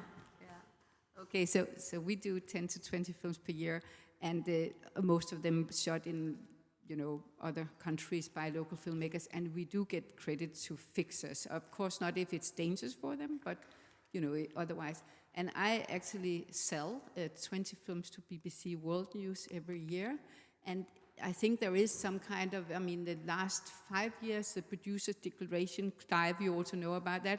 You have to tell about how it's shot, the representation of diversity representation in front of the screen, behind the screen, where it's shot, why it's not shot here and there. So there is kind of a movement to, like there's some kind of consciousness about that you need people from local voices. And that's what we do, local voices. It's a starter. I saw that Aya has a comment on that. I just want to nuance the narrative here, because we're talking about narratives and it's important. I worked as a fixer myself during Tunisia's revolution. And yes, fixers go through terrible experiences, do not get credit. This may be the exception, and I hope you'll be leading in that space and influencing other big institutions. But also, a lot of the media take our blogger content with no copyrights or accreditation to that. And it is changing very slowly. And I think, as you said, those are the people who are at risk and on the front line and who are life-treating change. So I think we need to recognize that. Yeah. And if we want to change it, it has to be a massive scale and big media houses. Yeah. I just, now that you told that, I remember our conversation last year where you said, and I think that's a really good example, that the revolution in Tunisia, and I hope I don't have a blackout right now, while Western media called it Arab Spring, in Tunisia, the name for it was Revolution of Dignity. My brain still works. Yeah, good memory. And I think it's so sad that not the expression that was chosen by the people in Tunisia was published in every news article all over the world. It was, and you started the revolutions in this area. I'm trying not use the word now, and it's so hard because it's in our head, because it was used everywhere. It was the name for the movement, and it was not selected by the movement. Media didn't use, and I think that's a pretty good example of it. Sorry, that was, it was so important that you mentioned that last year, and I wanted to get that back here. So Raki, your quick fix that could do a big impact. I know I'm challenging you a bit. Yeah, no, I think it's, you know, I'm so confident looking back at history, whether it is the ending of the slavery, ending of apartheid or other revolutions. Let me remind you that those changes never came from the center of the power. It came from the enslaved, from the people oppressed, and those who are willing to create the future they decided to. And it didn't change. For the people in West Papua, the urgency is clear. We're heading towards an extinction if things don't change. We don't have the privilege to choose. We need, time is running out, also if you look at the climate crisis. So I want to encourage everybody here who have taken the time to come here or from the video to understand and the superhero in every person of you. That we all have that responsibility, looking at the urgency in our societies. And history has shown that we just need several people, not the entire nation, who find the courage to fight for the right cause. And if you look from my personal life and the people in West Papua with no freedom, very little resource, we created immense of change. But this is not dominant news like we have today, luckily for those in Ukraine. And it's up to us to find the right allies in our societies, institutions, to bring people together like this. Talk to it, share knowledge and perspective, and move forward together. That's the hope I got here, and the hope I got by friends and allies to continue to build the change I want to see. That's very beautiful and very uplifting. Thank you so much. Bernadette, what is your answer to what would you wish for that could create, that it's easy achievable and would create a big impact? Pour moi, je pense que ce qu'il faut atteindre, c'est un peu permettre l'accessibilité aux fonds de production. En fait, si on veut que les choses changent, il faut qu'on ait cette diversité des points de vue et surtout les points de vue des personnes concernées directement par l'histoire racontée. So what should be reached, what is very important, is this accessibility from the production fund, and that is the main way to allow people to tell stories from their own point of view. Et cela pose impérativement la question de savoir d'où viennent ces fonds-là. So this raises in a very important way the question of where those funds come from. Et dans des pays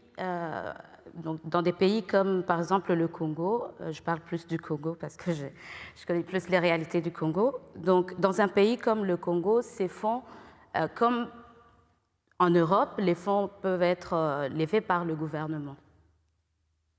So in a country like Congo, she talks a lot about Congo because this is the one that she knows the best.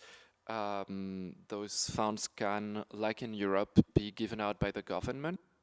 Mais pour que le gouvernement congolais soit capable de soutenir ces artistes, de soutenir la création locale, il faut qu'il y ait, par exemple, de nouvelles politiques de négociation des marchés, par exemple, au point de vue économique, mais aussi des collaborations politiques. So in order that the government of Congo be able to support its local artistic scene, I'm sorry, I did not catch the end of your answer. Est-ce que vous pouvez répéter, s'il vous plaît? Donc, pour qu'on y arrive, pour que le gouvernement congolais soit capable de soutenir la création de ces artistes, il faut qu'il y ait de nouvelles politiques de collaboration, que ce soit au niveau économique, mais aussi au niveau politique. So in order for the Congolese government to achieve that, there is a need for new politics of collaboration, both on the political and on the economical level. Thank you. Thank you so much for all of you, for the audience, for the comments, and for this very interesting discussion. We are going to head in a quick break for about 15 minutes because I went a bit over time. And then we are coming back with our last 2 points of the day before we change the format to Talking Humanity. And I'm so looking forward to that. We are going to have a discussion led by Aya on feminist perspective on the whole question of creating new narratives. And I'm really looking forward to that.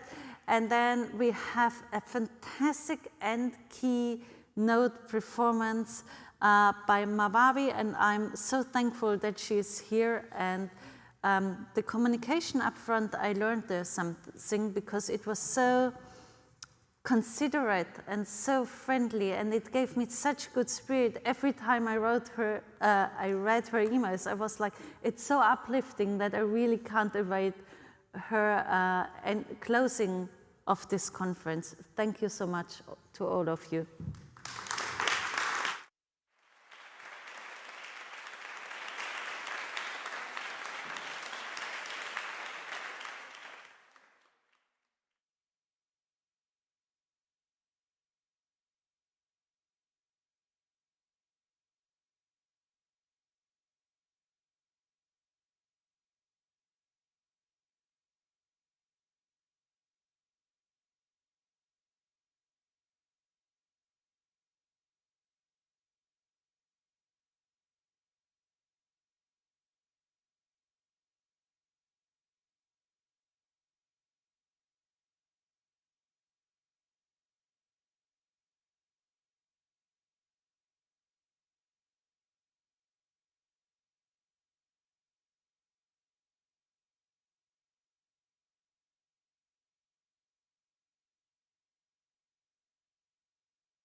which is, as I said before the break, going to be really exciting.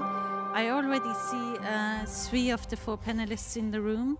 The 4th one will shortly join us online. And I hope you all enjoy the discussion as much as I'm looking forward to it. Please welcome with me on stage Aya Chebbi. She will be the host of the discussion.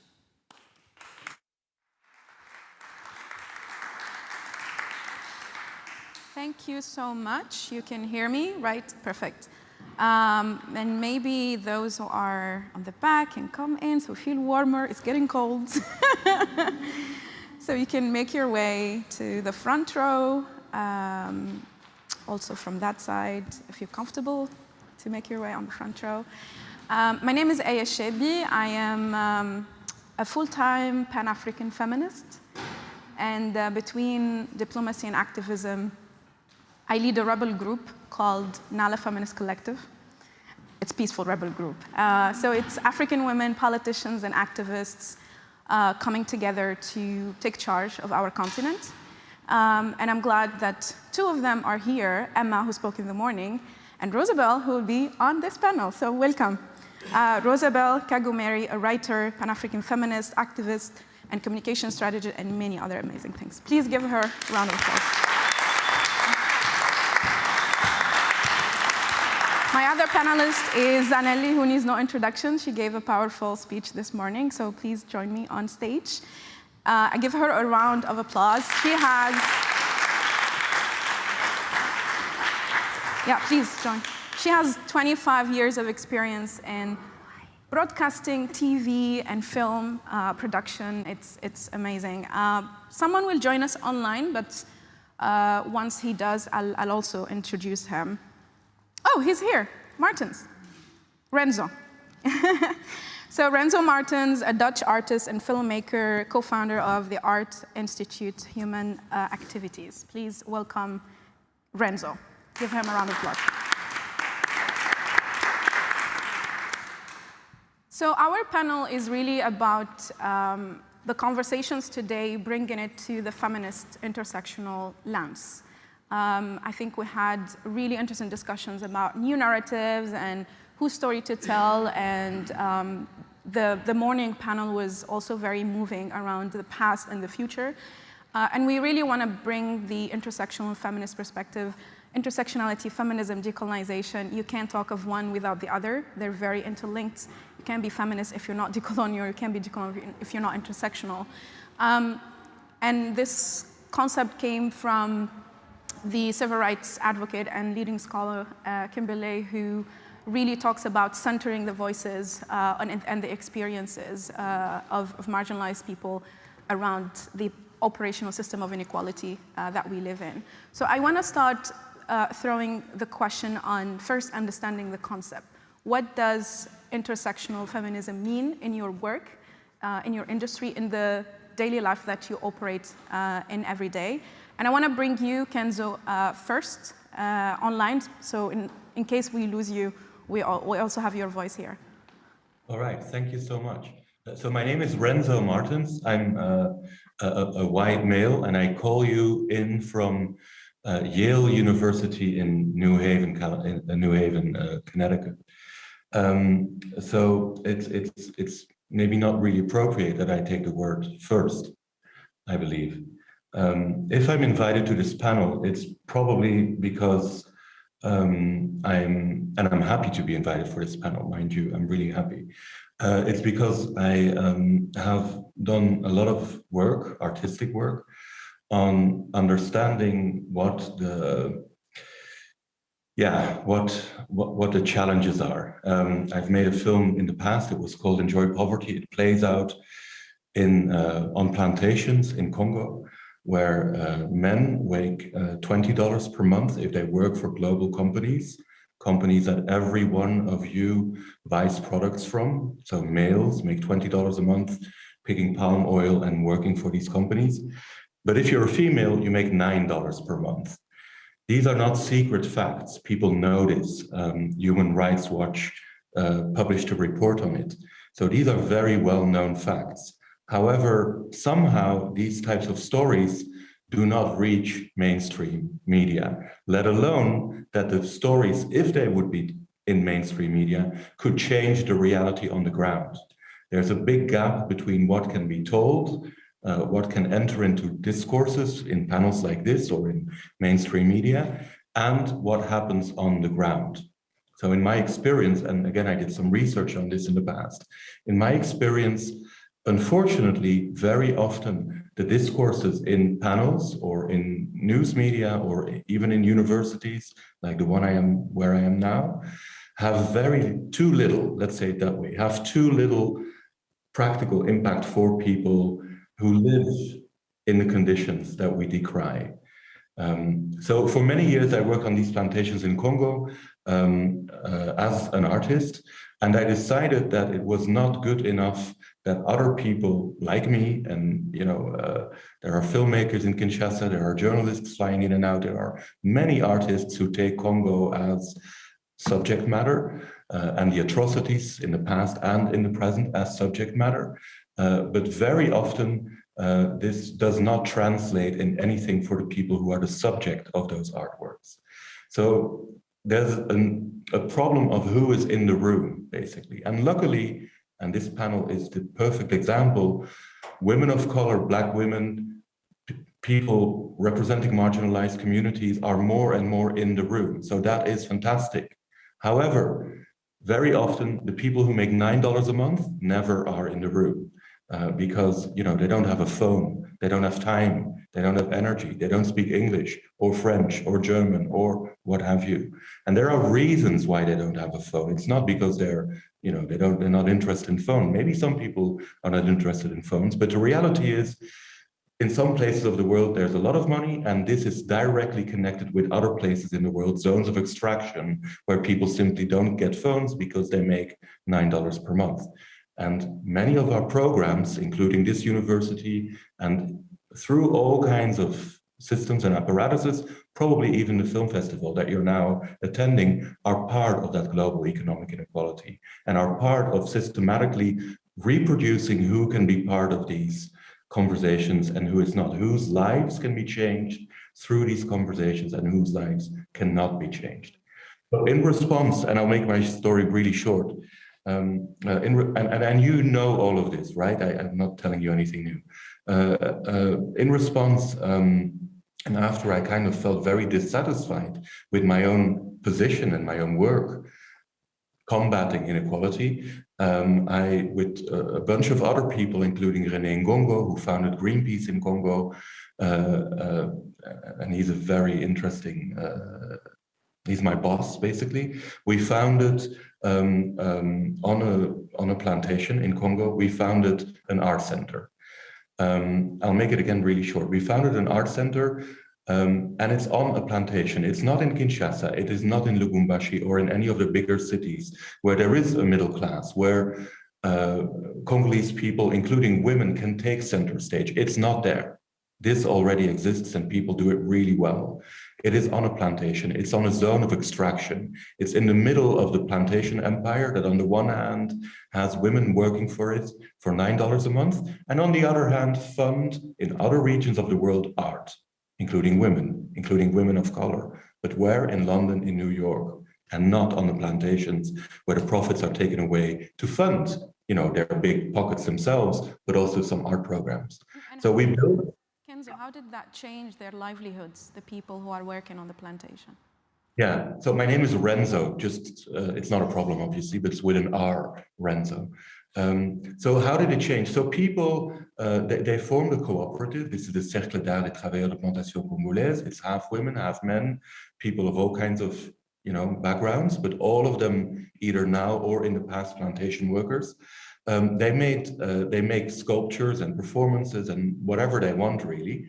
And their first big exhibition in the United States a few years ago was called by the New York Times the best art exhibition of the year. Now, with the profits that CATPC made, this cooperative, they buy back their own land, which is strange. They obviously should not have to buy it. It is their land, but it was confiscated by the company 100 years ago. The only way to get it back is to buy it. If you don't buy it, you'll be shot.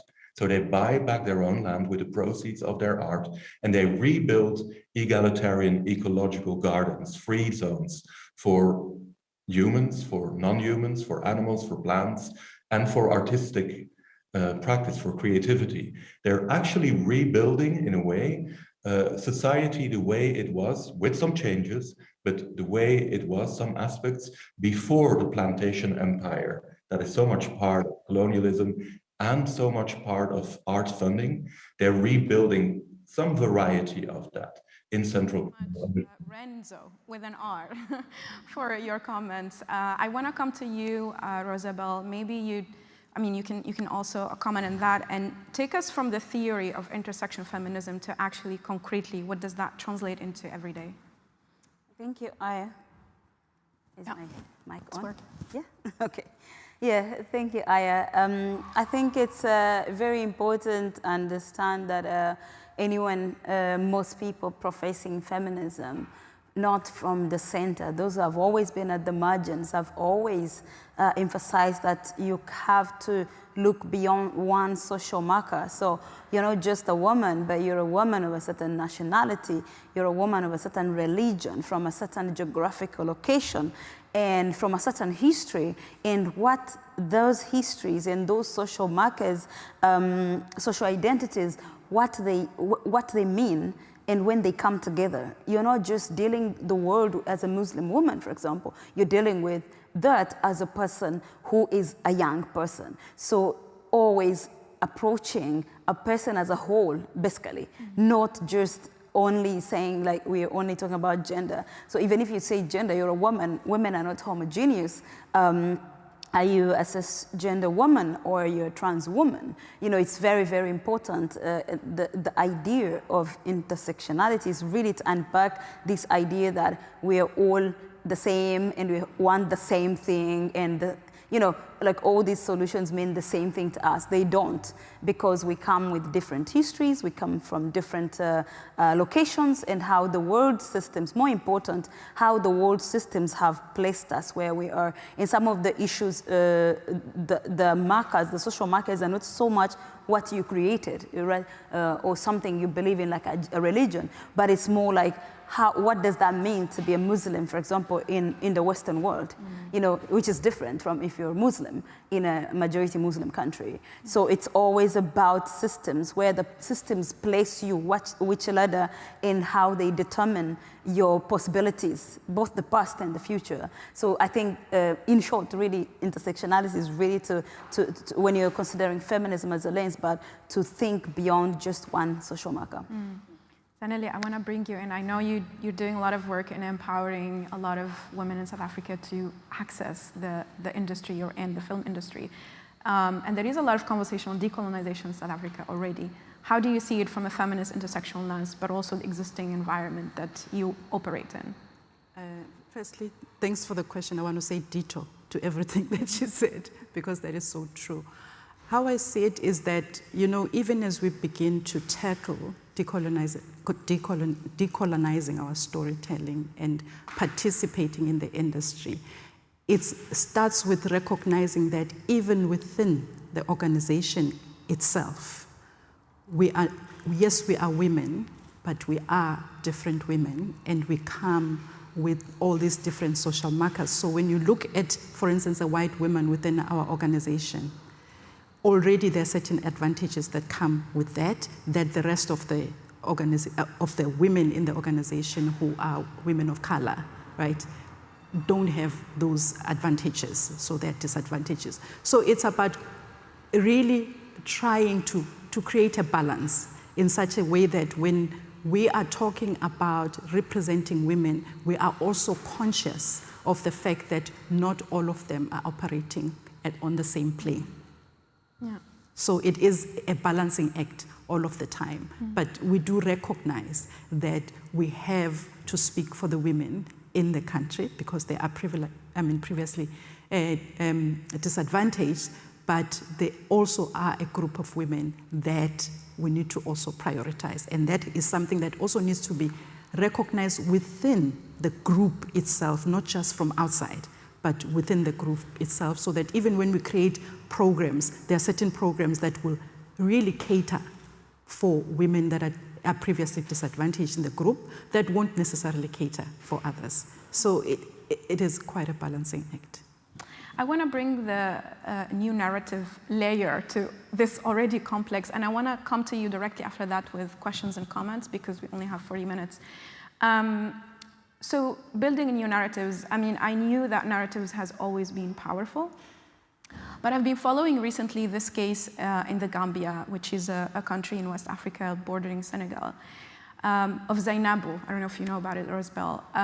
So Zainabu put her ex-husband in jail because he raped her sister. And then her sister got pregnant with this baby boy. After 4 years, the boy had an accident and died. And there has been for weeks now demonstrations accusing her of killing the boy with T-shirts of the ex-husband, Bob, free Bob. So basically criminalizing the victim and victimizing the criminal, right? And how this narrative can completely shift from, 4 years ago, from being the victim to being now the hero. It's basically this Bob is now a hero in the Gambia. So, stories like this where, and of course they're using her, they're harassing her online, they're using old photos, to sexualize her, to objectify her, and all of that. When you are a woman and you have all these intersections and people try to use those intersections to their advantage to create new narrative. What are the most problematic narratives you think that are existing today, and how do we shift those? Interesting. I think it's very important to understand that there have been so many movements, whether it's women's movement, just yesterday it was 5 years since the Me Too movement, right? 5 years? Yeah. There have been so many movements, whether global or regional or within countries, that have been at the forefront of pushing for greater dignity, human security of different people. And alongside that movement, of course, storytelling has been powerful in catapulting those stories to the forefront, telling us, but also at the same time choosing who's the hero of that. Even when you're telling a story of a people, how does, for example, using South Africa, how does the West become a place where Mandela is the only hero? This is the only person they know. How does Mandela become the hero and Winnie Mandela is not anything near? Yet this is a woman who spent years outside jails, knocking every door, making sure Mandela's name could be known. You understand narratives, they come because people who own the power still own the medium.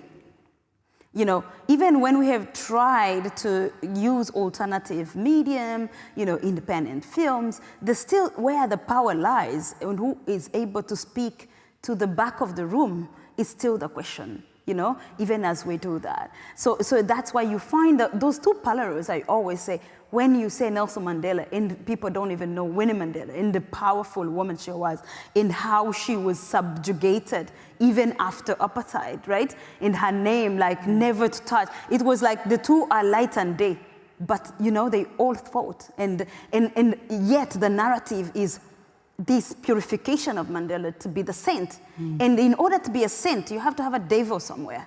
So these are the kind of narratives we're fighting, to say, no, it's not that, it's simple. Everybody can have a story, and it doesn't have to be either or. So looking at the different movements, whether it's apartheid movement, and the idea, the story format of having to look for that one hero, especially when you are a marginalized group. So you have to find the most badass African woman, right? This idea that there's only this one person and everybody's running to them for a comment, right?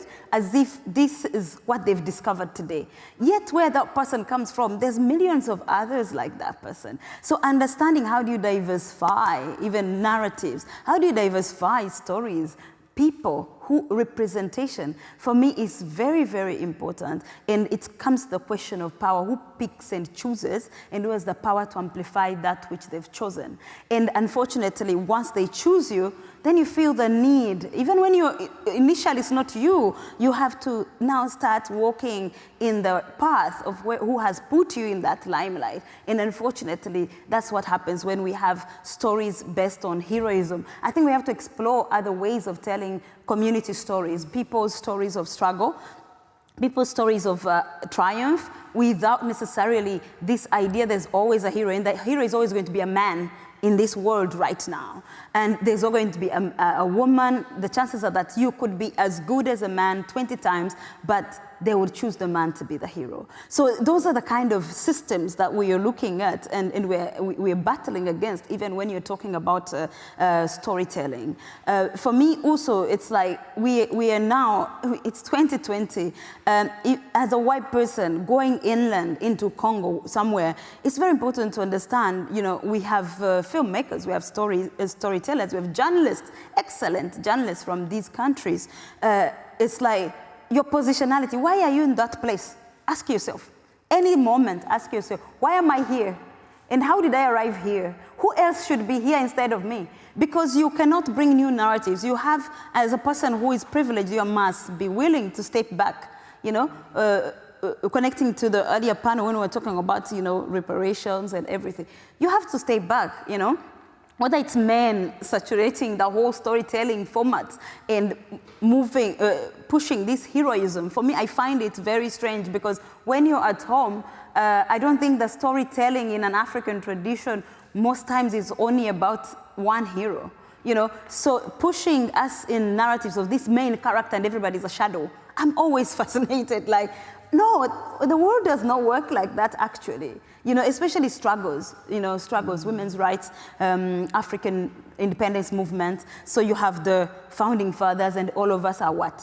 You know, so it's very, very, very problematic, and it's still happening because we want to still go into that format of heroism. And I find heroism a very complicated thing to be projecting all the time. And you're not doing any different from the newspaper, which is going to get a bite and move away. You might have the big story, but still you're promoting this idea, individualism, capitalism, how it influences our thinking about stories. So it's very important to go back to, you know, how does an ordinary person tell a story in different cultures, you know?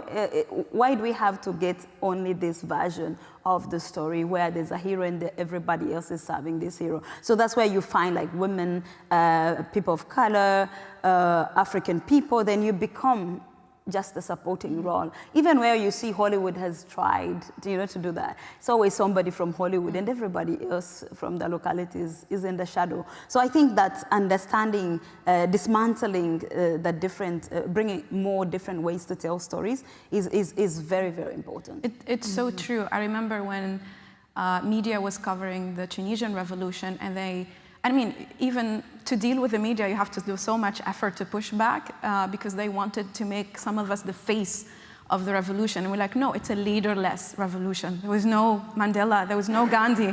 It was all of us, everyone had a political voice in the movement. Why do you always want to find that one face or few faces of the movement? So Renzo, I want to bring you in here. Who's your hero? Or maybe were you a hero in the Congo when you started the White Cube?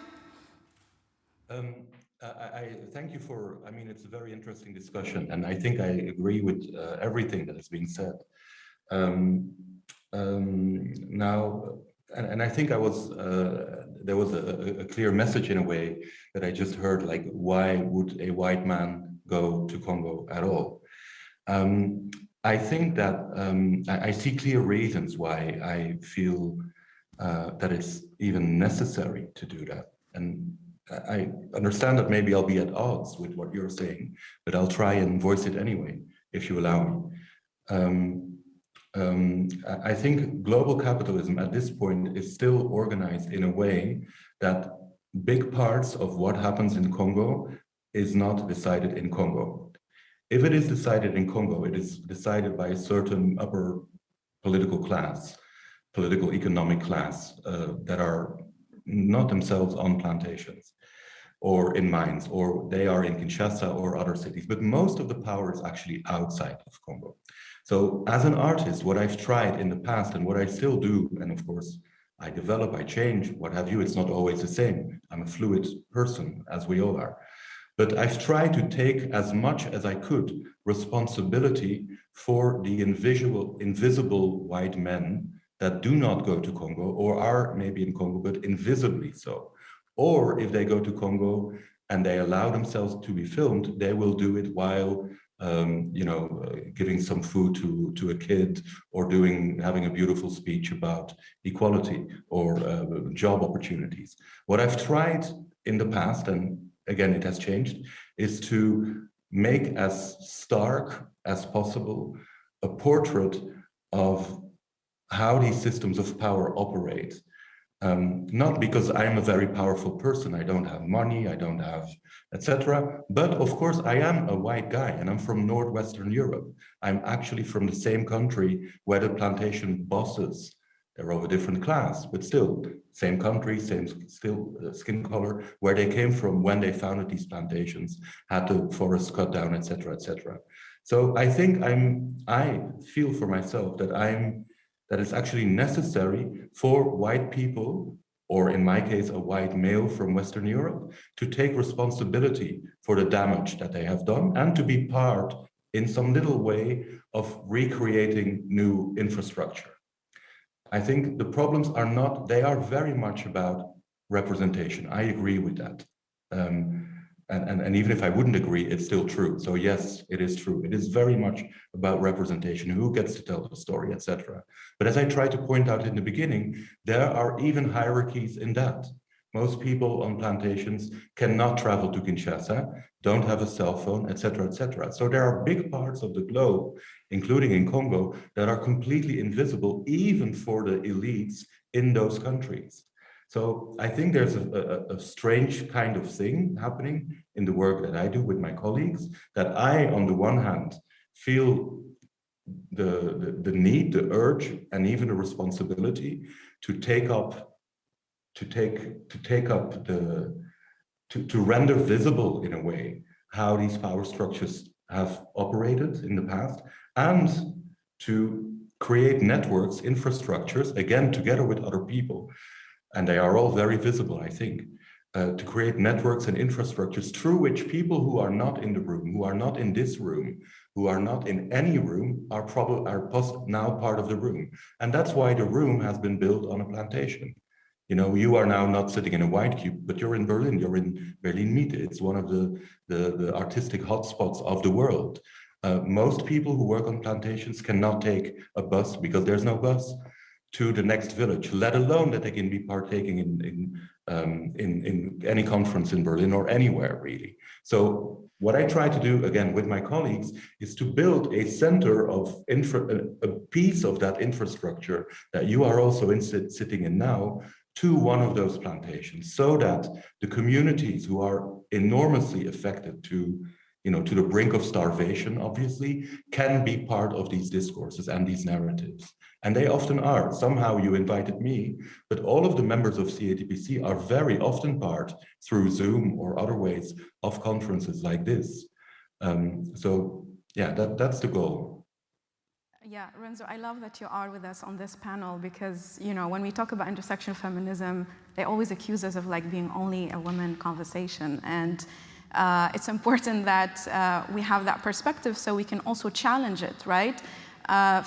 Also you have intersections as an individual, and it's actually the first time I hear white is invisible because I feel that, you know, when you are in a context where you put forward some of the stories of people, we always say that we speak on behalf of people, and even in African movements, we try to move away from this voice of the voiceless, you know, and the invisible. And it's important that we recognize we don't speak on behalf of everyone. We are here to amplify and elevate. But I'm not saying white. What I'm saying, a certain type of whiteness is invisible. It's how it behaves. I'm making a point about also recognizing that people do have agency, right? So when we talk of who has power, and I'm gonna come back to you, Rosbel, who has power and whose agency is, you know, stripped of their agency, right? Because when we talk of our liberation movements in Africa, for example, in the 60s and the 50s, it was not anyone outside of the continent that fought that fight and got that liberation.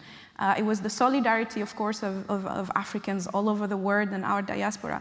But I think it's important that we recognize people have agencies, and Africa's problem depends on people power to actually make that change. I want to come back to you, Zanele, and then Rosbel on if you want to comment on this, but also what is the most problematic narrative? Because I feel that is also a problematic narrative when people say that, you know, our destiny is in the hand of some European policy maker. No, like I went to the street, I put my life on the line, I did a revolution and I changed the regime and we kicked out the dictator. It was not France who came to do that, right? But yet there is that narrative that, oh, our destiny as African is in the hands of Europe that decides what we do, what we don't, and what we own, and our infrastructure and so on. But I want to hear, what do you think the problematic narrative and how we can start to shift it? One of those problematic narratives is the assumption that as Black women in particular, there are certain things we cannot do for ourselves. It's like saying, you know, when you're shouting at a blind man, they're blind, you know, they're not deaf. So that narrative says that Black women cannot do things for themselves. But, you know, going back to what Rosbel was saying, Black women have been doing a lot of things for the longest time on their own. It's just that that work was not recognized. They were on their own when their men were shipped off to the mines in the cities, and they kept the communities alive for the longest time. They did that on their own. And yet somehow there has to be somebody that comes in to help them. And what is problematic about that narrative is that you are disempowering those people and you are ignoring the knowledge, the skill that is there, instead of enhancing what already exists. You are completely ignoring it and coming with a solution that doesn't work in that specific, you know, environment. And that is a narrative that we have to change. That is a narrative that needs to be recognized as very, very wrong, you know, to say that because we have been excluded, somehow we cannot do things for ourselves. We cannot tell our stories. And the other narrative that bringing it back, especially into the industry that we are in, is that we've got to be constantly trained to be better. For us to be able to be given opportunity, somehow there must be constant training. Well, being trained to what end? We just need opportunities. Give us the opportunity and we'll show you that we're capable. That narrative is a narrative that really drives me up the wall. There are so many training programs for Black people. Where are the training programs for white people? How did they manage to pick up the camera and do that work? What is so different about them to us? You know, those are the narratives that really, really echo me. And they are so exasperating in so many ways. You've got to be constantly saying, no, you can't do that to us. Give us the opportunities and we'll show you. And as I said earlier in my keynote, we've seen the proof that Black women are just as capable. So we've got to change that narrative of saying, no, we've got to train them, we've got to support them with this and that. No, the only thing we have to do is to give them opportunity. That is all. You wanted to comment, Rosbel? And I want to open up for questions after your comment. Yeah, I really wanted to reflect on what Toni Morrison said about descriptions belong to the one defining. They don't belong to me. So for me, as someone who grew up in rural Uganda, who knows what poverty is, but it does not define me.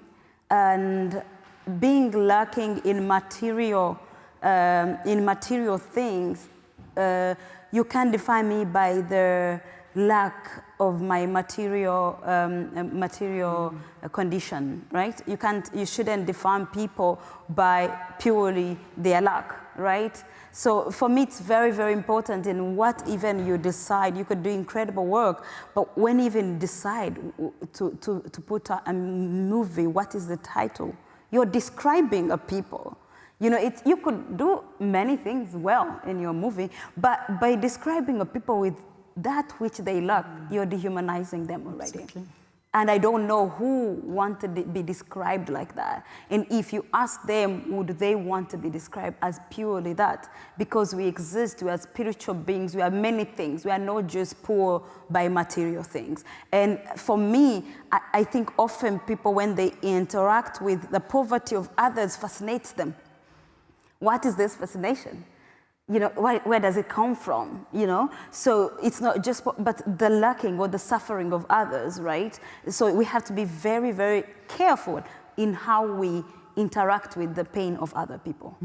And trying as much as possible to not define their pain for them, because they can do that for themselves. You know, so for me it's very, very important. And what you're talking about also in terms of voice, it is the great Indian writer Roy Arundhati who said, "There's no such a thing as the voiceless, but those who have been intentionally marginalized, not to be heard." You know, so when you go to a place, you're not giving anybody a voice. You're not giving. They have been systemically, you know, pushed to the margins. But I always say, for me as somebody who lived in a rural area, I still go there, I still have relatives, I still look after many people, right? For me, poverty is not some idea, it is reality. But at the same time, I do not relate to my relatives who are not as fortunate as me, that they are poor. That's not what I take away when I'm with them. It's not. So why do we insist? You know, it's very important to change their material conditions, which I contribute to. But I'm saying, like, as when I'm telling my story, I'll not tell you, oh, my cousin, she's so poor. It would never be the first thing to come out of my mouth.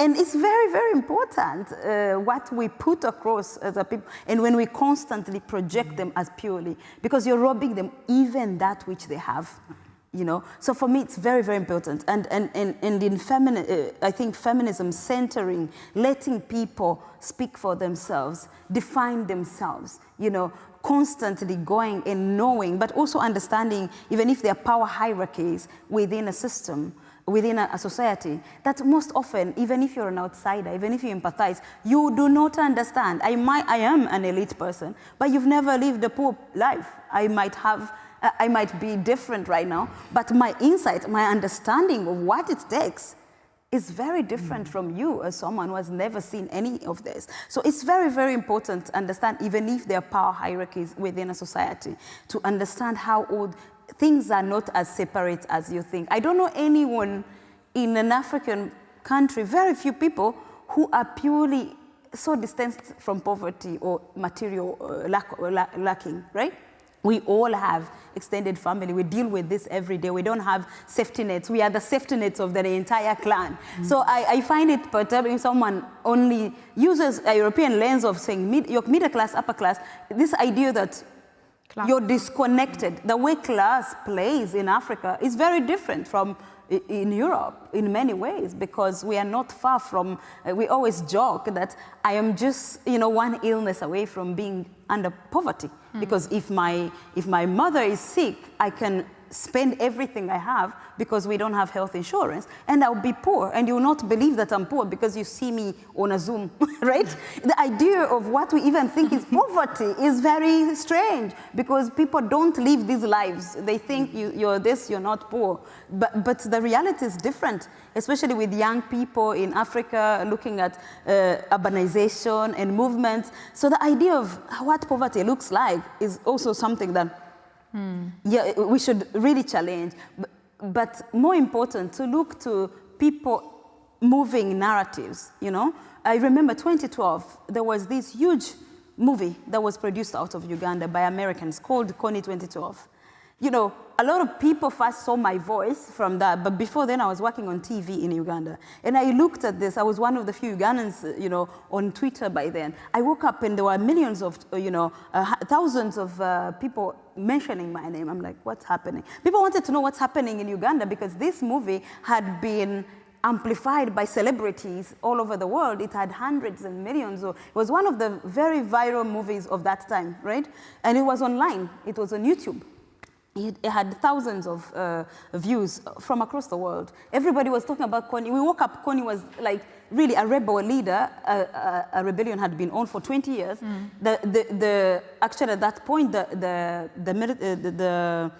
situation had gone down. There had been a peace talk. The population was back home. It was transition period. But somehow these guys made a movie and had contacts in Hollywood, all these stars, tweeting about Uganda and how this rebel leader, you know, he was even in Congo, he's still in Congo with the rebel group, where he was kicked. So the thing is that narratives and who owns the power. So imagine reworking as a person with not much of a following online, being just a journalist in Uganda and trying to push back at major media.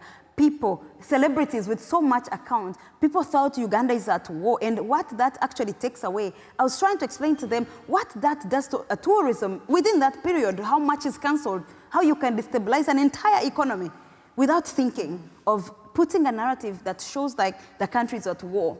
This is what the movie was showing, so no one could know whether it's from 10 years ago or it's now. So that's why it's very, very important for us, even with a small voice, we started using online spaces. And that's why right now, if you produce something and you put it online and people get it, they will dissect it. You'll hear from young Africans. They are every day dissecting everything. Popular media knows this, maybe independent films, not mine. But they know that people watch everything and they give you feedback. So the power is there. People are taking back their agency. You can listen to them. They'll say, no, that's not true. So it's very, very important to understand that people have a voice just because they are not on those platforms yet, but they always have a voice. They always know what is true and what is not. Yeah, I remember in Kenya during their election 2013, they did this hashtag, someone tell CNN, because CNN released old videos of violence promoting that the election is violent, and they were like, no, this video is like 10 years old, you have to take it down. And they did, and they apologized for it. I think that is the agency we're talking about. But when you were speaking, I was thinking that's the training that journalists need and filmmakers. How do you go and listen, and how do you define your contribution, you know, and not come with like a set plan that this was gonna happen. So I want to Sorry, I just think that oftentimes the training, like she was saying in the morning, the training is more on skills, but less about who are you? Understanding. Who are you? Whose story are you trying to tell? Me, I find myself, there are stories I will not tell, and I do not feel this privilege of telling someone else's story. I don't have it. I'll tell my story because I have a story to tell. So I always feel like the burden, the feeling like, okay, you're from a privileged group of people. You feel that you must tell people's stories. But you've been doing that. Your people have been doing that for generations. Why do you feel still the need to be on the front row? You don't have to take the front row. It doesn't have to belong to you. You can take a step back. I'm not saying you can't do a story in Tunisia, but you have to let Tunisian people occupy the front row at telling that story because they know the sensibility. So the training must involve questioning your positionality, your knowledge. You don't know, so you should come to people who know in depth what the situation is. Your understanding, yeah. Any comments, any questions from the room? It's a lot to absorb. I told you, intersectionality, feminism, decolonization, it's heavy. But it would be great to hear your voice, your sharing maybe also your experience, you know, as intersectional women operating in this space. No? Yes? I have a comment, if I may. If nobody else wants, I'll wait. Who is speaking? Sorry, I can't see you. It's Renzo. Oh, Renzo. Sorry. Yes, please. So Renzo, come in, and then can we have a mic right on the back? Renzo, you have the floor. Thank you. I agree completely. Of course, people need and can tell their own stories. I want to clarify, because I'm not maybe sure if some of the comments were implying that I, as a filmmaker, would be doing the things that you say, for example, about the films in Coney, or that indeed, of course, the stories of African people have been told for many generations by mostly white people. And of course, that's wrong, or it cannot happen anymore. I want to clarify maybe that I don't claim to tell the stories of Black people.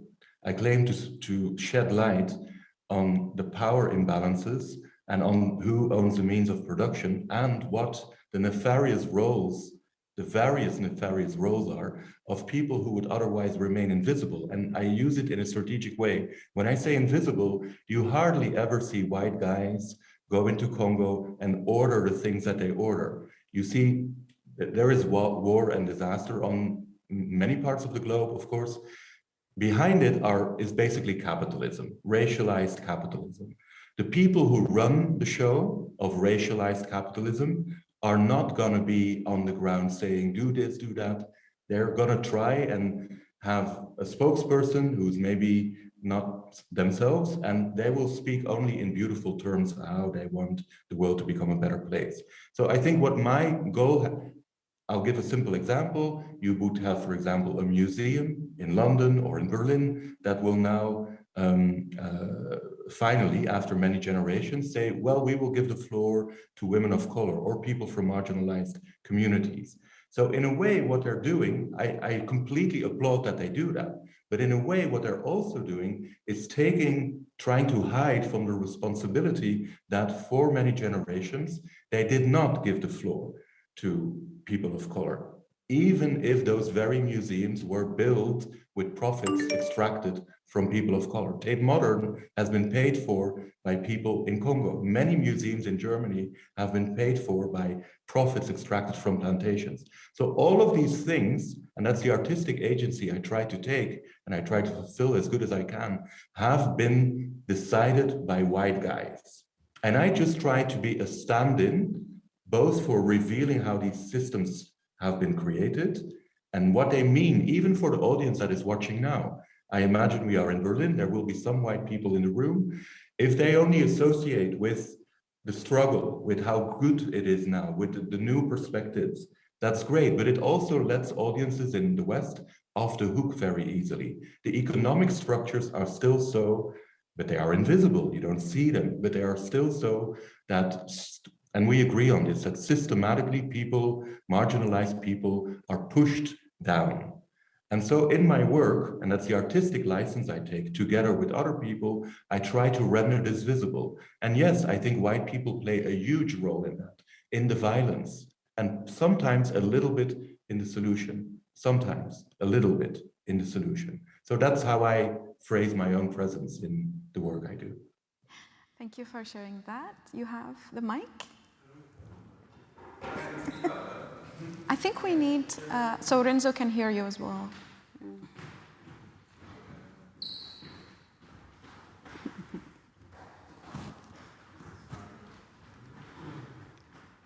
Yes, I just want to reflect on the part at Roosevelt that you said about the description, and then about that you do not, when you think about your family, you do not consider them poor, but you look at the strength.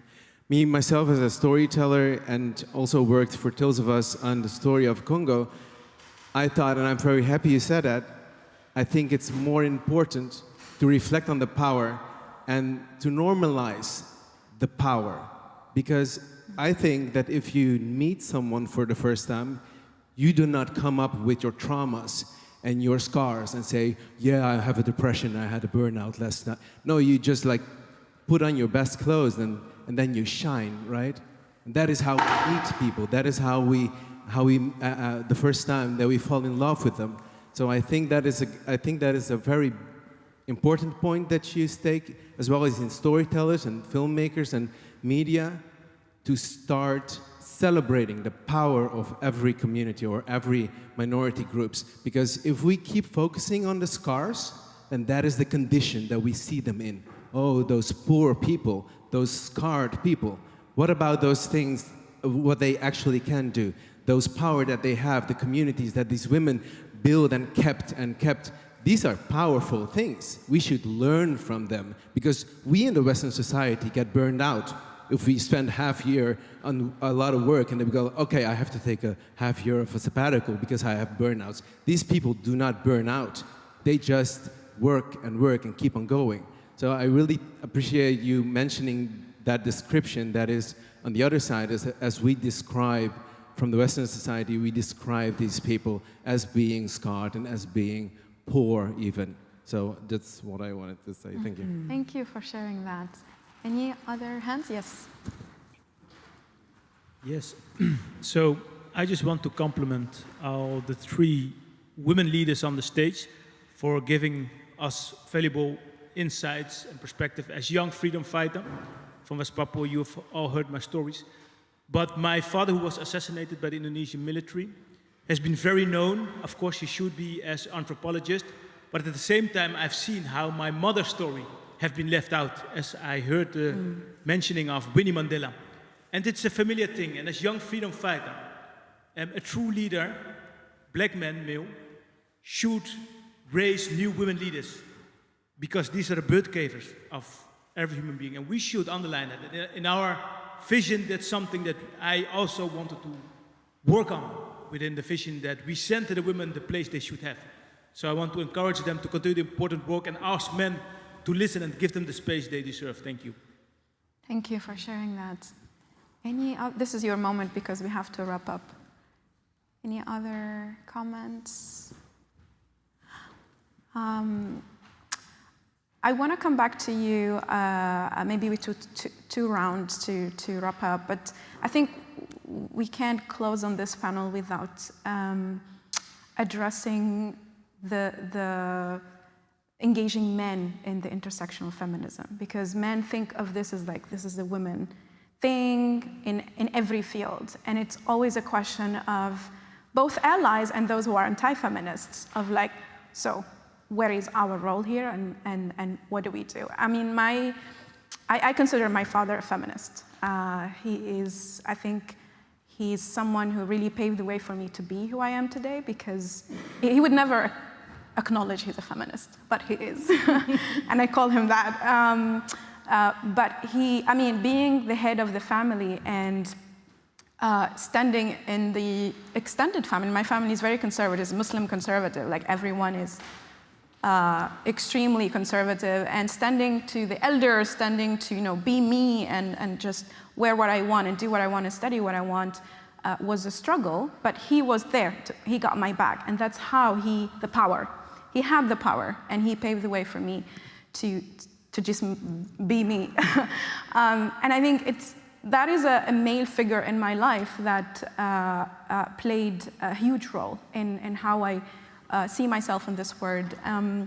But I always struggle, as I said earlier, about it's not my job to go and educate every man in the world about how to treat women and about why we should be equitable, right? So maybe I'll take a few words from each of you on what do you think of that and how you reflect on that. I start with you, Zanele. Roosevelt. Well, I will build on what you said, Lars, that it is not the role of any marginalized people to educate you how to not subjugate them.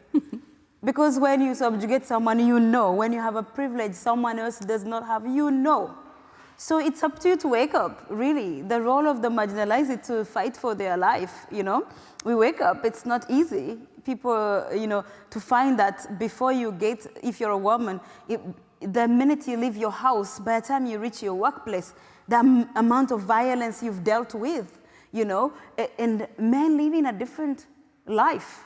They don't even recognize that that exists. They even think that, you know, the idea that you're lying, that your narrative is there to spoil, because they've been shielded by privilege, that even the people they live with, they can't share with them experiences. So you have to be a decent human being. I don't think that anyone should dedicate themselves to educating you, because you have the resources, you have the tools to learn, you have access, you can find out what are the ways to get out of that. Because I really don't think that you are ignorant of how people are suffering, especially the very people you fake ignorance, like you said. Yes, the very people you live with. So for me, in fact, patriarchy, especially when you're a feminist and you're working as an African feminist, working in Pan-African spaces, for example, when black men fake ignorance of women suffering, it infuriates me more than anything, because for some reason they can understand racial injustice, but they refuse to recognize that they are a perpetrator of a certain injustice, that they are gaining right from birth. You know, people say, once they say you're expecting a girl, that, you know, that is already shaping how people are going to even treat your mother. Do you understand? You're not even born, yeah? So it's very, very important, and I do not really entertain anybody thinking that they should be educated. You can go to spaces and take a back seat, like I say, listen, see what people are looking for, what are they agitating for. It's the same if you're a privileged person from an upper class and people are fighting a class struggle. You're not going to come and say, now tell me about this. You just have to go in and listen. And you have to educate yourself to shut up, because you're way used, you're addicted to be on the front row of everything that unfortunately oftentimes with men, and I mean like heterosexual, cisgendered men, when they get into a room, they want to be the ones talking all the damn time. But they don't even have a clue about experiences everybody that is on the table there. Yet we live in a world that is shaped according to what men want. So your mother would know what you want to eat, your sister would know what you want to eat, but you don't even know anything intricate if you ask them.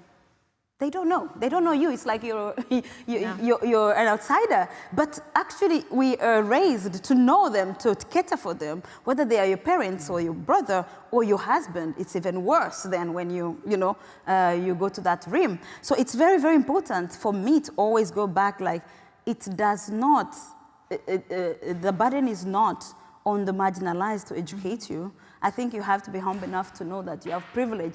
And trust me, when you have privilege, you know you have privilege. Yeah. Talking of men who talk a lot, I have a cousin who, I always tell him that he takes a lot of space, even physically, you know, when men, they're like, they sit with like open arms, they take physically space. And every time I'm like, no, you're taking so much space, and the woman is supposed to like cross the legs and, you know, take smaller spaces. There is, by the way, an app called Gender App where you can record how much women talked and how much men talked in a conference. I enjoy doing that when I'm in the back seat. Zanele, what do you think of that? Please remind me of the question again, because I've been laughing so hard at what she's saying. What was the question again? Sorry, How do you think we engage men in the conversation about intersectional feminism? Yeah, I think that's why I was laughing, because, you know, I'll just make an example with South Africa, and I'm sure in other countries in Africa as well, this happens in terms of initiation schools.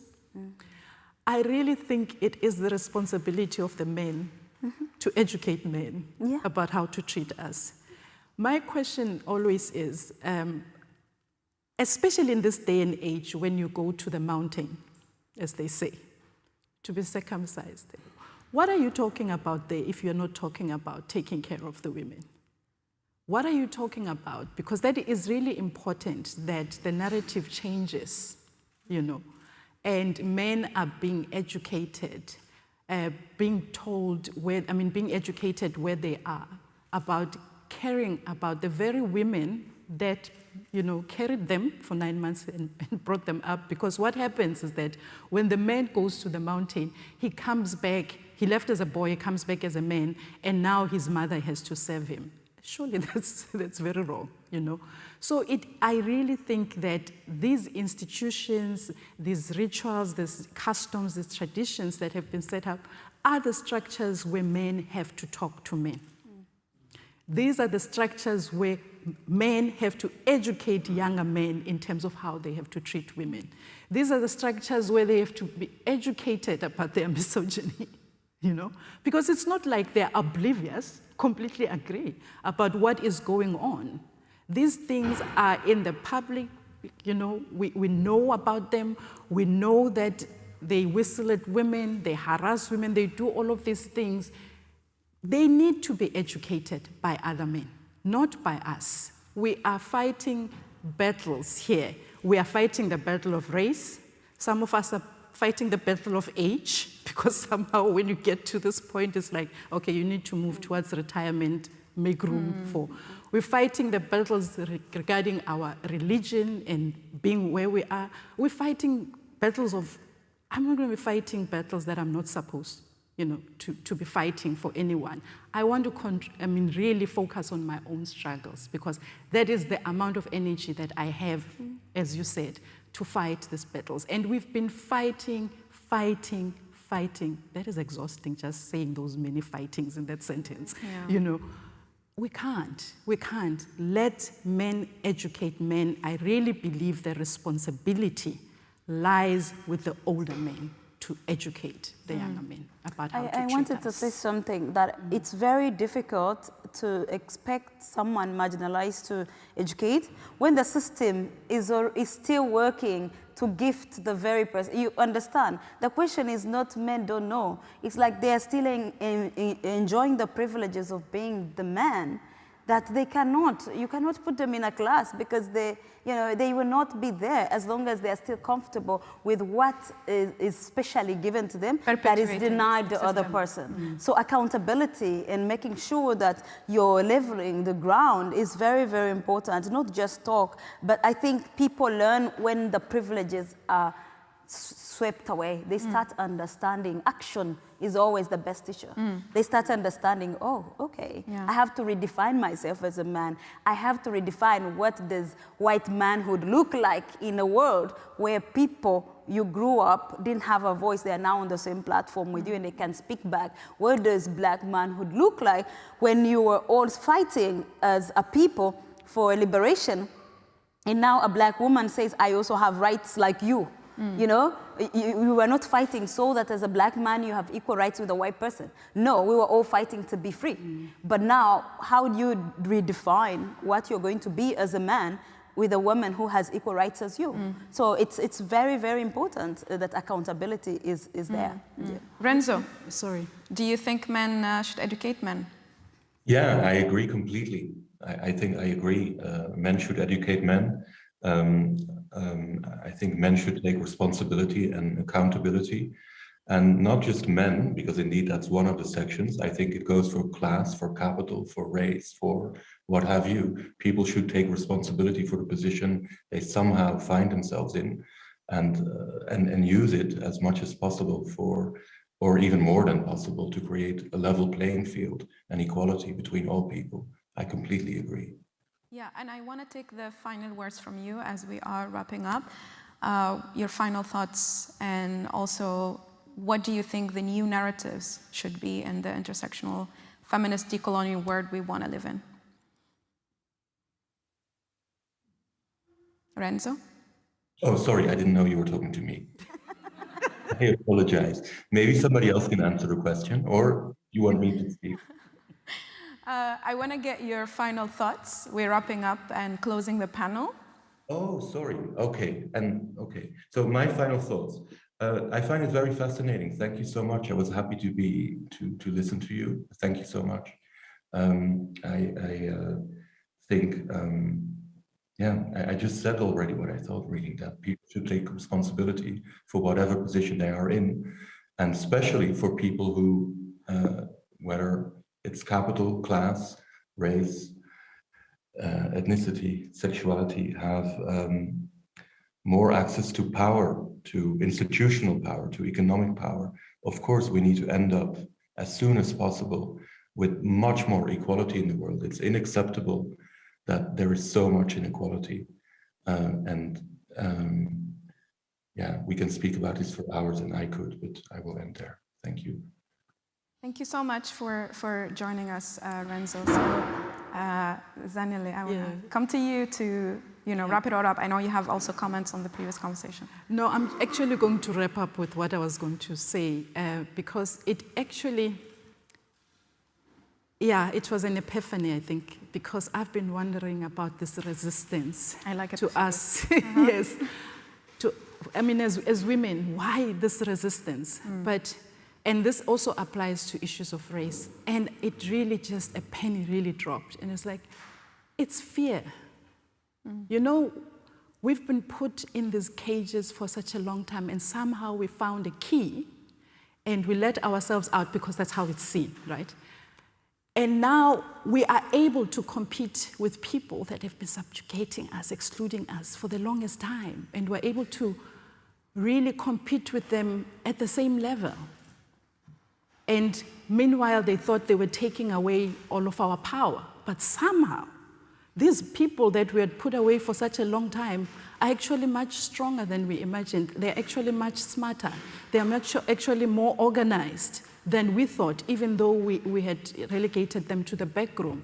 And that is fear. Fear of seeing our potential as women. The fear of understanding that we are more than what we've been defined to be. We have so much power, and sometimes I think we don't even recognize it ourselves, just the amount of power that we have as women. So that is the fear. And I'm glad that men are afraid. I'm glad that other races are afraid. I'm glad that other classes are afraid, because our time is truly now. And we've got to seize these opportunities. We've got to make the best of them. But we really, really are here to change things. And feminism is here to stay. It's not going anywhere. And we are who we are. We come as different women. We are not one homogeneous group. So there's so much. There's so much that we can do, and we have to offer, actually, and have been offering in the background to the narratives that we're telling, particularly for us in the film industry. There's so much that we've been doing. It's just that now it's been pushed into the spotlight, and that's the only difference. But it's that fear, and our it's time good. is now. I like our that. time is now. I like it, Zanele. Yeah. Rosabelle. I think it's very important to recognize that, we have been able to access certain things that are still privileges, and build certain platforms and try to have a voice, whatever that means, right, in terms of platforms.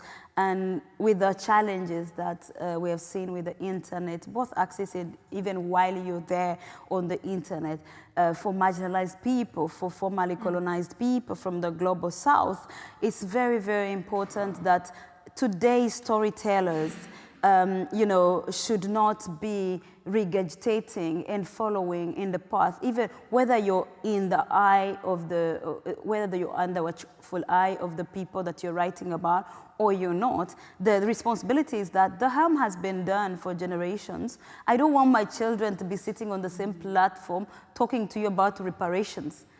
We're talking about reparations of 100 years ago. How do we tell stories in a way that tomorrow we have a different story? We are not talking about cultural appropriation and how much knowledge is still being stolen from us, how much labor is still stolen from us today. So it's very, very important that for me, anybody interested in anyone calling them feminist or even interested in feminist politics, or it's very, as a storyteller, to understand the past, to know that you should not walk in the path of the past, and really, really look deep in the communities you're trying to tell. But also know, like, if you come from a privileged group of people historically, that you also have stories to tell, difficult stories, because like we say in for women and other people. Like oftentimes when we talk about sexual abuse, it's also about the victim. Then today we're like, where is the perpetrator? Who is the face of the perpetrator? So it's very important to face those demons, face your past, and tell those stories. We don't have to go constantly to a victim to regurgitate their story to our audiences for them to feel better or for them to, in order to move them. So being cognizant of people's pain are not a currency for you, and it should not ever be like that again. Thank you. Mm-hmm. Very powerful closing. I know you're looking at me like we ran out of time, but because it's my last words, I just want to say thank you again, Anna, and for the festival to allow me to co-curate this day. It's exactly what I imagined. Very tough conversations, but very needed conversations for us to have, and I hope this could be the start, maybe next time in a museum or in a parliament. We need this conversation to move them to where power is, right? I had really the privilege to sit on the stage with these two powerful, badass women, and thank you, Renzo, for joining us online. Please give them all a round of applause.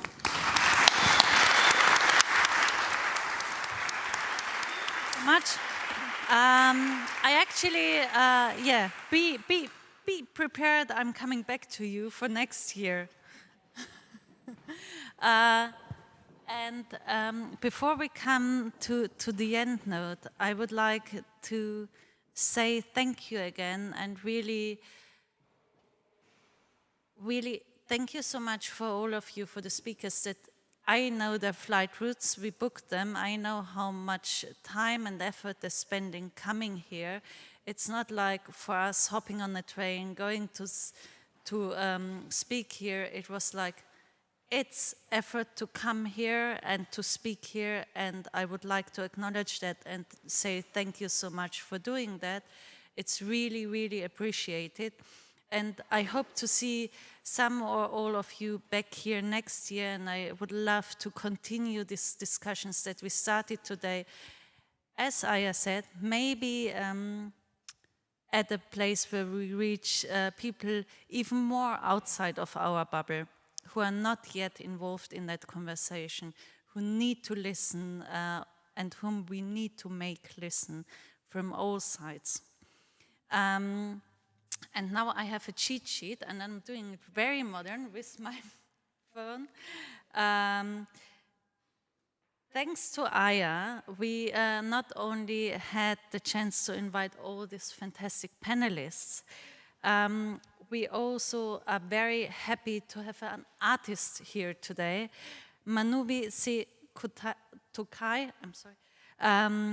I'm really bad at reading stuff. That's why most of the time I don't read from paper.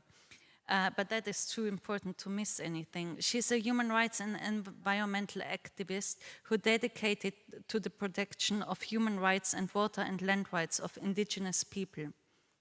In relation to that, she uses arts and tries to get the awareness of us here in Europe for those very important issues.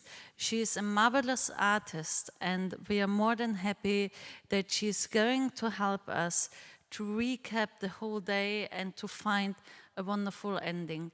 Before I leave her the stage, because I'm pretty sure I don't want to talk after the performance because we are all going to be breathtaking, just one or two practical hints. For all of you who are watching online, we are going to start our third day tomorrow at 11 a.m. talking about open societies, dis and misinformation. It's going to be in English again, it's going to be live streamed again. For all of you here in the audience who speak German, you're very welcome to join our next panel. It's kind of a premiere for us. The RBB, the Berlin-based radio and TV station is coming here and is live recording a conversation from the festival center. That's a premiere for us. And Natascha Freundl is going to talk about the language that is used in reporting about wars. If any of the English guests here, English-speaking guests here would like to attend, please let us know. We are going to find you a translator. That's possible. We do have enough people here who can quickly translate and giving you the main points. And for now, please give a warm applause, and I will leave the stage to this wonderful, wonderful artist. Thank you so much, and give us a second to...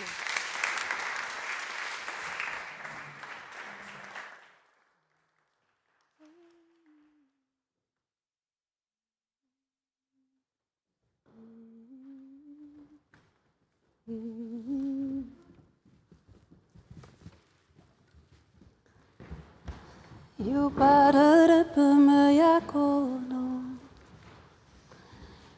You parada pamayakono.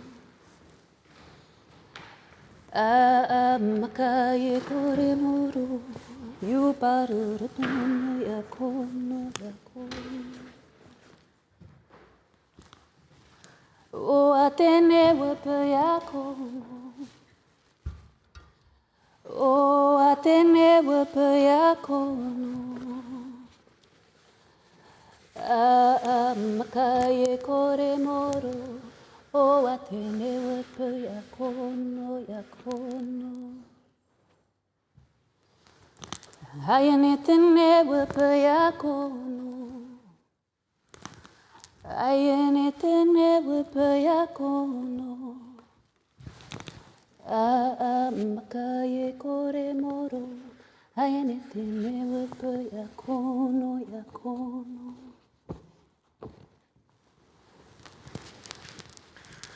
You parada pamayakono. You parada pamayakono. Makaye koremoro. You parada pamayakono yakono. O atene wapayakono. O atene wapayakono. Makaye koremoro. O atene wapayakono yakono. Ayanetene wapayakono. Ayanetene wapayakono. Makaye koremoro. Ayanetene wapayakono yakono. You parada pamayakono. You parada pamayakono. Makaye koremoro. You parada pamayakono yakono. Ayanetene wapayakono. Ayanetene wapayakono. Makaye koremoro. Ayanetene wapayakono yakono.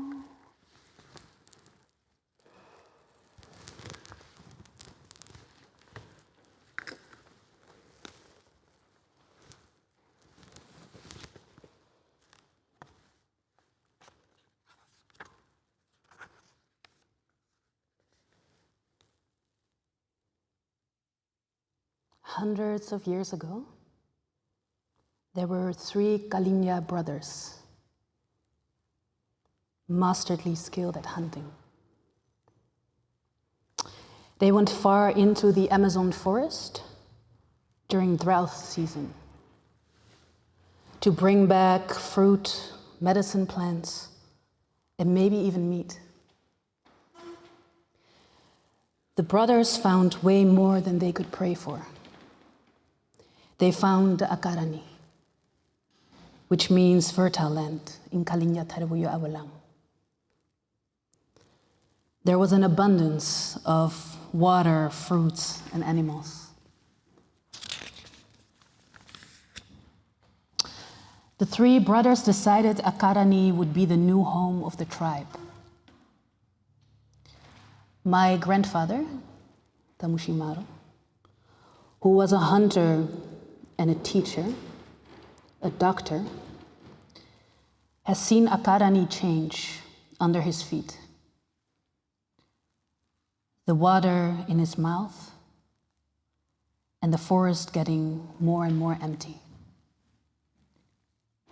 When I visited him in his 90s, he would grieve over the pollution of the forest, the waters, and the pollution of the minds of the people in Akarani. And that is the mission of my generation, to clean up the pollution of the colonized minds of my people. And I stand in solidarity with my fellow siblings across the globe doing the same. Zanele shared with us how she unapologetically works with a woman-only film crew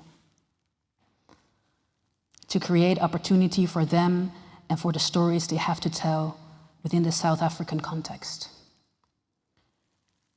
She is directly challenging the male-dominated space in the field, to move towards a space where there is money, equipment available for Black women who are brave enough to do the work.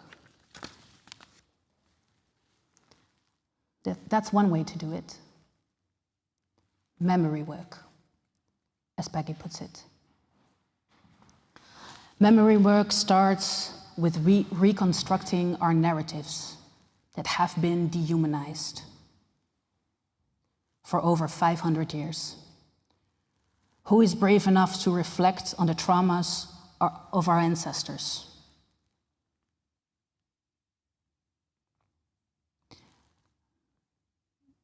Who is brave enough to reflect on the traumas that our ancestors went through and we are still going through in different ways? Don't get me wrong. I don't want to put the trauma of our generation on the same level as the genocides Black and brown people went through across the globe, and at the same time acknowledging the dehumanizing situations so many in the world are still going through. Who is brave enough to face that? Who is brave enough to reflect on the traumas, especially when you are a descendant of the perpetrator? A powerful question asked by Annina. And I would add to that, who is brave enough to bring these stories to light? Everybody plays their part, in their part of accountability to the generations that came before us and will follow after us. Lars very wisely mentioned that it's not the part of white saviorism, but to confront his people with the brutal honesty of colonization. The proof of that history is still carried by the womb of our earth. The ancestors who were dehumanized in life and whose humanity was restored by the burial rituals of those who understood their worth. This painful and sacred burden of proof cannot be erased. The movie A Story of Bones is a truth and a symbol for all those ancestors or parts of ancestors that are still waiting for their honorable burial.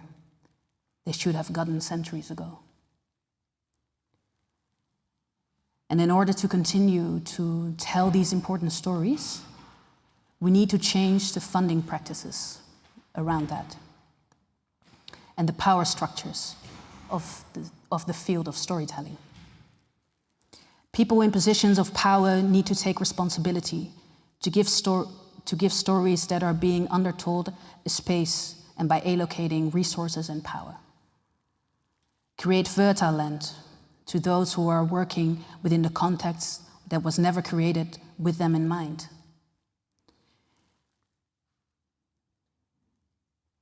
Because the creators of this system counted on the extermination of my people and the people like my people. The creators of this system never counted on me being present in this space today. So it is our duty and our act of revolution to tell our stories in our own authentic ways. Offline and online, in films and books, orally, through song and through dance. And sometimes through silence. Can we please have 1 minute of silence for those who put an effort into making our stories survive time, and especially for those who tell their stories with their bones.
Nona sano anayapanoko.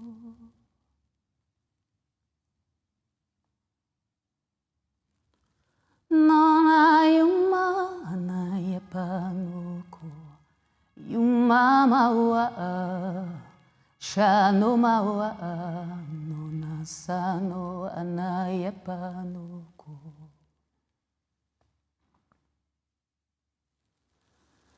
Nona sano anayapanoko.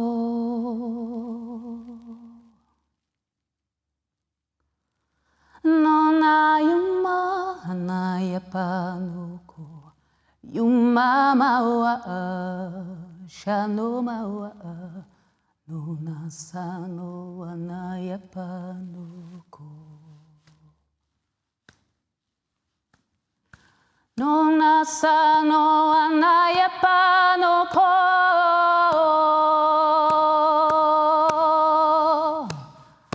Nona yuma anayapanoko. Yuma mawa shano mawa. Nona sano anayapanoko. Nona sano anayapanoko. Nona yuma anayapanoko. Yuma mawa shano mawa. Nona sano anayapanoko.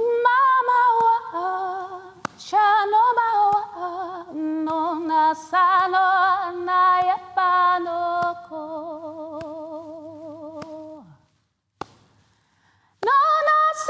anayapanoko.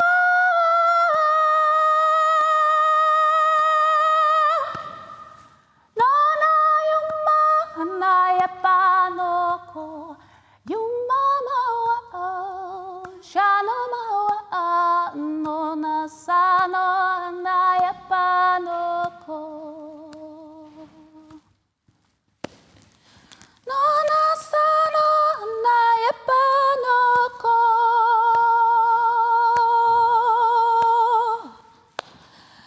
Nona yuma anayapanoko.